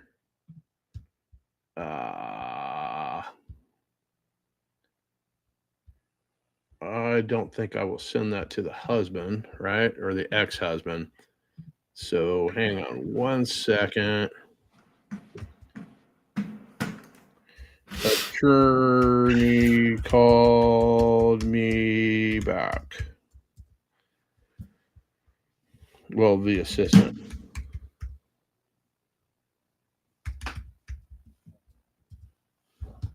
Okay, so I have a short sale that's on market. I thought Esteban was going to hop on here and walk this property. Matt Duke is back. I am trying to follow up with all of this stuff. But, I mean, we're at the 4-hour mark. Matt, you got anybody to call? Man, I just got off a Zoom meeting about some Section 8 Matt, can you hear me? Oh, yeah. Can you hear me? Hello, Bueller? Yeah, I can Okay, hear he might you. be on a call. Okay. I was just saying if you can had hear anybody you. I needed to call. Why can't you hear me? Testing. Testing. Is this Let's muted? see here. Jess, you got any listings? Mo, yeah, you're having a problem with people don't trust paying for the property in monthly payments. I mean, me not making the payment is probably the oh, maybe I'm muted. How about now? Hey, can you hear I me? had my sound muted. Yeah, You have somebody to call? I was cussing you out, dude. You're That's lucky all you had good. a meeting. I appreciate that. No, I don't have anybody. I just got off a call about a bunch of Section 8 stuff. It's kind of interesting. Okay. Well, then I will probably kill this for right now. I was trying to get a hold of Esteban. We went through that shit show. So tomorrow morning, we'll be back again live, and then I will follow up with the follow-ups that I have. I got to get everybody. We changed a bunch of stuff on the back end, so I don't have access to where the new leads are coming. Let me see if I got one here on the backside. Can you help me out with a real estate question? Talk to me. I've never heard of a resolution period. Is that how long during the inspection period when you find an issue that the seller has to rectify that issue? That's a new term to me. Holy smokes. Where is this at? A buddy of mine, I've got like a little accountability group on Facebook. It's just a chat. It's just a bunch of new wholesalers, like 7 or 8 of us.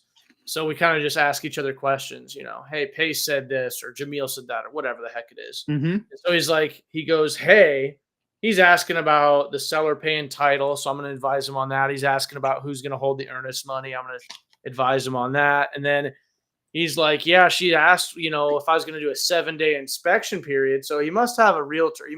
This is a wholesaler that's asking me, hey, I'm going to go under contract. So he's going to have a 7-day inspection period, which is pretty tight to get a seller in there, or a buyer in there, excuse me. But whatever, maybe he'll pull it off. And then he goes, yeah, she asked me if I wanted to have a 2-day resolution period. And he goes, I didn't know what the hell that was. So I just confidently said, yeah, that'll be good. And I was like, well, you got to be careful what the hell you say yes to right real quick so you don't get your ass sued. But I'm guessing if it's a resolution period, I would agree.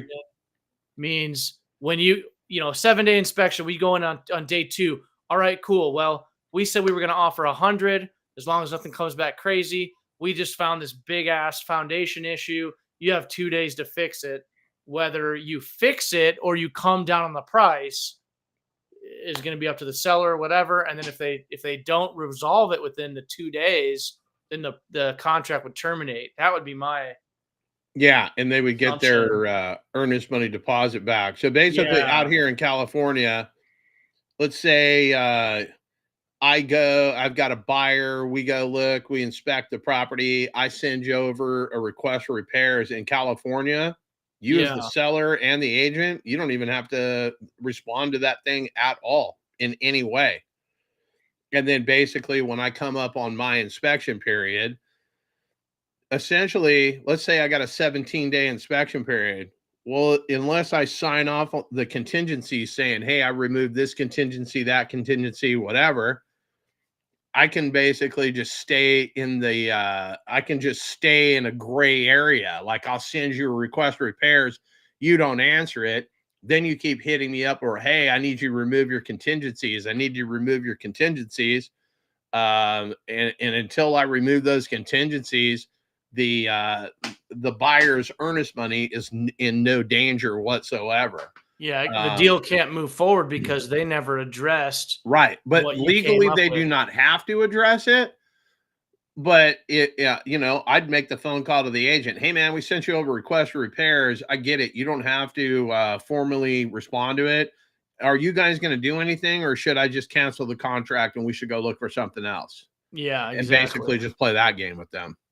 Yep. It just might be time to walk. So, all right. Yeah. Well, that does help me. Yeah, I've never heard of it, but that must be what it is. And I mean, 2 days is a short amount of time to do anything. So it must be like, hey, I would say it's a response period. Yeah. Yeah, After the seventh day, hey, this is what I found. We want you guys to take care of it. But if I'm a wholesaler, I'm trying to buy this thing, way back a book. I'm buying it as is. I'm covering all the closing costs. Like, yeah. But 7 days, that's too tight of a window. That's tight unless you're a baller. And this guy, he's brand new. He's never done a deal. So I'm going to tell him he needs it. The 2 deals that I went under contract for with realtors, you puff your chest out a little bit, and you tell them, yeah, I'll do a 15-day inspection period, and I'll do the, 1% EMD. I'll send a title at the end of the inspection period, and we'll close in 30 days, all cash, no financing contingencies. Here's the company name that I want you to start drawing up the paperwork under. And, they don't ask me for POF. They're like, okay, cool. Sounds good. The one kind of came back a little bit on there and was like, we can't give you 15 business days. I said, well, fuck, I don't need 3 weeks. I said, I just need 15 days, so you don't have to put business days in there.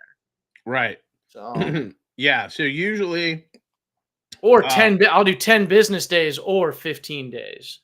I just give them a number, 15 days, weekends count, all that kind of stuff. I'm basically putting an earnest money deposit down. It's completely refundable. I have all of that language in my contract. I've got to put the earnest money down in order to have consideration to make the contract a valid contract. Otherwise, if I have a signed piece of paper and there's no consideration behind it, it's not a legally binding document. So there has to be consideration behind both your purchase agreement and your assignment of contract, correct? Correct. Yeah. Correct. Yeah. Otherwise, it's not a binding agreement. And it could be $1. It doesn't have to be 1%. 1% just kind of a rule of thumb that people say. Hey, yeah, let me take this. Yeah, dude. I got a call right now. Hold on. This guy's yes. Call me. Let me see. Hang on. We're going to take this call. Let's see what happens.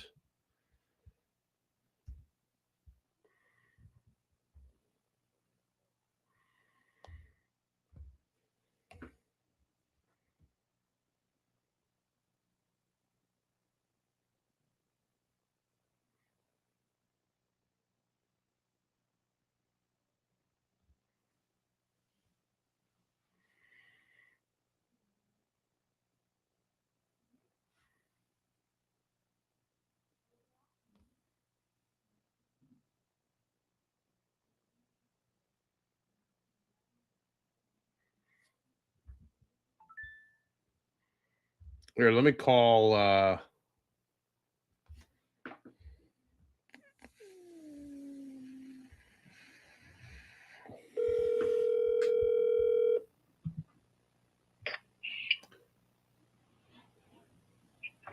Hey, Hey, John. Yes, sir. Yeah. Here's, hey, Alex. Yes.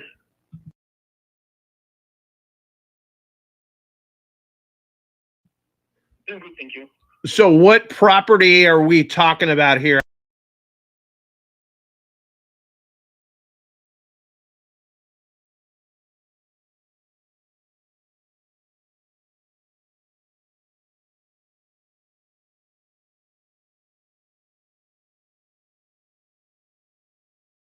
Yeah, he's got portfolio. So. Okay, so this one is a 5-bedroom, 5-bath, been on the market for quite some time. You're related to the seller. My wife, yes. Oh, it's your wife. Oh, okay. So, I mean, what do we got to do to get a deal done here? You haven't had any offers? Like, what's going on? Well, I mean, of course, I have offers with from the signers, you know, stuff like the flippers. But you know, I sell in property like every month. I sell in 1 or 2. I have 40 properties left. Maybe 40, maybe 41, something like that. So, and I sell it successfully for basically for the price. I mean, I might come down with the price. You know, it's not a big deal. But as I explained, your partner, what's his name? Alex. Alex. My name's also Alex. You know, so okay. As I explained to Alex, you know, just 5% down if you guys buy and you like it. Whoever's selling, they don't understand what they're doing. I do real estate for 22 years. I'm a real estate broker here. And I do it often, you know, so for 22 years full time. Okay. So if I sell your property with 5% down, I'm facing foreclosure. Even if you do in lieu foreclosure, even if you sign the paper, quick claim deed, I still might be facing foreclosure if judge will consider that it has to be foreclosure. In some cases, it doesn't work. You know, yeah, most cases you're like what in lieu foreclosure works, what you're doing for sign a quick claim deed, but in some cases it does not. And just imagine if it does not work, and judge will say it needs to be foreclosure. I'm facing for 2 years to get property back, plus paying $20,000 attorney fees, and you still can collect rent from the tenants, and I will not collect rent. And like I explained to Alex, I have one guy who I financed. He put it 20% down, and he never made a single payment. So he already stayed in my property 1.5 years. I paid my attorney fees, and he didn't pay property taxes. So it was the end of the year sale before the taxes. So he didn't pay ZE taxes. He didn't pay taxes for another year. So I'm facing 2 years property tax paying, 2 years waiting for foreclosure and attorney fees. So just tell me, how can I get that money, reimburse that money from 5% down, what you offering? I can do 0 down, guys, no problem. In this case, you have to put any additional collateral property, which is about value of property you buy. And this will guarantee you will not default.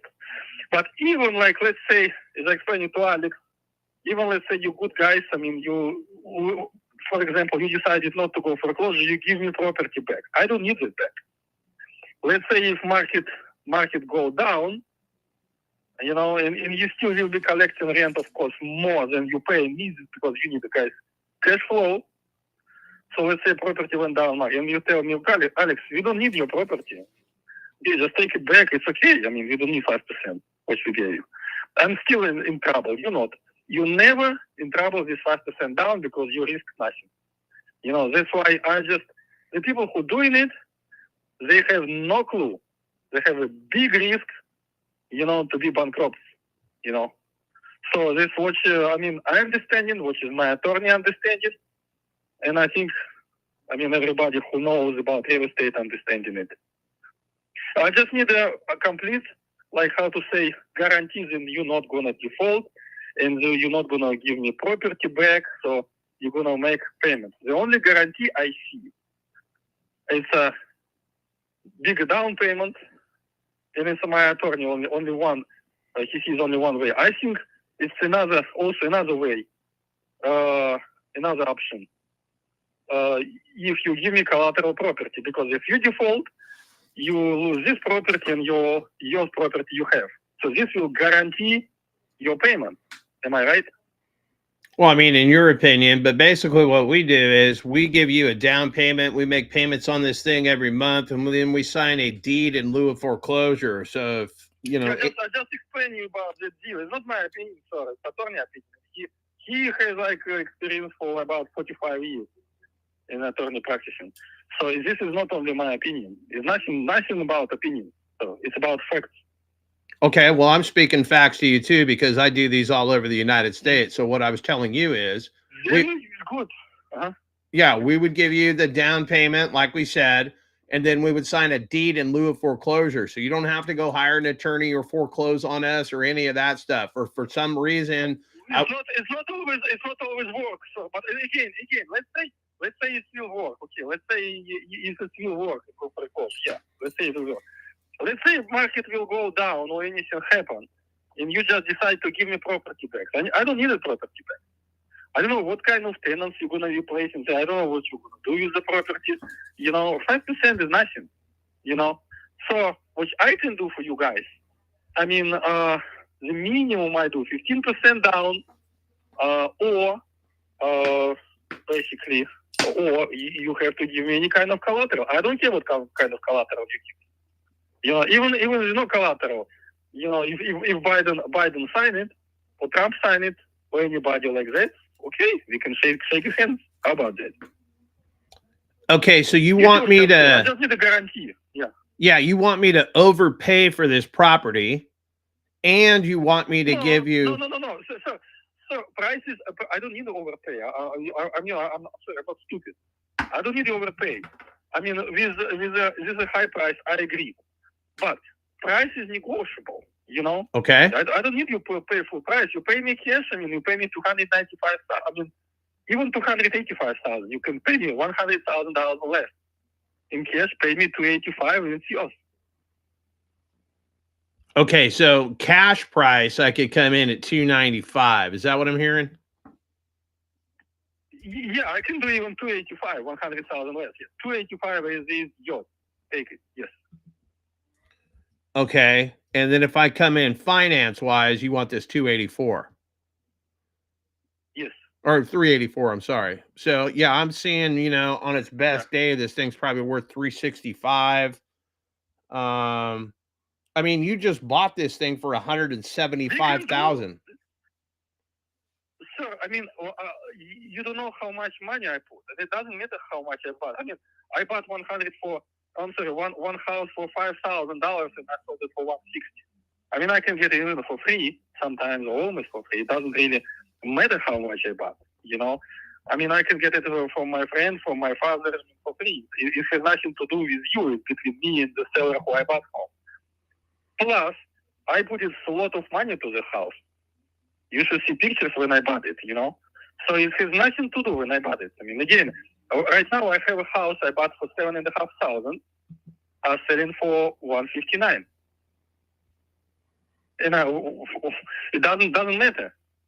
I don't know how you associate with how much I paid and how much you're gonna pay. I don't know what the connection. The connection is only about real estate comparatives, the value of the house. That's all. Okay, but here, if I'm wrong.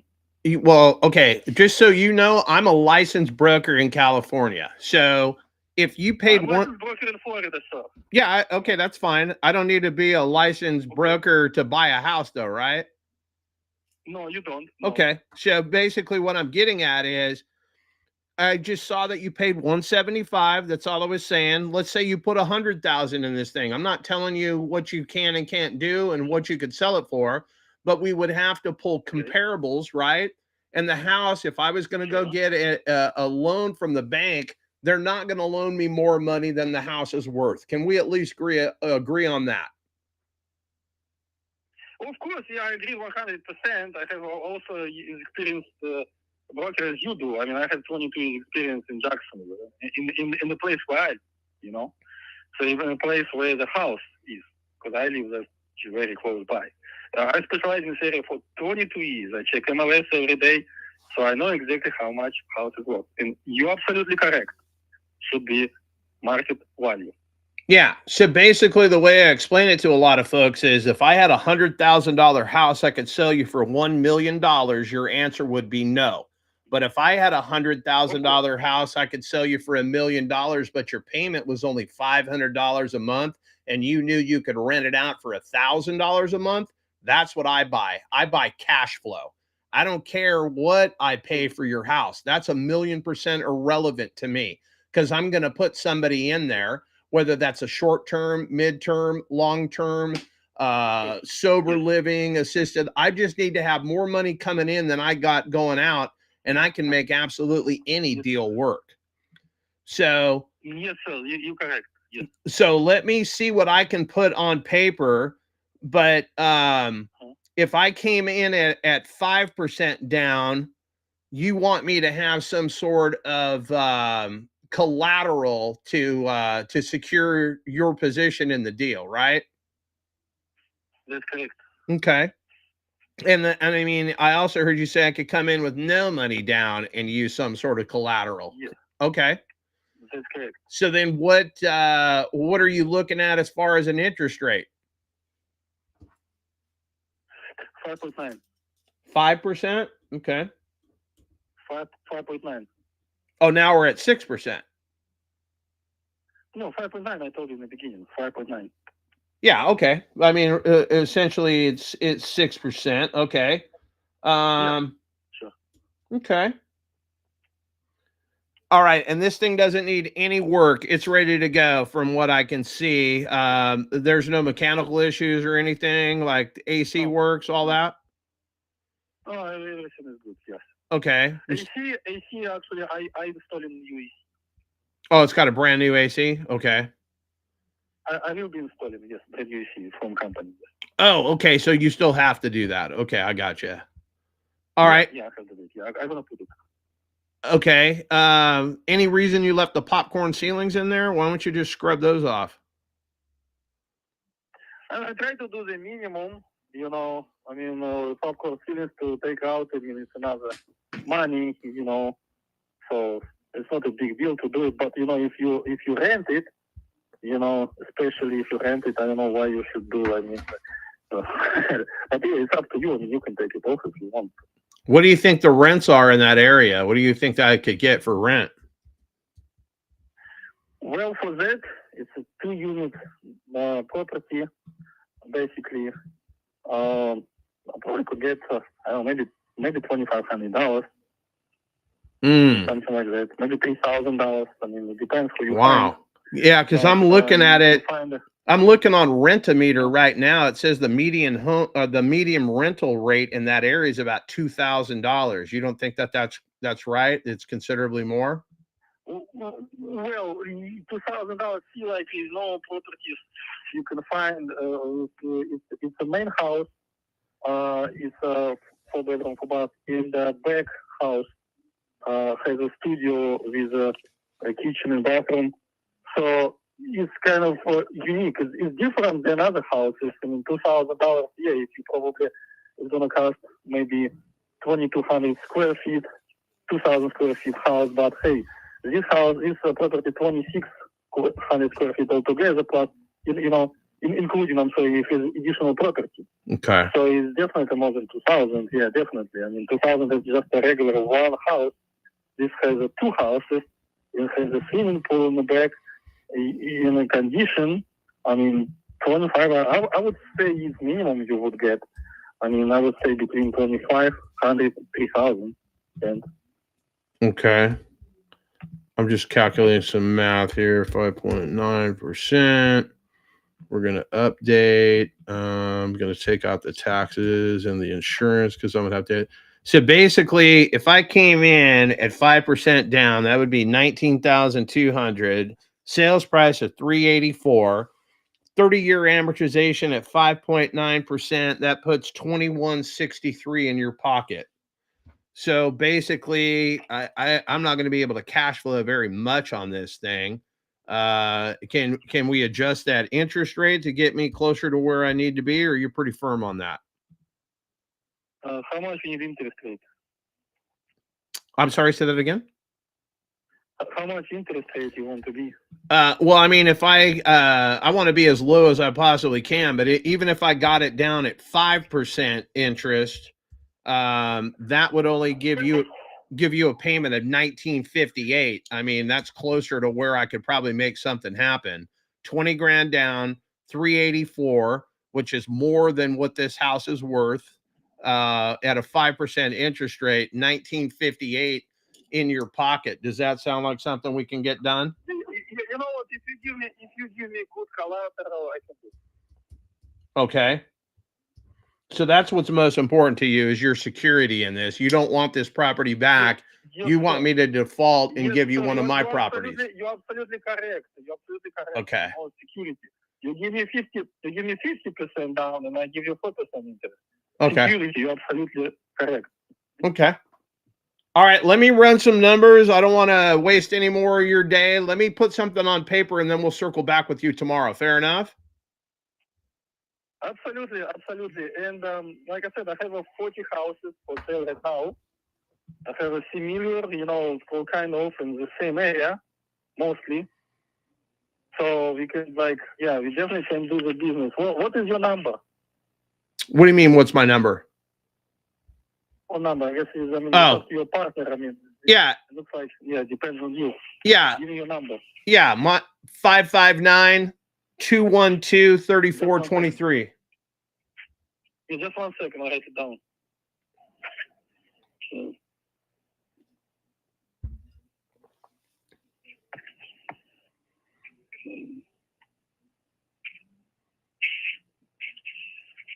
Okay, 559-212-3423. 3423? Yep.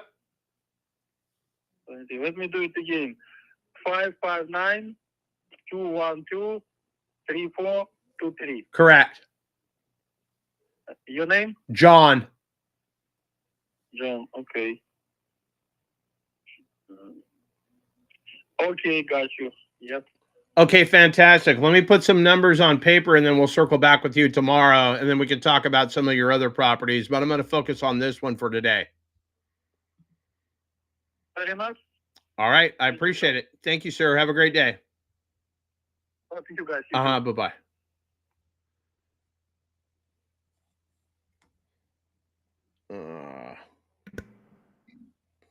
You gonna put up your Tesla for collateral?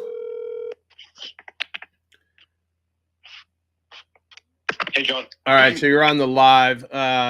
Basically, he wants some sort of security, this, that, and the other thing. I'm sure we can figure something out. He's just super overpriced where his house is worth versus what he wants for it. And I know that for a couple of reasons. Primarily, it's been on the market for over 200 days. That's a long time. Absolutely. So even if he got an offer, that house is not going to appraise anywhere near what he wants for it, which basically gives him another problem. Now I could come in at 295 or 285. Like, I don't know if that makes financial sense or not. I still got to do things to the property. And I'm not in the market of, putting that kind of collateral out, but there might be something that we can do here. Esteban and I are looking for properties that we can turn into medical facilities of some nature and get those things to cash flow. So hang on to that guy's information. Let me get a hold of Esteban, and then we can revisit this tomorrow and figure out what we can do to move a deal forward. Okay, absolutely. I will be available. Will you? What time will you guys be going live? I'll join in and. I'll just be lying to you if I gave you a number, because every day that I tell Esteban and I talk about it, it's going to be at this time, and then something changes in his life. He's got to go to his, tranny drag club meeting or something. I don't know. He does a lot of pretty shit. So. Okay, well, I'll just be on standby, and yeah, he's texted me a few times today. I'll just be on standby for you guys, and if he calls me, I'll just have a conversation with him and do and to kind of push it forward. But that's totally what he kind of had. You definitely got way farther, 100%. But he was definitely like, it sounded like he was squirrely because he's had bad experiences with seller finance. Right. And so back to that whole security thing, that's really what he was honing in on. He was just like, I just want security, man. I just, I've had this, and then he told me, a story that backfired in this situation. So he just sounded a little squirrely in that matter, but I don't know. And then he started talking about, hey, I have this many other properties and I have 4 commercial properties I want to sell and I have land. And I was like, okay, well, maybe between something we can do something. Yeah. So that's kind of where I was at. All right. Yeah. I mean, it seems like a really good lead. I just don't know what I don't know yet. He's very difficult for me to understand. I don't have like a Russian secret decoder ring, but I need to work on getting one of those. But I mean, I'm not going to say he doesn't know what the fuck he's talking about. He is knowledgeable of the parts that I could understand at least. No, I'm 100% same on this side. When he was talking to me, like I missed so much because the language barrier, it was really hard to understand him. And I was like, okay, man, can we slow down a little bit? Right. So basically I just tried to get him some common ground and whatnot. Hey, I'm a broker out here in California. Then he wanted to let me know he was a broker in Florida. Like, that took precedence. I go, well, I don't need a real estate license to buy real estate, do I? And I just shut up and no, you're right. You don't. And then basically, hey, the bank is not going to loan more money than the house is worth. Can we at least agree on that? He agreed on that. So now I had some sort of like, hey, yeah, you sound like you know what you're talking about, but I know what I'm talking about. It ain't my first rodeo. He doesn't want the property back. Well, I mean, there's no guarantees in life. Everybody at the bank didn't want the property back, but they're out foreclosing on properties and whatnot, right? Yep. All right, so let me get with Esteban, and then we'll figure out what time we're going to go live tomorrow. We can call that guy and see how many of those we can put under contract. Or if we just come in with private money and buy these things, they wouldn't be at pennies on the dollar. He's going to make money on these things no matter what. If he paid 175 and put 100 into it, or 110, that's where he gets his 285 number from, okay. But it's just going to cost me money to go get things done. For sure. And I do remember one conversation with him as far as like, buying more than one property where he was willing to, obviously make it more appealing as far as, price or whatever. But there seemed like there was some flexibility there. But absolutely, John, I'll be on standby tomorrow and we can go from. All right. We'll shoot you a text or something. We'll get it all lined up. Let me write that down. Alex Ramos. Okay, cool. All right. Take care of that mustache. We'll talk to you tomorrow. Okay. Thanks, all right, John. bro. I appreciate it. All right. Thank you. Later. For those that don't know, he has a stunning porn stash. So let me write that address down too.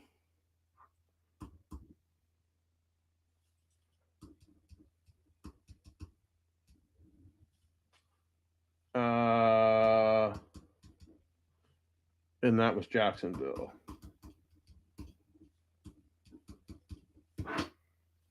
Okay. All right. So that might be my last call for the day. Matt, we will check in with you in the morning, whatever that means, but I will shoot you a link directly. Everybody else out there, we appreciate your continued support. We're trying to get more of this shit set up. we're just getting absolutely drowned in leads right now. All right, Matt, you got anything before I check off? No, man, just want to say I appreciate you. Thank you All so right, much brother. for hosting. Yeah, absolutely. So we'll get after it. We'll try Mary again tomorrow. Obviously, she hasn't called me back. Hey, what's that Stetson hat I got to get? The 6X? I've got 20X. I don't even know. This is probably a 20X right here, but this straw is a different thing. I looked at one the other day that was a 100X straw. That shit was like $225. It doesn't really matter. Get something that you like. I like the straw ones because, you know, you can wipe them down. They can get dirty and all that shit. The felt ones, you know, I got beaver and all that shit in the closet. But, I mean, I got a couple of $100 hats in there. I don't wear them every day. I saw one the other day. It was $1,500, and I thought I had an expensive cowboy hat at, you know, like $450. But that one comes with a $1,500. car. Yeah, that shit's crazy money. Crazy money. So, all right, people, we will chat with you guys. Again, thanks for the continued support. Esteban, if we can get his crowd at the A1 tomorrow, like that really what brings the live viewers and whatnot here. And we'll lock up some deals. Like we're primarily looking at assisted living facilities and stuff like that to overpay for a property and get that bad boy to cash flow. All right, Nate, have a good day. Mo, we'll see you tomorrow. You, Matt Duke, we will see you tomorrow. Felix, thanks for coming out, and hopefully we can get all of our ducks in a row for tomorrow. Have a good one. All right, gentlemen.